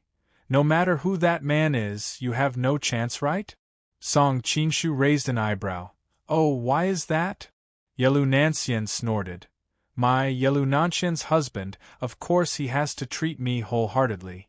You've incurred so many debts of love, only those silly women would be willing to follow you." Song Qinshu shrugged his shoulders, not minding her words. "No matter what, to be considered by the princess as a candidate for prince consort, this one is already honored." Yelu Nanshian's face heated up. She couldn't help but whine. "Who even considered you as a Fuma candidate?" Song Qinshu smiled and did not argue with her. Instead, he changed the topic and asked, "Was that your father on the street?" Hearing his words, Yelu Nanshian's face darkened. She couldn't help but nod. "And?" Song Qinshu asked curiously, "Since it's your father, why did he do that?" Yelu Nansien knew he was referring to her father using her as a shield. She sighed and said faintly, "I don't know either. What did you guys come to Yangzhou for this time?" Seeing her blank expression, Song Qinshu decided to change his way of asking. "Nominally, it's to ask Li Keqiu to surrender. But even I know that Great Liao is struggling to survive in the crack. How could Li Keqiu surrender to us?" Yelu Nansien shook her head. "Later, I discovered that after we arrived in Yangzhou, Father didn't rush to make contact with Li Keqiu. Instead, he kept an eye on the people passing through Yangzhou. I didn't know why at first, but now I think I understand. He came here to capture that person." Song Qinshu knew that the person she was talking about was Tian Guanong. It seemed that Yelu Isen's target was the Bixia sword book. He didn't know how he knew it was in Tian Guanong's hands. "I don't know why these days, I feel that father has changed a bit, but his appearance and tone are still the same as before. Maybe I'm thinking too much," Yelu Nansien suddenly said. Song Qinshu's heart skipped a beat. He looked into the distance thoughtfully. "Is that so?" Noticing the fatigue in Yelu Nanshian's eyes, Song Qinshu smiled at her and said, "Rest well, we'll investigate this later." Yelu Nansien was indeed very tired. She let him hold her shoulders and lay down on the bed. Not long after, she fell asleep. Song Qinshu covered her with a blanket and quietly closed the door. Not long after he left, he faintly heard a woman sobbing not far away. He followed the sound and found a young woman sitting in a pavilion in the depths of the forest, crying non-stop. Could it be that Madame saw me with another woman and became so sad because she was jealous? Song Qinshu deliberately coughed and said with a smile. The young woman in front of him was naturally Qing Yaojia. She raised her head and saw him. Her face turned red. She bit her lips and turned her face away. Gongzi is making fun of me again. Then why is Madame crying? Song Qinshu walked over and sat down. His hand naturally held her hand and asked with a smile. Qing Yaojia was startled. She didn't expect him to be so impudent. Wuji was scared. She looked around guiltily. Seeing that there was no one around, she quietly breathed a sigh of relief. Isn't it because of Guanying? What happened to young Master Lu? Song Qinshu vaguely guessed what was going on. Qing Yaojia's face suddenly turned red. She hesitated for a moment before whispering. The doctor said that his kidney meridian was damaged. From now on, I'm afraid he can't. She couldn't finish her sentence. Can't sleep with Madame? Song Qinshu casually said, although I really want to say my condolences to Madame, no matter how I look at it, this is good news for me. How can you be like this? Qing Yaojia was extremely angry and immediately cupped her fists.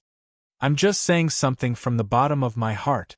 Song Qinshu grabbed her hand. Seeing that she was frowning, he quickly changed the topic.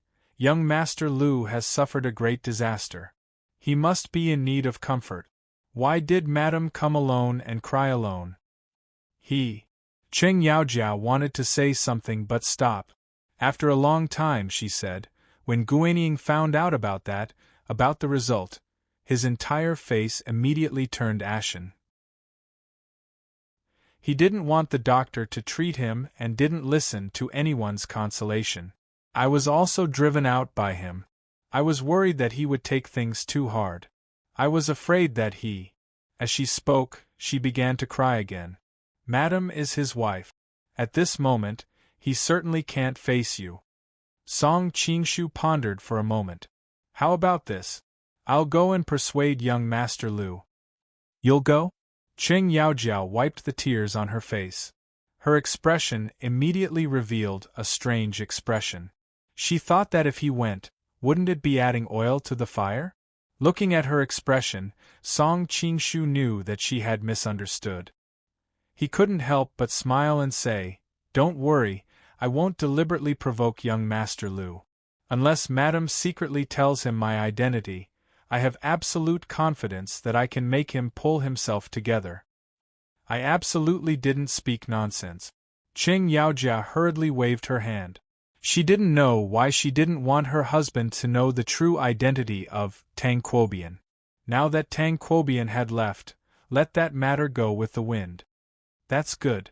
Song Qinshu got up and said, Come with me to persuade young Master Lu. You quickly let go. Seeing that her husband's room was getting closer and closer, and that he was still holding her hand tightly, Qing Yaojia suddenly panicked. Seeing her anxious face blushing, Song Qinshu felt that it was exceptionally attractive. He couldn't help but lean over and kiss her red lip. Qing Yaojia's eyes suddenly widened and her face was full of disbelief. It should be known that the two of them were just outside the door, separated by only a door from Lu Guanying. Let me be alone, let's go. Lu Guanying's voice suddenly came from inside the room. When he heard that, he wanted to move, but he thought that his wife had run back to persuade him. Hearing her husband's voice, Qing Yaojia anxiously pounded the chest of the man in front of her with her pink fists. Seeing that she was about to cry, Song Qinshu let go of her. He didn't want their relationship to be exposed so quickly. That would be too boring. Young Master Lu, it's me. Song Qinshu cleared his throat. The room suddenly fell into silence.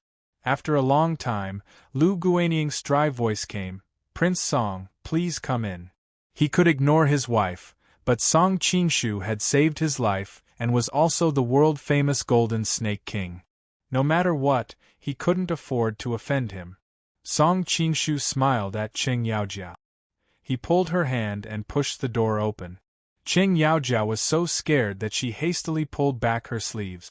After entering the room, he saw that Lu Guanying looked haggard. It was as if he had aged 20 years. Song Qingshu secretly sighed. As a man, he could more or less understand Lu Guanying's current mood. Young Master Lu, I heard about your condition from the doctor. I hope you can get over it. When Song Qingshu said this, Qing Yaojia's heart warmed. Song Qingshu obviously knew about it from her. If she told the truth, her husband would surely complain to her. This man was really considerate. Thinking of this, Qing Yaojia became absent-minded for a moment.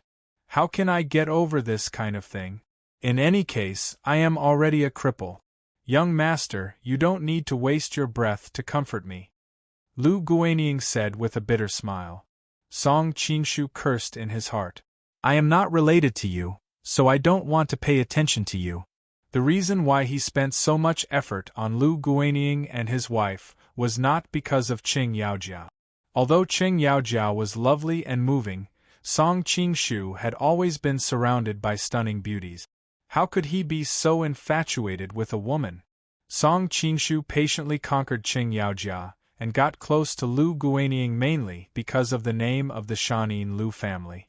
Nowadays, there were many aristocratic families in the southern Song dynasty. Although it was not as exaggerated as the Wei and Jin dynasties, Song Qingshu's identity made him a commoner in the eyes of these aristocratic families. If he could get the help of the Shanin Lu family, it would be easier for him to gain a foothold in the southern Song dynasty in the future. Of course, the Shanin Lu family was not a top aristocratic family. The entrance ticket he brought was not worth Song Qingshu spending so much effort. Song Qingshu was more interested in the Shanin Lu family's headquarters. Shanin was the Shaoxing of Song Qingshu's world. It was the gateway to the southeast of Hangzhou and was close to Hangzhou Bay. Hangzhou, which was the Lin'an of this world, was the capital of the southern Song dynasty. It was heavily guarded, especially against the north and west. In the east, the Qiantang River was close to Hangzhou Bay. There were also elite naval forces stationed there. Overall, the only weak point was the defense against the south. Chapter 1083. Of course, this would only be carried out as a last resort. After all, the southern Song dynasty was now regarded by all the Han people in the world. If he rashly attacked, he was afraid that he would be spurned by all the Han people in the world. However, as the leader of the Golden Snake Battalion, who also aspired to rule the world, Song Qingshu had no choice but to prepare for a rainy day. The most important part of this plan was that it had to be fast, so before attacking, he had to ensure that Shaoxing City was under his control. Shaoxing, Shanin, was the headquarters of the Lu family. They had been operating here for nearly 100 years, and the family's power had already penetrated into every area of Shaoxing City. Controlling the Lu family was equivalent to controlling Shaoxing City.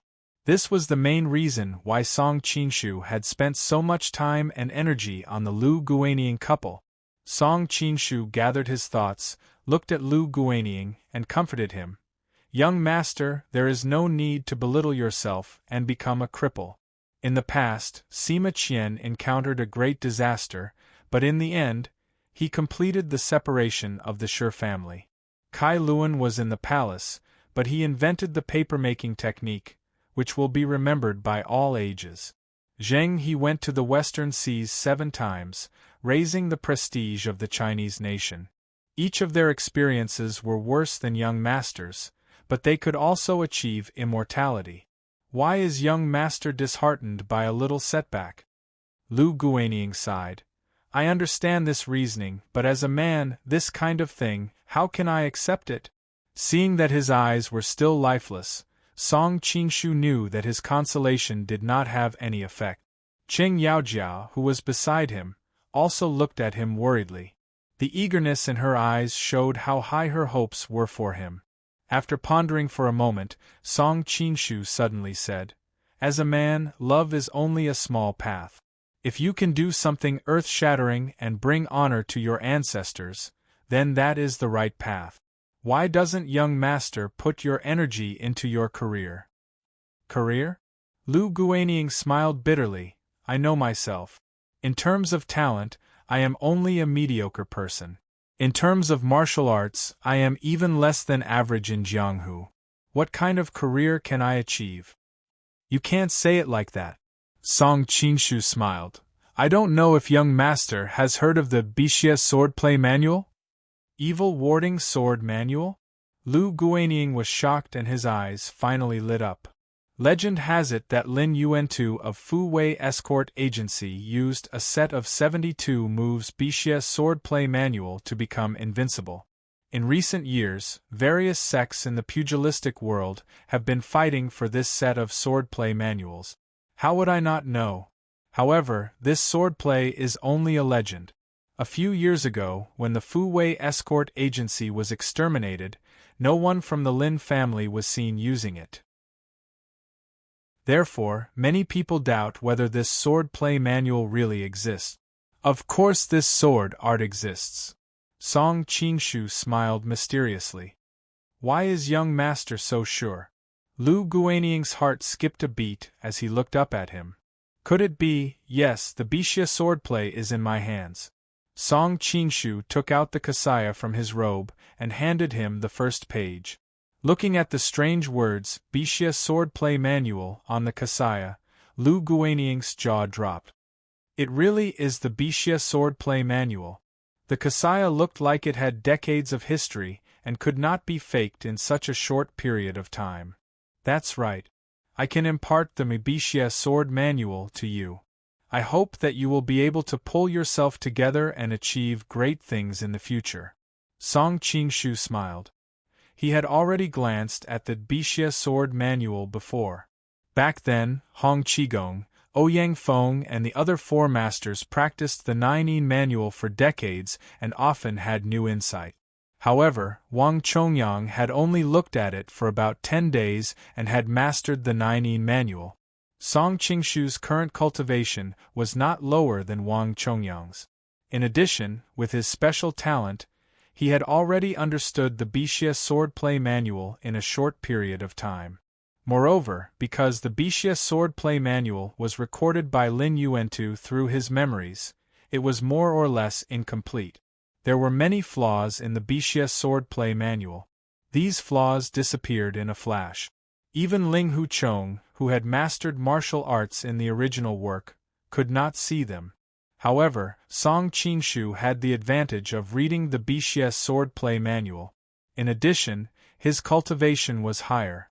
After reading it, he had already understood the Bixia swordplay manual. Therefore, if anyone used the Bixia swordplay manual against him in the future, it could only be said that they were courting death. Therefore, when he passed the Bixia swordplay manual to Lu Guanying, Song Qingshu was not worried that he would betray him in the future. Everything was under his control. Really? The Bixia swordplay manual was a secret technique that countless people in Jianghu dreamed of. How could Lu Guanying not be excited? Qing Yaojiao, who was beside him, was also shocked. She did not understand why Song Qingshu would give such an important manual to her husband. Could it be because of her? Thinking of this, Qing Yaojia could not help but feel a little dazed. Of course it's true. Song Qingshu smiled. But Lu Guanying was pleasantly surprised. He suddenly thought of his body's condition. Now I am no longer a normal man. Won't practicing this technique affect me? There were many secret techniques in Jianghu that had very harsh requirements on the body's natural talent.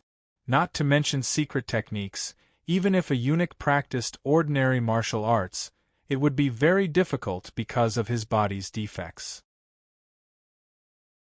This was also the reason why Lu Guanying was so worried.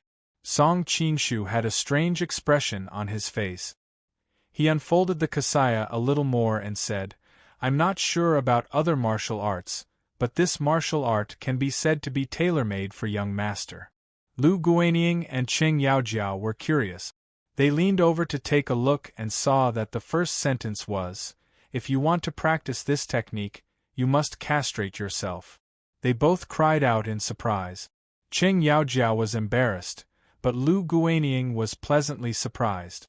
Lu Guanying suddenly thought of something and his expression became strange. Could it be that young master also? The Bixia swordplay manual was a divine technique that all people in Jianghu yearned for.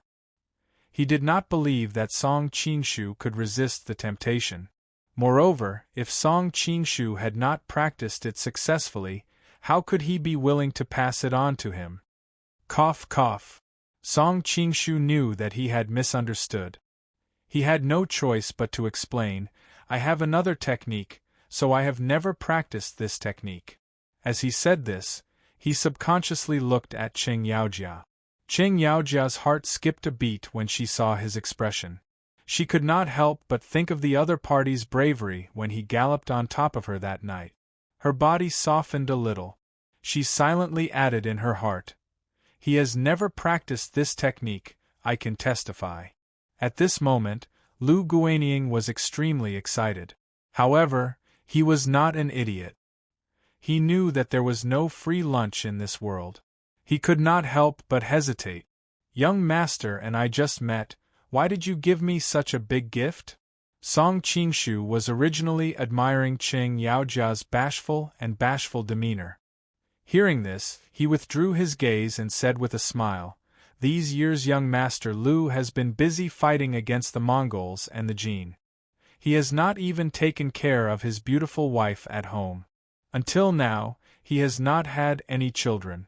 Song Mao admires his patriotism. Now that I am able to help young master, it is only a slight effort.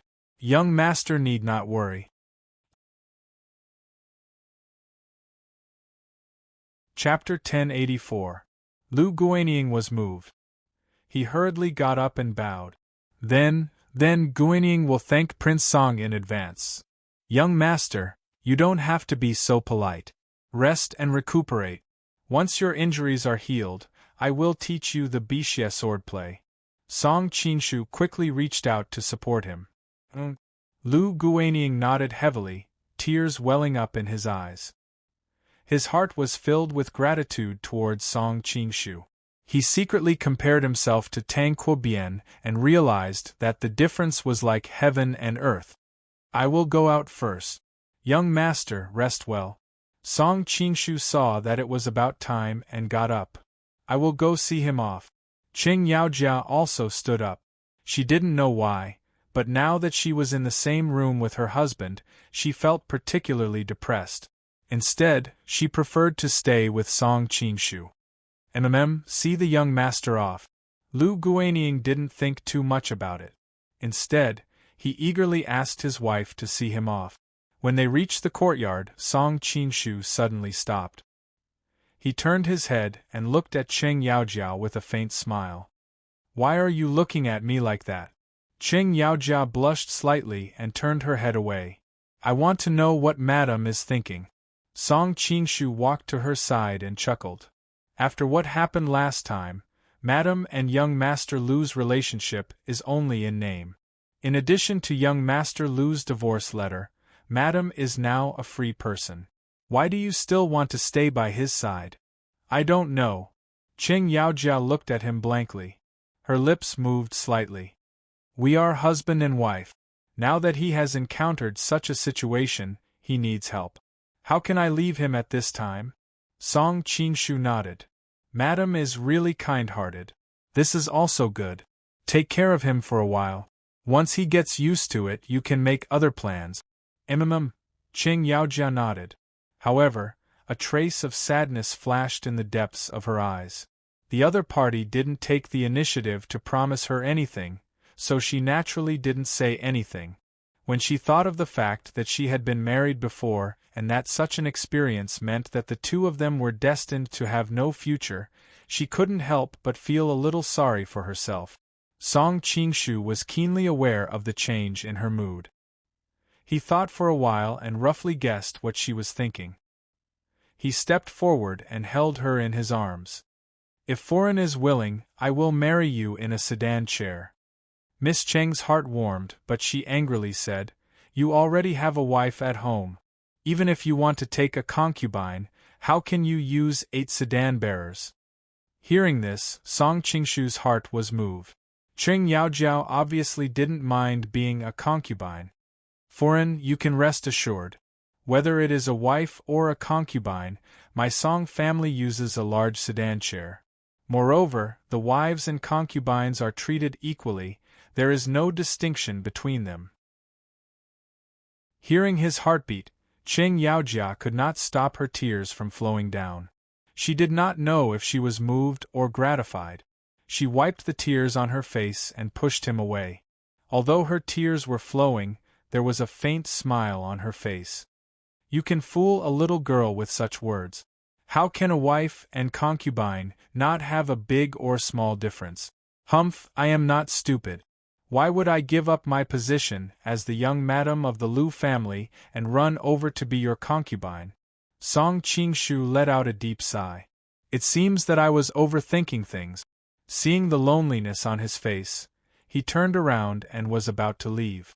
Cheng Yaojia suddenly became anxious and pulled him back. Song Qingshu looked at her in astonishment. Cheng Yaojia's small face suddenly turned red. If I really abandon Guanyin and follow you, it will not be good for your reputation or mine. Moreover, the Lu and Qing families have been good friends for generations. My family will not agree to me leaving the Lu family. The corners of Song Qingshu's mouth slightly rose. He deliberately sighed again. It seems that you are still more willing to be Mrs. Lu.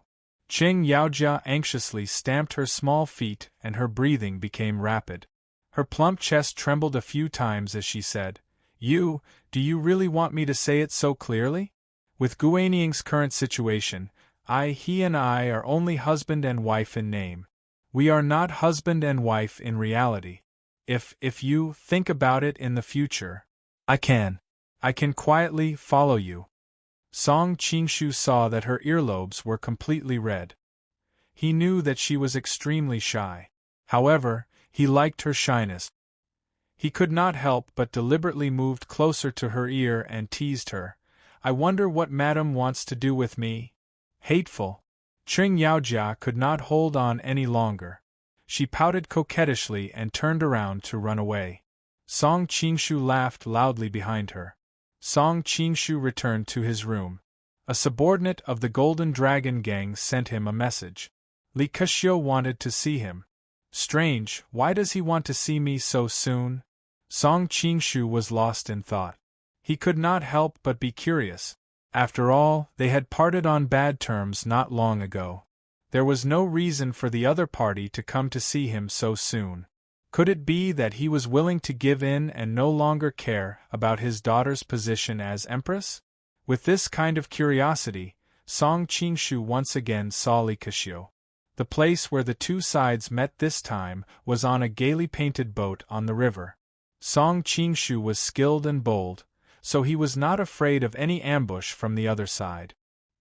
He calmly sat down in front of Li Keqiu. Nephew, you really have a good bearing. Li Keqiu revealed a strange expression. Song Qingshu smiled and said, Uncle Li also has an extraordinary bearing. Both of them looked at each other and burst into laughter. Both of them understood the meaning of each other's words. Li Keqiu admired Song Qingshu for coming alone. Song Qingshu admired Li Keqiu for daring to be so close to him. After all, with Song Qingshu's current cultivation, even if Li Keqiu had 100,000 elite soldiers, they would not be able to save his life at such a close distance. I was indeed a bit angry during the day. However, after I came back, I carefully thought about it and found that what you said was not unreasonable. Li Keqiu poured a cup of tea for Song Qingshu. She then said, This time, I specifically called you over to avoid any unexpected events. I want to tell nephew that I have already thought it through and am willing to cooperate with nephew. The position of imperial concubine is not an injustice to Yuanji. Really? Song Qingshu's eyes widened in disbelief. He could wear out iron shoes in fruitless search, but by chance he found it effortlessly. However, this happiness came too quickly. It was somewhat unreal.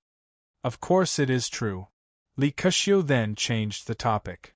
However, there is one matter that I need to trouble nephew with. Song Qingshu smiled and said, Uncle Li, please speak. Not to mention one, even if it was 10 or 100, I would not even frown. Li Keqiu shook her head and looked at him meaningfully. Nephew should not speak too early. This matter is not so easy to accomplish. Song Qingshu lightly said, If it was something easy to accomplish, why would Uncle Li open your mouth to find me? Nephew indeed has a good bearing. Li Keqiu gave a thumbs up. She then continued, You also know that Yangzhou is currently at the mouth of the wind and waves. All the forces are staring at this fat meat. If I choose the Golden Snake Camp, I will definitely offend a few other forces. Let's not talk about Jin and Qing. Nephew previously said that he could help settle them. I believe in nephew's ability. Although Mongolia is strong, it is after all too far away. It is beyond their reach. I am also not worried. However, I have always been very close to the Southern Song. They have always viewed me as something in their pocket. If they find out that the cooked duck has flown away, they will definitely fly into a rage out of humiliation. Song Qingshu nodded. This was also the question that he had been thinking about.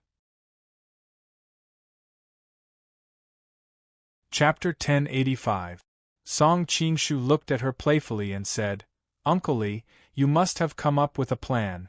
Li Keqiu blushed and said with an embarrassed smile, Nephew, you are really insightful. I was thinking that since Han Xingzhou and his people have fallen into the hands of the Mongols, it is a golden opportunity. If we can rescue them, we can do them a big favor and take the opportunity to sign a non-aggression agreement with them.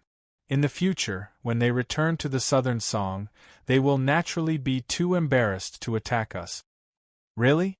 Song Qingshu tapped his fingers on the table. His biggest enemy had always been the Mongols, and it was not wise to start a war with the Southern Song at this stage. Not only would he waste his strength, but he would also lose the support of the Han people. Okay, we will do Han Xingzhou a favor. After thinking for a while, Song Qingshu came up with a plan. In fact, even if Li Keqiu didn't say it, he would still save Han Xingzhou. On the surface, Han Xingzhou was a firm warmonger in the Southern Song. After saving him and returning to the Southern Song, it was very likely that he would attack the Jin Kingdom. Now that the Jin Kingdom was under Song Qingshu's control, it was not a wise choice. Unfortunately, it was not so simple. In the Southern Song, 3 powerful ministers were fighting each other. Han Xingzhou was the most powerful, and Jia Shidao and Shi Miyuan were the second. The two had to unite to fight against Han Xingzhou. Now, the situation in the Southern Song court had reached a delicate balance. Han Xingzhou wanted to attack the north, and besides the Jin Kingdom, Jia Shidao and Shi Miyuan were the least willing to see him succeed. If he succeeded, Han Xingzhou's prestige would soar, and they would not be able to fight against him. Therefore, once Han Xingzhou attacked the north, Jia Shidao and Shi Miyuan would definitely try to stop him. In history, one of the main reasons why Han Xingzhou's northern expedition failed was because of his political enemies. In this chaotic world, Han Xingzhou's political enemies had become the 2 most famous and ruthless figures in history. The problems he would encounter would be 10 times more difficult than the northern expedition in real history. Considering all the information, Song Qingshu was very sure that once Han Xingzhou started the northern expedition, even if he didn't do anything, Jia Shidao and Shi Miyuan would take care of him. Therefore, although Han Chuanzhou's northern expedition seemed intimidating, it was nothing to worry about. More importantly, Song Qingshu could take advantage of this opportunity to gain complete control of the Jin Kingdom's army. Although Tang Quobian was the highest commander of the Jin kingdom in name, he had risen too fast, which inevitably led to an unstable foundation. A large part of the military was controlled by Taizong's family and several big families. Once Han Xingzhou started the northern expedition, he could take over the army.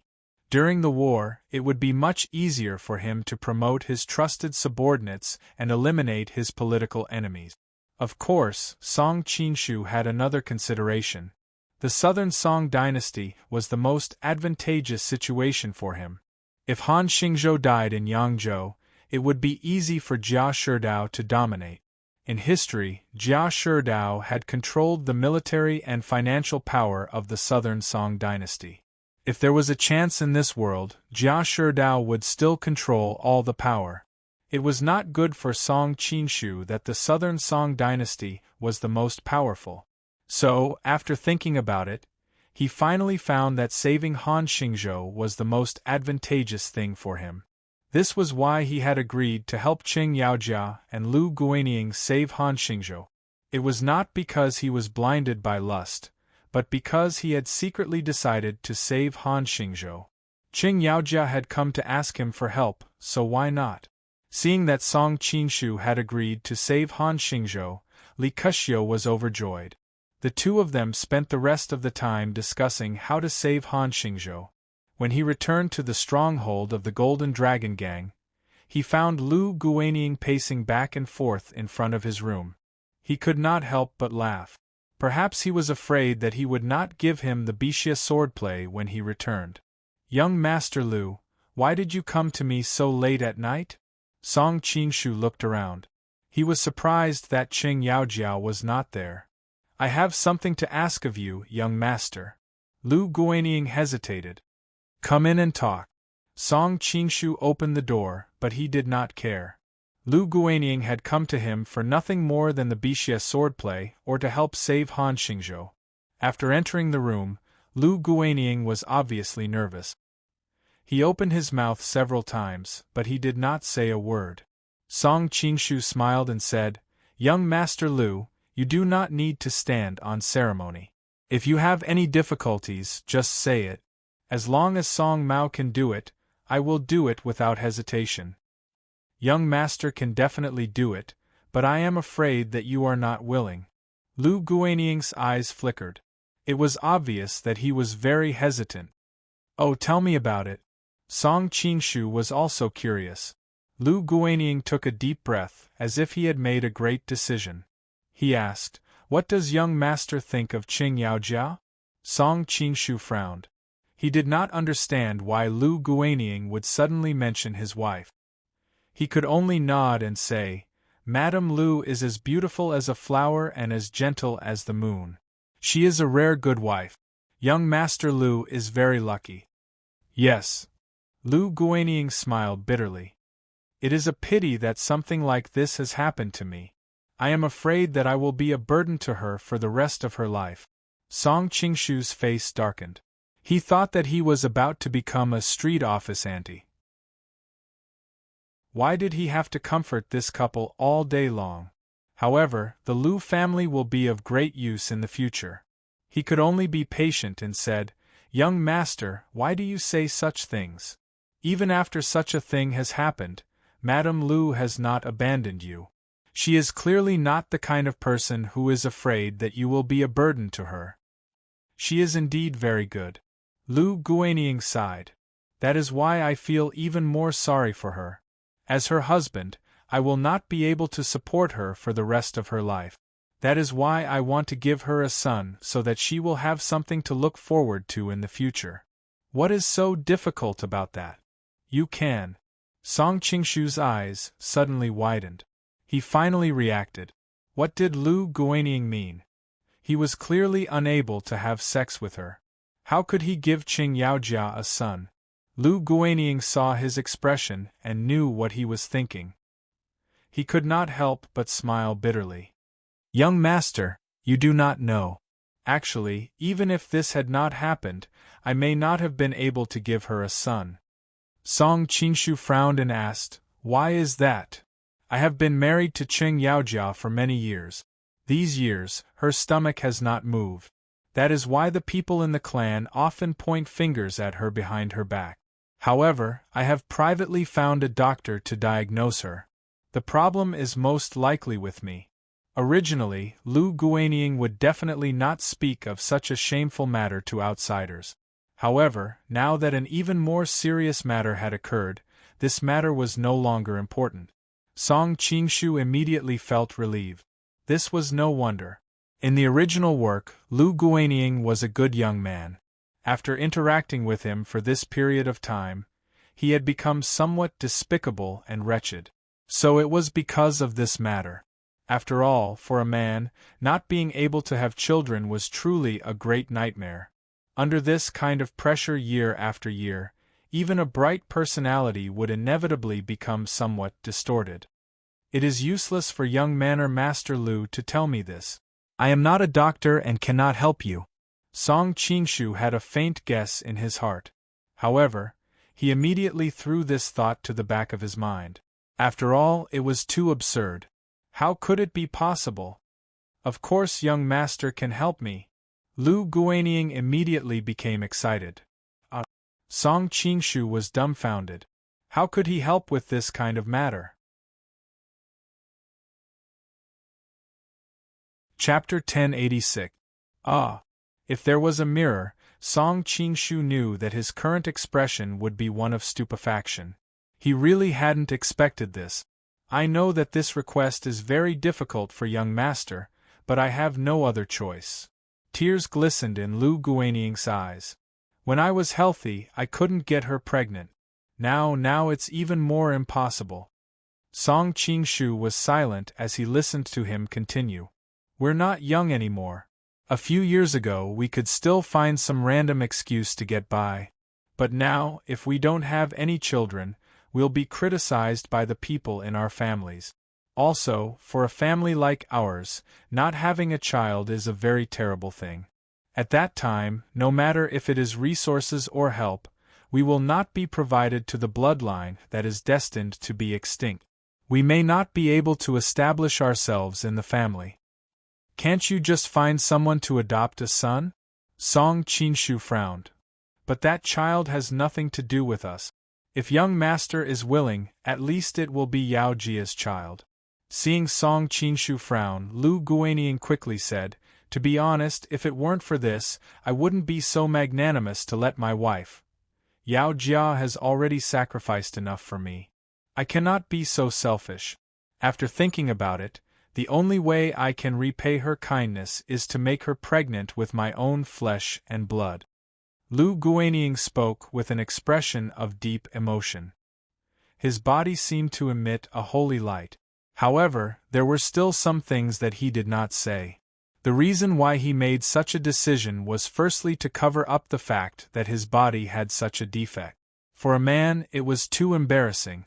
Originally, there were many people in the family who were secretly talking about him and his wife. If their injuries were to be exposed, what would happen? If he had a child, he would be able to shut up people's mouths and completely pull his wife to his side. Although Qing Yaojiao didn't show any disgust, people's hearts could change. In a few years, what if she couldn't stand this kind of life anymore? Having a child would solve all problems. Secondly, he wanted to ride on Song Qingshu's coattails. Song Qingshu had saved him and his wife's lives, and he had even promised to pass him the Bixia swordplay that countless people dreamed of. Everything seemed so unreal, and Lu Guanying was always uncertain, afraid that he would wake up from his dream. If he could facilitate the marriage between the other party and his wife, he would be much more confident. Third, he wanted to save Han Yuezhou, but Song Qingshu had already treated him very well. He had nothing to repay, so how could he ask for help? If the other party had such a relationship with his wife, then they would be considered a family, and it would be much more convenient to speak. As the saying goes, everything is difficult at the beginning. If he had not given Qing Yaojia to Tang Quobian, Lu Guanying would not have made such a decision. He was like a red-eyed gambler. He had already lost so much, he had to seize every opportunity to make a comeback. Fourth, it was for the future status of the family. After all, he had worked so hard and even sacrificed his wife's innocence to save Han Yuezhou. Han Yuezhou would certainly repay this kindness. But if he had no children, it would benefit others in the family. This was something he absolutely could not accept. Of course, there was also his gratitude to Song Qingshu and his guilt toward his wife. All these factors intertwined, and Lu Guanying made such a shocking decision. Seeing Lu Guanying's earnest eyes, Song Qingshu suddenly felt a headache coming on. How can I agree to this kind of thing?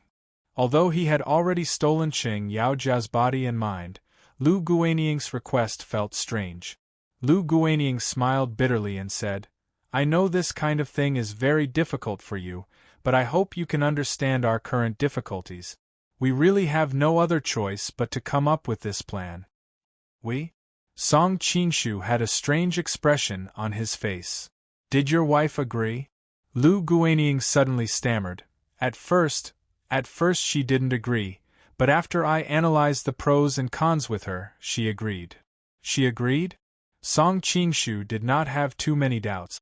After all, the two of them had already been intimate, so it was not surprising that Qing Yaojia agreed. Seeing that Song Qingshu still had a hesitant expression, Lu Guanying had to continue to increase the price. You can rest assured that no outsider will know about this matter. From now on, Qing Yaojia and I will only pretend to be husband and wife in front of outsiders. In private, you can look for her at any time. Even if Qing Yaojia becomes pregnant and has children in the future, if you don't mind, you can still look for her. I won't say anything. That works. Song Qingshu's eyes widened. To be honest, this condition was too generous. He did not need to perform any obligations and enjoyed all the rights. His only obligation was to make Qing Yaojia pregnant, if that counted as an obligation. Lu Guanying sighed and said, We can't repay you for your kindness in this lifetime, so I also want to use this matter to repay you. Song Qingshu's expression turned serious and hurriedly interrupted him, saying, I am helping you because of Jianghu morality. I do not have any ulterior motives, and I do not need this kind of repayment. Lu Guanying hurriedly explained, I know that you are a person of noble character and unquestionable integrity. Right now we are in urgent need of your help, not to repay you. Song Qingshu revealed an awkward expression. After a long time, he said bitterly, All right, I only hope that young Master Lu will not resent me in the future. He did not agree because he was greedy for Qing Yaojia. After all, he already had Qing Yaojia. The reason why he agreed was because of the Hangzhou Bay landing plan. If he wanted to control the Lu family, this was a once-in-a-lifetime opportunity. Seeing that the other party had finally agreed, Lu Guanying was overjoyed. Young master, you worry too much. I am grateful that you agreed to help me, so how can I resent you? Young master, this way please. Ah?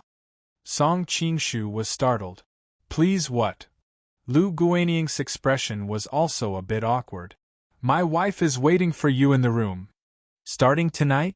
Song Qingshu sucked in a breath of cold air. This husband was really free and easy. I'm afraid we won't be staying in Yangzhou for long, so we naturally have to hurry. Lu Guanying smiled embarrassedly and then said, Young master, Qing Yaojia's temperament is a bit shy, and this kind of thing is too embarrassing. When we get to her room later, she may be too embarrassed to answer you. You don't have to worry so much, just, in the end, he could not say the rest of the words. Thinking about how he would once again push his wife into the arms of another man, Lu Guanying's heart suddenly ached. However, his eyes quickly became firm again. For the current him, there was no meaning to love. Only martial arts and power were the meaning of the rest of his life. Chapter 1087. Lu Guanying led Song Qingshu to the door of his wife's room and said, Go in, young master. I won't show myself, lest it becomes awkward later. Actually, brother Lu, it's not too late to regret. Song Qingshu changed the way he addressed him. After all, Lu Guanying was older and he was his brother, so he deserved to be called Brother Lu. Noticing the change in the way he addressed Song Qingshu, Lu Guanying was elated. He felt much closer to Song Qingshu and hurriedly said, "Don't worry, young master. This decision was made after careful consideration. We will not go back on our word." Then, "All right." At this point, Song Qingshu had nothing more to say. Just as he was about to push the door open, he suddenly stopped and handed a thin booklet to Lu Guanying. "This is a copy of the Bixia swordplay manual. You can study it when you have time." Song Qingshu had always been kind. Since Lu Guanying had given his wife to him, he couldn't let him go back empty-handed. Plus, he had planned to give him the Bixia swordplay anyway. Thank you." Lu Guanying's voice was trembling. His hand that reached out to take the booklet was also trembling. He was obviously very excited. In addition to relying on Song Qingshu, half of his future career would depend on this peerless martial arts manual in front of him. Watching Song Qingshu walk into his wife's room and close the door behind him, Lu Guanying opened his mouth, but in the end, he didn't say anything. As a man, making such a decision was not an easy thing to do. However, looking at the secret manual in his hand that everyone in Jianghu dreamed of, his spirit recovered. Taking a deep look at his wife's room, Lu Guanying gritted his teeth and left in a hurry. He didn't want to stay there.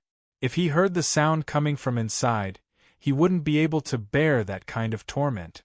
Plus, he needed a quiet place to study the Bixia swordplay, so he left without any reluctance. Hearing that Lu Guanying had left, Song Qingshu walked into the house. He didn't know why there was no light in the room, but when he thought about what Lu Guanying said about his wife being shy, he suddenly understood. "Qing Yaojia usually looks as pure as a little white rabbit. I didn't expect her acting to be so real." Song Qingshu couldn't help laughing. Miss Qing did not come out to greet him. Instead, she lay quietly on the bed in the inner room. Her body was covered with a quilt. Her chest rose and fell slightly, and her breathing was very calm. Asleep? Song Qingshu was startled, but it was indeed a little late. It was normal for her to fall asleep after waiting here for a while. After all, in Lu Guanying's opinion, this night must have been very stressful for his wife. However, in reality, the two of them were already in perfect harmony. Qing Yaojiao was no longer on guard against him. Even if she fell asleep, she wasn't afraid that he would do anything to her. Sleeping is also good. Song Qingshu did not wake up the beauty on the bed. Instead, he felt that it would be more interesting to try a different scene. He quietly took off his coat and clothes. Song Qingshu quietly crawled under the quilt on the bed. The key to this situation was to steal. If he woke her up, it would be bad. As soon as he crawled under the quilt, Song Qingshu's hand felt soft and smooth like cream. The beauty on the bed seemed to only be wearing the most intimate layer of underwear. Song Qingshu secretly laughed. Usually, Miss Qing is so dignified and quiet. Now, she actually came to wait for me naked. It seems that Lu Guanying's decision broke her heart, so she simply let go of herself. A beauty's feelings were heavy. Song Qingshu naturally couldn't disappoint her good intentions. He reached out to hold her fragrant shoulder and gently kissed her. Ah, the beauty under him moaned. It seemed that she had already sensed it. Song Qingshu felt the woman under him tightly clenched her teeth. He couldn't help but laugh. "We are already an old couple. Why are you still shy?" He didn't know if the beauty was moved by his words or if she really couldn't resist his various superb attacks. Her red lips parted slightly and in the end, he kissed her deeply. The other party's kissing technique was rusty. It was obvious that she was dodging. Song Qingshu didn't care. He only thought that she was thinking that her husband was still in the garden and couldn't let go of his hands and feet. So, he used all kinds of flirting methods and kissed her until she was gasping for breath and her heart was beating fast. "Hey, Madam seems to have lost weight these past 2 days. Song Qinshu felt that her skin was not as plump and soft as before. It seemed to be more compact and slender. Woo, Miss Qing seemed to want to say something. However, when she opened her mouth, she only made some sweet humming sound. Instead, it added fuel to the fire, causing Song Qingshu's hot kisses to fall like raindrops. Your legs also seem to have become longer. Song Qingshu couldn't help but click his tongue in wonder. It seems that fumbling in the dark has its own advantages. In the dark, skin and skin rubbed against each other. Song Qingshu's whole body was burning hot. He estimated that the time was right and leaned over. Hey! Song Qingshu felt as if he was tightly bound by something. He couldn't move forward. He wondered why Miss Qing's body was still like that of a young girl. Feeling her body tremble slightly, Song Qingshu moved closer to her ear and gently said, "It's not our first time. Why is Madam so nervous?" Miss Qing hummed again. Unfortunately, in Song Qingshu's ears, it was only an affectionate invitation.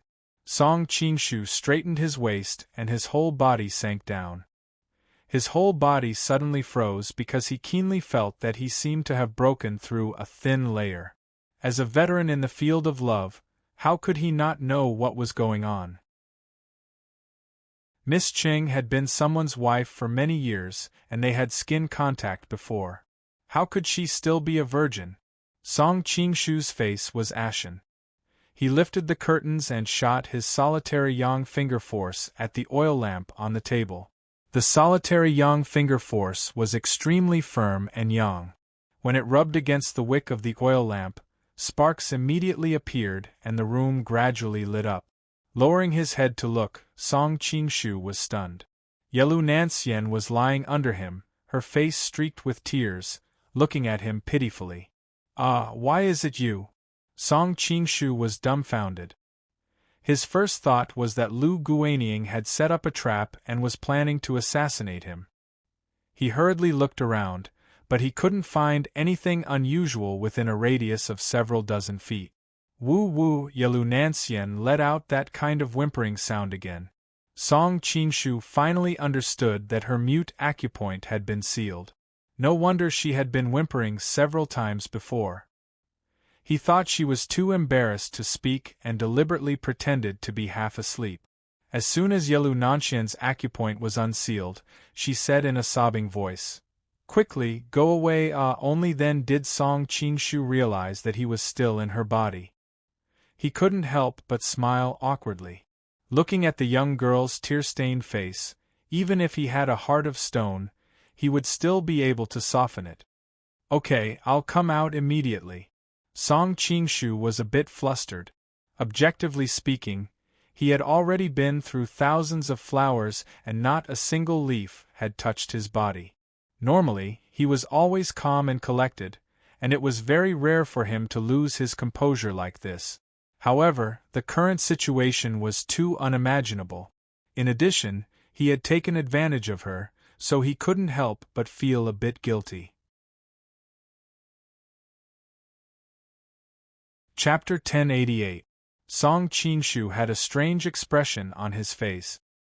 He could only maintain his previous position, afraid that he would make this tear-stained beauty cry again. However, their current position was too ambiguous. For Song Qingshu, it was a great torment. In order to divert their attention and resolve the awkwardness, Song Qingshu hurriedly asked, "Nanxian, sister, why are you here?" He had originally planned to call her Miss Yelu or Miss Nanxian, but since he had just bullied her, it would be too distant. So, he changed it to Nanxian's sister instead. Yelu Nanxian's attention was not on this at all, nor did she notice the change in the way she addressed him. She angrily said, "Isn't it all because of that Madame Lu you speak of? Qing Yaojia?" Song Qingshu's face was full of disbelief. How could it be? Qing Yaojia had always been shy and bashful in his heart. He really could not imagine that this was her doing. How could it not be? Yelu Nanxian angrily said, "I was resting in my room when she suddenly ran in. Without saying anything, she sealed my acupuncture points and brought me to this room. Then she took off my clothes and put me on the bed. Not long after, you came. This is really a misunderstanding. I thought that the person in the room was. Song Qingshu's face was full of embarrassment. He did not know how to explain the whole thing. I thought it was Madame Lu. Yilu Nanxian sneered. One of you is a married woman and the other is a married man. You two hooked up in private. You really are an adulterous couple. Song Qingshu was unhappy. We are in love with each other. How is it as dirty as you think? Moreover, young Master Lu also knows about our matter. He was the one who asked me to come here tonight. Keep making things up. Yilu Nanxian did not believe him at all. What husband would let another man into his wife's room? Come to think of it, this has something to do with you father and daughter. Song Qingshu laughed bitterly and roughly explained the whole story. Hearing that Lu Guaniang could no longer have sex, Yilu Nanxian was finally moved. No wonder Madame Lu wanted to do this to me. So it was to avenge her husband. Seeing her nibbling her red lips as she spoke, Song Qingshu felt that it was exceptionally alluring. The change in his heart quickly reflected on his body. Ah! Yilu Nanxian cried out in shock, her body involuntarily trembling. Song Qingshu could feel it even more clearly. He realized that as she trembled, he sank deeper and deeper. Yilu Nanxian angrily stared with tears in her eyes. Song Qingshu's face was filled with anger. Yilu Nanxian cried out, her body arched like a bow, her body turned soft. Her Yilu Nanxian face. Yilu Qingshian's eyes, her face. Song Qingshu face. Yilu. Yilu Yang felt as if he had a Lu and Yen on. Yilu, not knowing how much time had passed, in a daze she saw Song Qingshu's handsome face dripping with sweat. A strange feeling welled up in Yilu Nanxian's heart. She couldn't stop herself from hooking her arms around his neck. Song Qingshu finally woke up. Looking at the red marks on her body, he felt extremely guilty. Sister Nanxian, before he could finish, Yilu Nanxian coldly cut him off. Get out! What happened tonight was my fault. I will take responsibility for it, Song Qingshu continued. Get out! Yilu Nanxian picked up the clothes beside her and silently put them on, her face still as cold as ice. Song Qingshu knew that she had suffered a great shock today. It was useless no matter what he said. He could only wait for her to calm down and then slowly explain to her. Then you rest first. I won't disturb you any longer. Seeing that she didn't respond at all, Song Qingshu smiled bitterly and left the room, closing the door behind him. Taking a stroll in the garden, Song Qingshu was filled with regret. He and Yilu Nanxian originally admired each other, and even had a feeling that the friendship between gentlemen was as indifferent as water. In the end, what happened tonight completely destroyed their friendship. Although he thought of himself as charismatic, the time he spent with Yilu Nanxian was too short. It wasn't enough to win her heart. How could she willingly give herself to him? But what could he have done in that situation? Would he have listened to her and left, put on his clothes and returned to his own home? That would have been extremely awkward. Rather than that, it would have been better to leave an unforgettable impression in her heart. The night is cold and the stars are sparse. Young master, why aren't you accompanying a beautiful woman in a warm and gentle place? Why are you sighing alone in the yard? Not far away, a delicate female voice came. When Song Qingshu heard this voice, he was instantly enraged, and with a single step, he appeared beside her. He pushed her down and fiercely slapped her plump and supple butt as she cried out in surprise. After a dozen slaps, the evil fire in Song Qingshu's heart gradually subsided. He fiercely glared at her. Isn't it all because of you? Qing Yaojiao was in so much pain that tears welled up in her eyes. She covered her buttocks and stood up. Who told her father to do that to Guaniang? Song Qingshu gloomily snorted. Her father is her father, she is her. Every debt has a debtor. It's not like she hurt young Master Lu. Why are you looking for her? It's only right and proper for a son to pay his father's debts. Qing Yaojia bit her lips. Her usual bashfulness was gone and her expression became extremely stubborn. Song Qinshu looked at her in surprise and said, I didn't expect you to have such deep feelings for young Master Lu. It's not what you think. Qing Yaojia hurriedly waved her hand and explained, Actually, I still have some feelings for Guanying. After, she raised her head and looked around. Seeing that there was no one around, she said in a low voice, After all, I did something wrong to him. But this time, when I heard that he gave me to you, my last feelings of guilt disappeared. I've thought it through now. In the future, I'll be at ease. Qing Yaojia raised her head and looked at Song Qinshu.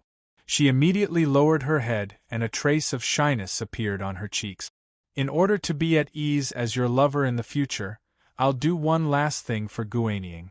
I'll also put an end to our many years of love as husband and wife. After Song Qinshu heard this, he couldn't help but sigh. It's a pity that Yelu Nanxian has suffered. Who said it was hard on her? Qing Yaojia snorted. In the future, she will understand how lucky it is for a woman to be able to have sex with a man like you. Song Qinshu suppressed the smile on his face and deliberately said with a straight face, Do you think I won't pursue this matter because you flatter me? Chapter 1089. Song Qinshu snorted and said, That was just the appetizer. Then what is the main course? Miss Cheng's cheeks were red and her eyes were shining with a strange light. Song Qinshu stepped forward and picked her up. He said in a rough voice, Of course the main course is my wife. Because Yelu Nanxian's skin had just cracked, he was worried that she wouldn't be able to bear it, so he held back his strength. In the end, she was stuck in a stalemate. Coupled with this blunder, he had been suppressing an evil fire in his heart and urgently needed to vent it out. Miss Qing cried out in alarm. Her eyes were evasive as she said, Didn't Miss Yelu let you eat until you were full? Song Qinshu smiled evilly. Young Manor Master Lu, didn't you ask me to help you get pregnant? As the saying goes, one who is entrusted with a task must be loyal. I will do my best until my death. Qing Yaojia let out a soft cry and buried her head in his bosom. In the end, her skin was not as thick as Song Qinshu's. Song Qinshu laughed heartily and carried her to his room. Hey, young Master Lu is still awake so late? After walking for a while, he suddenly ran into Lu Guanying. Lu Guanying looked tired, but his eyes revealed excitement from time to time. It was obvious that he had been studying the Bixia swordplay all night and was immersed in profound martial arts. Lu Guanying saw him and subconsciously replied, I was a little dizzy from reading so I came out to get some fresh air. Young master, you are. Speaking to this point, he finally saw Miss Qing in Qin Haodong's arms. For a moment, his expression was very interesting. I'm going to die, I'm going to die. Why did I run into him at this time? Miss Qing sighed. At this time, she could only bury her head in Song Qinshu's arms like a panicked ostrich. Song Qinshu was very calm. He smiled as if nothing had happened and said, I just brought your wife out to admire the moon. Now I'm going back to sleep. Miss Qing almost fainted. It was already embarrassing enough that her husband saw her with his lover, but he deliberately said this. Was it not enough to provoke Lu Guanying? Lu Guanying's face twitched and he didn't know how to answer. After thinking for a long time, he could only say, Thank you for your hard work, young master. His original intention was to make Miss Qing pregnant. It was not an easy task, but when he said it, it sounded wrong. Miss Qing's eyes rolled. Her husband's words were even more senseless. She couldn't help but feel a sense of absurdity. There was no such complicated relationship in the world. A wife and a lover were having an affair in broad daylight. Not only was the husband not amazing, but he was afraid that his lover wouldn't do her best. Young madam is as beautiful as a flower and as beautiful as the moon. Not only is it not hard, it is also a rather enjoyable task. Song Qingshu saw that he had provoked enough and changed the topic. The martial arts recorded in the Bixia swordplay are extremely profound. Young master, when you cultivate, do not be greedy and rush to advance. If you have any doubts, you can come to me. Lu Guaniying's face was very ugly. Although he was impotent, he had not been in this state for long. His mentality as a man had not changed yet. Originally, when he saw his wife in the arms of another man in the middle of the night, he felt a little uncomfortable. After being provoked again and again, he couldn't help but feel his blood boil. He almost went forward to take his wife back. While he was hesitating, he suddenly heard the Bixia swordplay. Lu Guaniying immediately calmed down. His yearning for advanced martial arts finally won over the pitiful self-esteem in his heart. He subconsciously answered, I did encounter a few problems just now. I practiced according to the swordplay and felt my blood boil. That's the imbalance of yin and yang. Song Qingshu casually explained for him. Just like that, Song Qingshu answered several of her questions in succession, making Miss Qing extremely depressed. These two men were too much. Was this the time to ask for martial arts advice in this situation? She had become an outsider. Feeling resentful, Miss Qing quietly pinched the soft flesh on Song Qingshu's waist. Song Qingshu was slightly startled, but he quickly reacted and said, Haha, young Master Lu, it's getting late. As the saying goes, a moment of one's body is worth 1,000 pieces of gold. As for other questions, young master can ask them next time. Miss Qing, who was in his arms, was so embarrassed that she wanted to find a hole to hide in. What do you mean by a moment of one's body is worth 1,000 pieces of gold? Who said this to their husband? Lu Guaniying also had a strange expression on his face. He smiled embarrassedly and said, I was rude. I won't disturb the two of you. He also felt that this matter was very f***ed up. What the hell was going on? However, his main focus was still on the Bixia swordplay manual. He kept repeating Song Qingshu's pointers in his mind, afraid that he would forget them later. Seeing his appearance, Song Qingshu laughed and carried Miss Qing back to his room. You! After entering the room, Miss Qing was about to complain, but just as she opened her mouth, Song Qingshu covered her mouth. And, woo! Miss Qing was a bit surprised by the other party's rudeness. However, the strange thing was that she didn't dislike this kind of rudeness at all. Instead, her whole body inexplicably heated up. After quickly and easily undoing her clothes, Song Qingshu directly pressed her down on the bed. After a soul-stirring cry, the whole bed began to violently shake. The next morning, Song Qingshu woke up feeling refreshed. He saw Miss Qing lying beside him with her hair in a mess. She looked like a fresh flower that had been ravaged by a violent storm. However, there was a different kind of beauty to her. His fingers caressed her delicate face. Song Qingshu couldn't help but sigh in his heart. No wonder everyone says that a wife is better than others. At least you don't have to feel bad when using them. Yalu Nanxian's tear-stained face from last night suddenly appeared in his mind. His expression changed. Seeing that Miss Qing didn't have any intention of waking up for a while, he hurriedly put on his clothes and went in the direction of Yalu Nanxian's room. I'm leaving. Looking at the note in his hand, Song Qingshu couldn't help but smile bitterly. After what had happened, this result was not out of his expectations. He was experienced, or perhaps his skin was thick enough, so he was able to remain calm. But for a virgin like her to encounter such a drastic change, it was already very fortunate that she didn't seek death. I can't believe she left a note. Looking at the graceful yet heroic handwriting, Song Qingshu's originally somewhat disappointed mood suddenly became happy. When he came out of Yalu Nanxian's room, he unexpectedly bumped into Lu Guaniying again. This time, the other party also saw him and his expression was clearly a bit unnatural. Song Qingshu took the initiative to step forward and said with a smile, "Young master, why are you up so early? Last night, I was immersed in the mysteries of the Bixia swordplay manual. Unknowingly, the sun had risen. In fact, Lu Guanying wasn't telling the truth. Last night, he was indeed immersed in the Bixia swordplay manual, but the faint voice of his wife coming from afar made his heart flutter. Young master still needs to strike a balance between work and rest.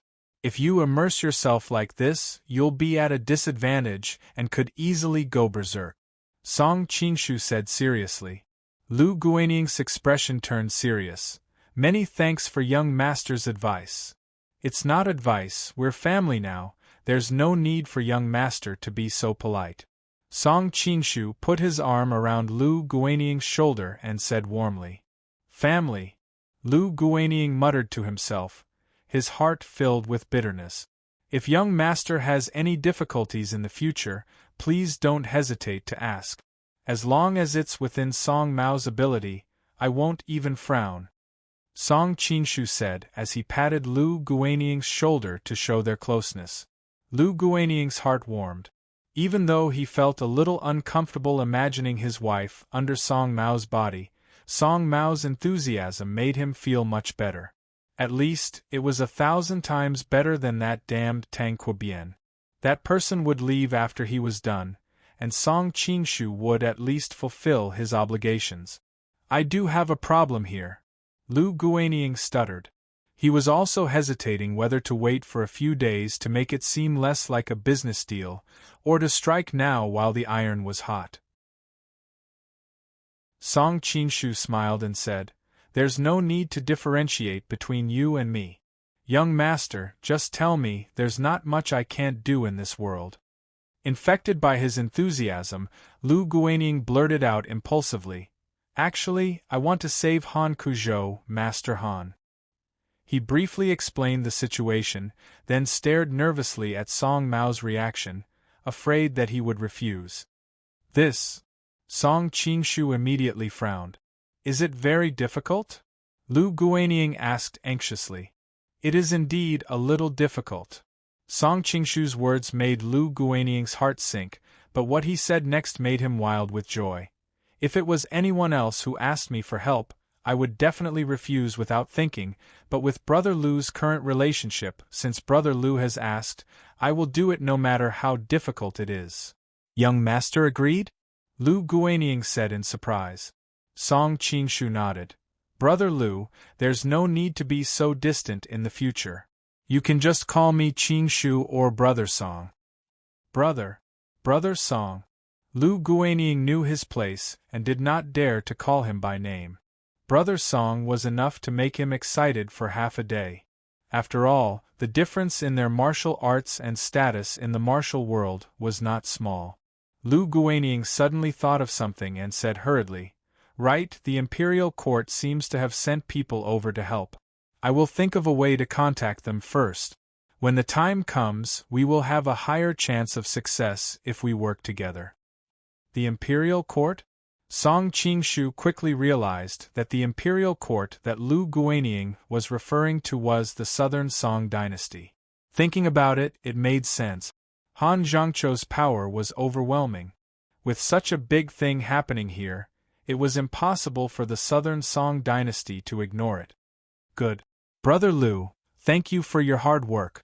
Song Qingshu nodded and looked at Lu Guanying's back as he left. He seemed to be lost in thought.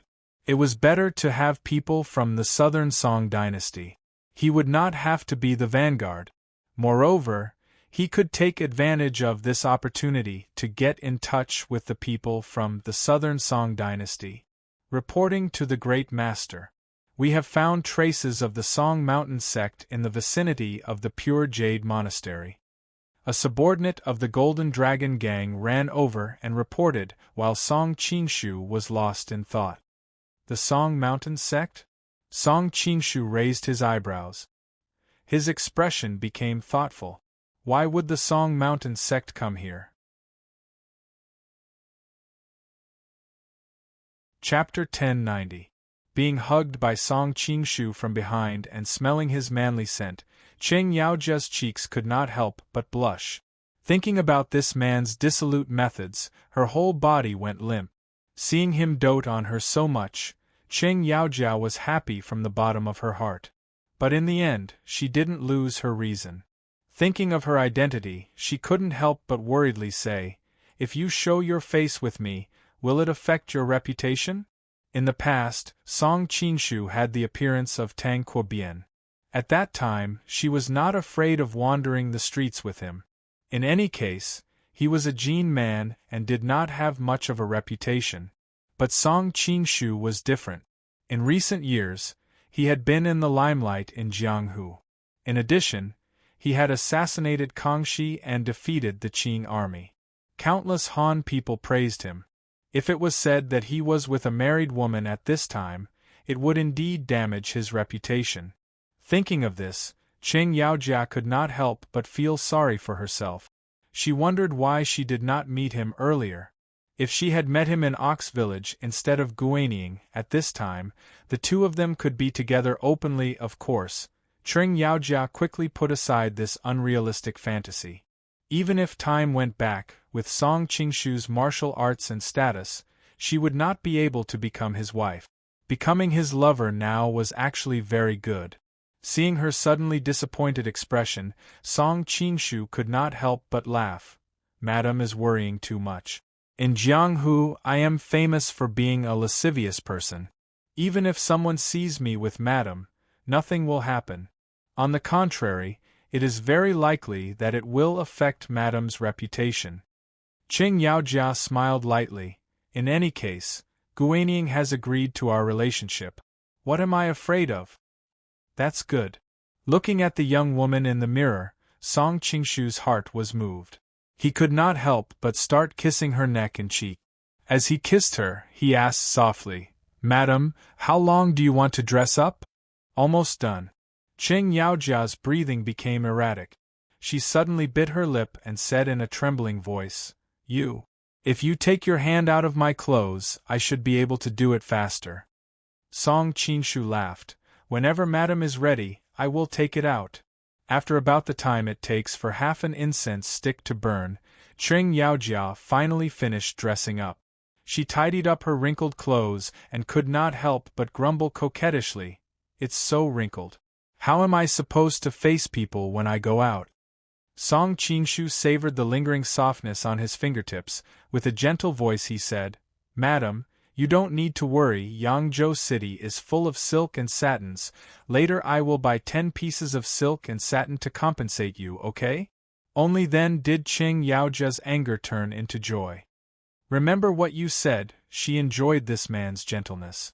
In the past, Lu Guanying never considerately accompanied her to buy clothes. Of course. Song Qinshu sighed inwardly as he looked at the excited woman in front of him. There was no sexy underwear in this world. Otherwise, it would be a great pleasure to let her wear it for him to see. He suddenly thought of something. Since there was silk in this world, was it possible to make silk stockings? Thinking of the long legs of his female friends and the stockings, Song Qinshu suddenly felt his nose become somewhat hot. After the two of them went out to the street, they casually ate breakfast at a roadside stall. Then, Song Qinshu took Cheng Yaojia to several silk and satin shops. They bought dozens of exquisite silk and satin and ordered several beautiful clothes. Song Qinshu said to Cheng Yaojia, "Madam, please stroll around here first. I still have something to do over there. I will come back to pick you up in a moment." Be careful." Cheng Yaojia was not a little girl who did not understand the general interest. She knew that he had something important to do. Song Qinshu ordered 2 of the Golden Dragon Gang's men to help Cheng Yaojia carry her things. Then, he went straight in the direction of the Clear Jade Monastery. He heard from his subordinates that the Song Mountain Sex people had been seen in the vicinity. However, the Golden Dragon Gang had not been here for a long time, so it was difficult to get accurate information. Therefore, he decided to personally come and take a look. He wanted to find out who the Song Mountain Sex people were. With Song Qinshu's current cultivation level, It would be very difficult for an average person to notice him even if he deliberately hid himself on the street during the day. Therefore, it was much more convenient for him to inquire about information than the Golden Dragon Gang's people. According to the information of the Golden Dragon Gang's spies, Song Qingshu quickly approached the house where the Song Mountain Sect's people were hiding. After secretly investigating, he discovered that the Song Mountain Sect had sent more people than he had expected. In addition to the Song Mountain Sect's disciples, there were also a large number of evil path experts. Among them were some of Song Qingshu's old acquaintances, such as the twin evils of Hejian, the whiteboard evil star, the Qinghai owl, and so on. Apart from these people, there were many more people that he did not recognize. However, he could see that they were all experts. So many experts have come. What is Zhuo Lenchan trying to do? Song Qingshu was secretly alarmed. Suddenly, he heard a sound coming from the study room. He quietly went over. Are you sure that Wu Tianda is hiding in the clear jade monastery? A dull voice sounded. Song Qingshu recognized that it was Zhuo Lenchan's voice. I'm sure. Someone saw Wu Tianda staying in the clear jade monastery about half a month ago, another person replied. This time, Song Qingshu couldn't tell who it was.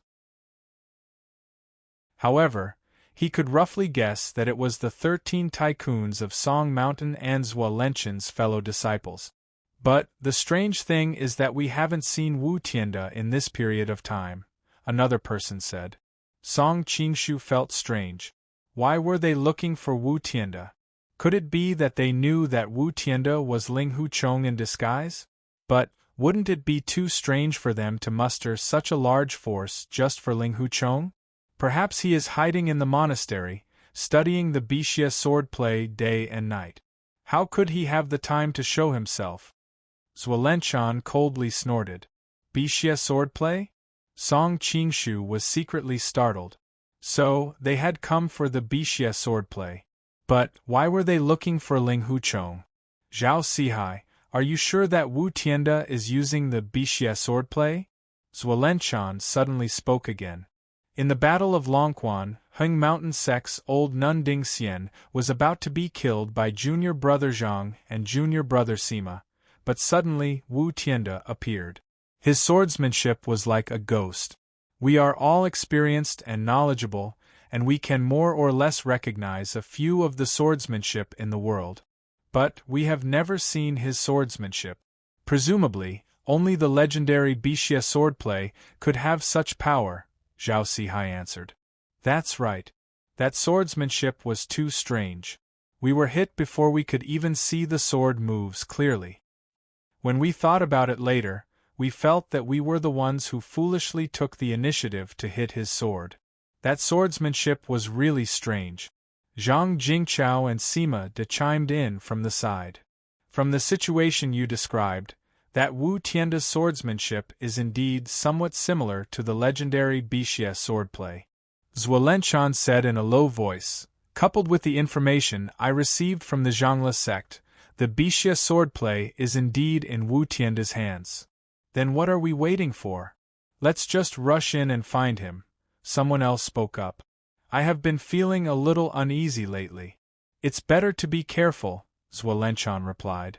Moreover, the Pure Jade Monastery is one of the Wudong's Wudong Monastery. It's best if we don't get into conflict with them. Chapter 1091. Zhuo Lenchan was silent for a while, then finally answered, Fine, we'll wait for another 3 days. If Wu Tianda doesn't come out by then, we'll just go in and kill everyone. The Wu-Tang faction won't know we did it. Good. Zhuo Lenchan's words received a warm response from everyone.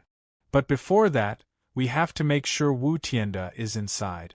Otherwise, we'll risk offending the Wu-Tang faction for nothing, Zhuo Lenchan said again. How about I go in and check it out tonight? Someone volunteered. No. Zhuo Lenchan immediately refused. Taoist Ma Zhen of the Jade Temple is very powerful, and that Wu Tianda is a master among masters. It won't be good if we alert them. We can't leave anyone alive, so we have to catch them by surprise. We can't leak any information. I'll think of another way to confirm whether Wu Tianda is inside or not. Once we're sure, we'll act immediately. Song Qingshu was shocked. Zhuo was indeed a fierce and ruthless man. His first move was so ruthless. Just listening on the side was enough to make one's hair stand on end. By the way, is there any news from the Huashan faction? Zhuo spoke again just as Song Qingshu was about to leave. According to the scouts, the Huashan faction has left Yangzhou safely, a subordinate answered. Zhuo snorted. Ma Qifeng and Zhang Jun are too incompetent. As the prime minister of the southern Song dynasty, they can't even destroy a mere Huashan faction. Song Qingshu's eyes widened. From Zhuo tone, it sounded like Ma Qifeng and Zhang Jun were his subordinate. What was going on? I heard they sent Zhang Ro and the others from the loyal army. Just as they were about to succeed, two mysterious people appeared and saved the Huashan faction, another person answered. Mysterious people? Zhuo expression was solemn. The Jianghu is big, and there are many talented people. It seems like we have to get the Bixia swordplay as soon as possible to be qualified to compete for the world. We lied about Yu Lingshan being Yu Fei's orphan to fool Ma Qifeng and Zhang Jun. Will they find us after they realize it? Someone said worriedly. Don't worry, the Song Mountain sect didn't show up directly, they won't be able to find out anything about us. Besides, Zhuo voice turned cold, so what if they find out? They can't even destroy a mere Hua Mountain sect, and they want to deal with our Song Mountain sect? Song Qingshu nodded to himself. Although Ma Qifeng and Zhang Jun were prime ministers, the Song Mountain sect was located in the Jin Kingdom. Song Qingshu had always been a subject of the Jin Kingdom. No matter how powerful they were, it would be difficult for them to influence the Song Mountain sect. Zhuo indeed didn't need to be afraid of them. Moreover, Ma Qifeng and Zhang Jun's current situation didn't look good. Everyone could see that the imperial court was only looking for them as a temporary team. Their top priority was to stabilize their positions as left and right prime ministers. After staying for a while longer, and seeing that there was no valuable information, Song Qingshu left quietly.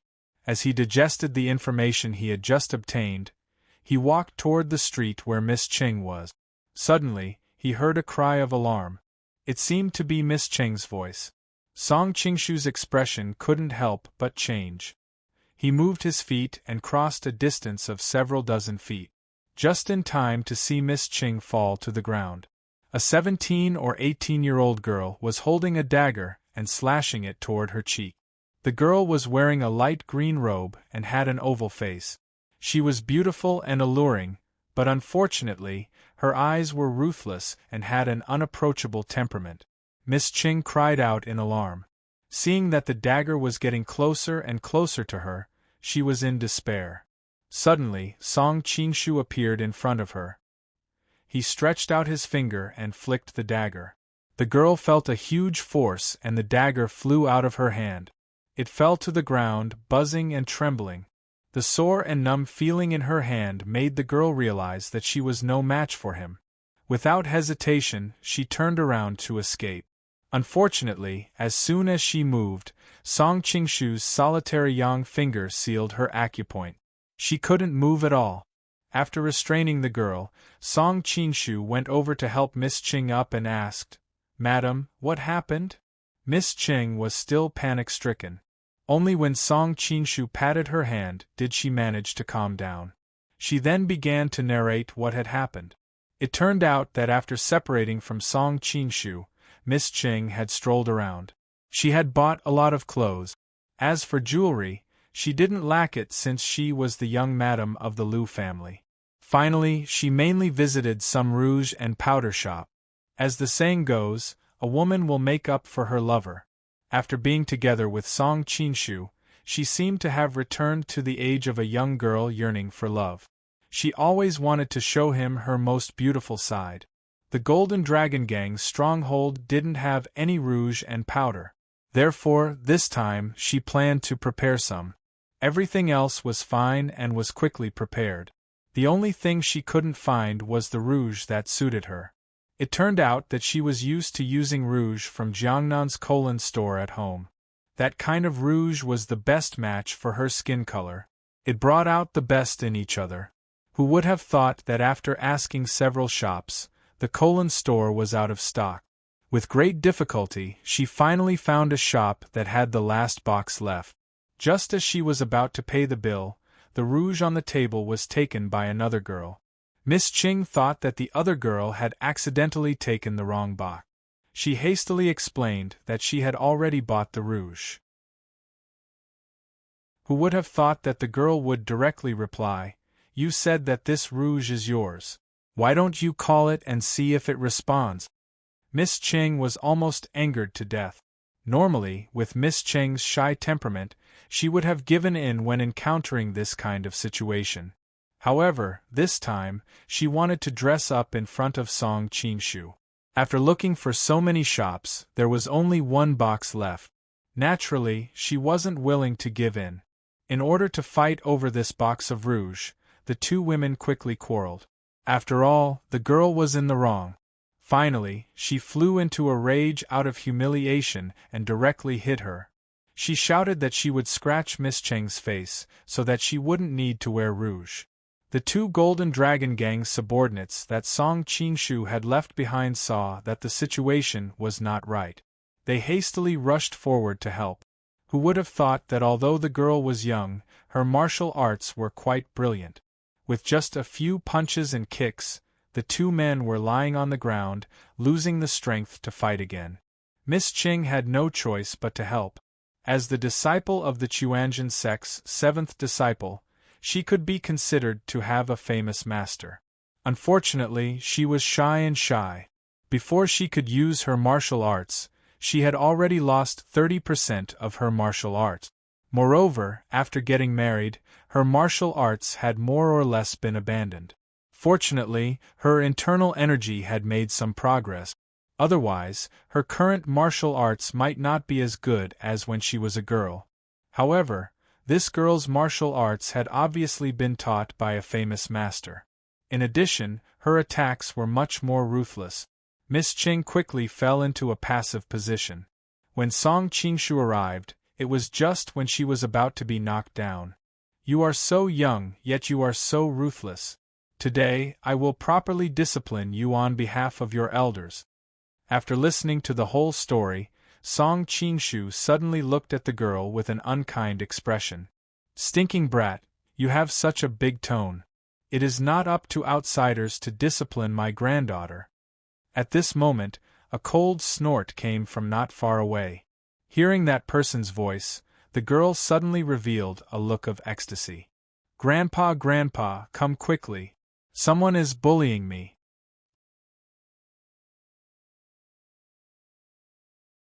Chapter 1092. Humph, now you know fear. Who told you to cause trouble behind my back all day? Just as he finished speaking, another person appeared on the street.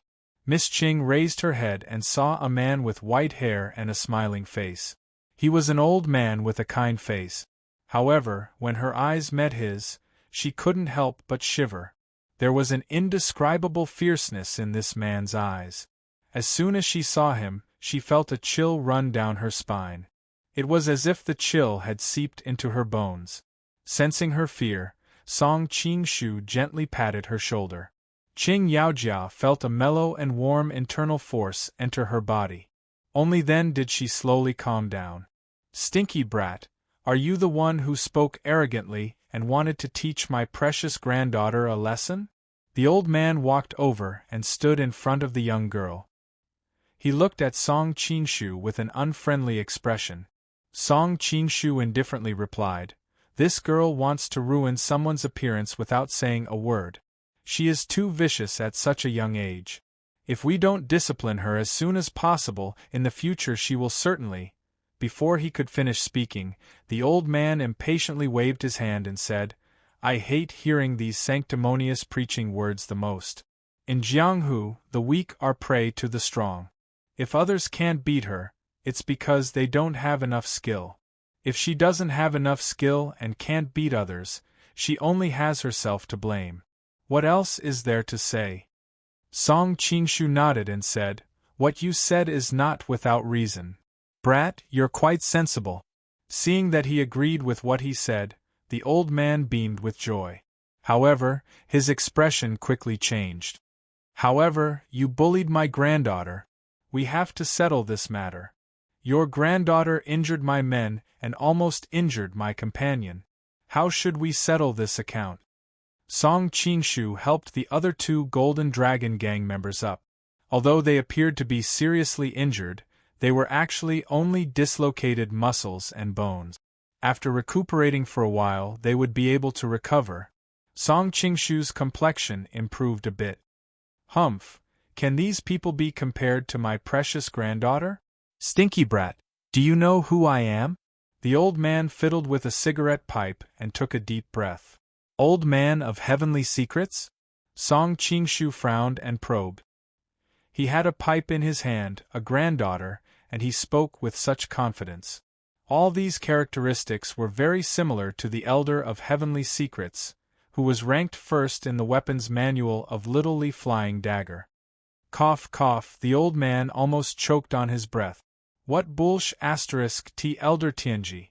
My surname is Ding, and my name is Taboo. I have a nickname in Jianghu called, not 3 in a day. Tisk, so it's Ding Busan. I thought it was the elder of heavenly secrets." Song Qingshu couldn't help but be surprised. No wonder he didn't recognize it at first. Among Jin Yong's novels, Journey of the Gallant was a relatively unpopular one. He was not as familiar with the characters as he was with works like the Condor Trilogy or Demigods and Semidevils. Ding Busan's nickname, not 3 in a day, was because he had killed too many people in his early years. Later, he turned over a new leaf and set a rule that he could not kill more than 3 people in a day. That girl was his granddaughter, so naturally she was Dingda.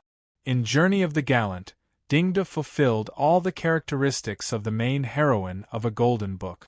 She was beautiful, seductive, and threw herself at the protagonist. In some ways, she was similar to Huang Rong. Unfortunately, unlike Huang Rong, she did something extremely vicious and challenged the bottom line of all the readers. She had killed Shi Potion's personal maid, Shi Jian, and made it look like she had been raped and killed. She was so vicious.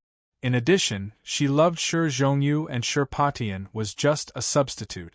So in the end, she became the second female lead and one of the most hated main female characters in the readers' hearts in Qin Shing's previous life. No wonder she ruined the girl's appearance without saying a word. This Dingda is really vicious. Song Qingshu looked at the girl not far away. Although she was beautiful, he did not like her at all. Seeing Song Qingshu's reaction, it was Ding Busan's turn to be stunned. He was highly skilled in martial arts and could kill without blinking an eye.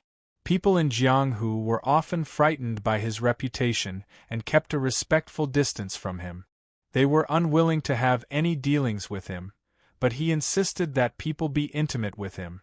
As long as they showed any fear or disgust, he would kill them.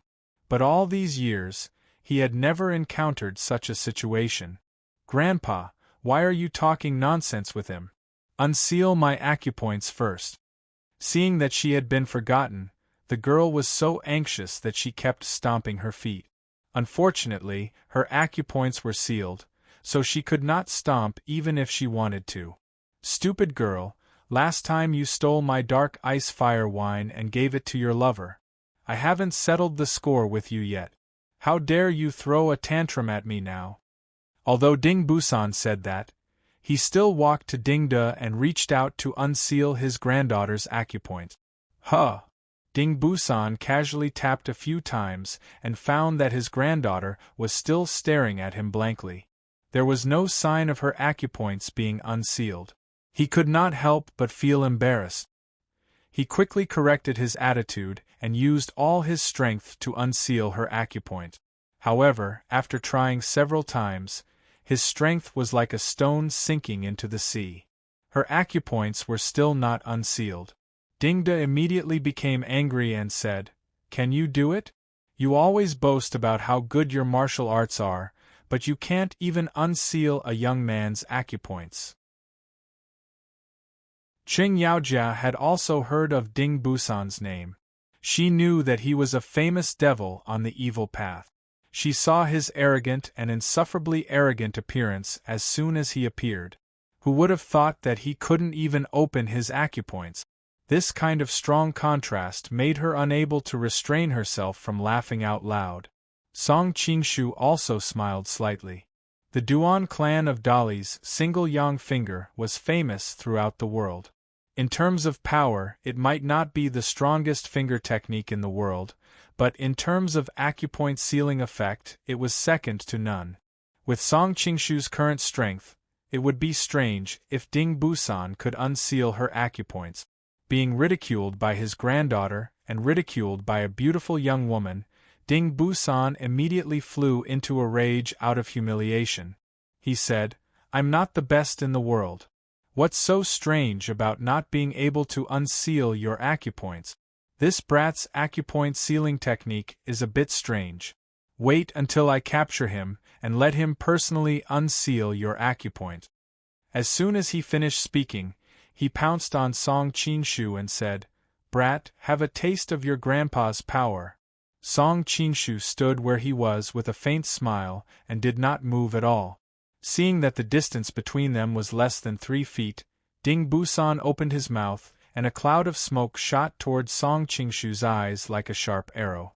The people around immediately exclaimed. Those with good eyesight could already see that it was the smoke that Ding Busan had just inhaled. He had used his profound internal strength to wrap it and shoot it toward the enemy. If he was hit, he would probably lose his eyes. This old devil was really vicious. However, to everyone's surprise, the young man didn't dodge. Instead, he allowed the smoke arrow to shoot toward him. He suddenly opened his mouth and exhaled, causing the smoke arrow to shoot back toward Ding Busan at an even faster speed. Yesterday, the official account mentioned various cases of men sacrificing their wives for glory. Looking back at Lu Guaniying's behavior, do you think it is not so exaggerated? You're tuning in to the Phoenix Knights YouTube channel. Don't forget to subscribe and join us on this journey to catch the most captivating stories.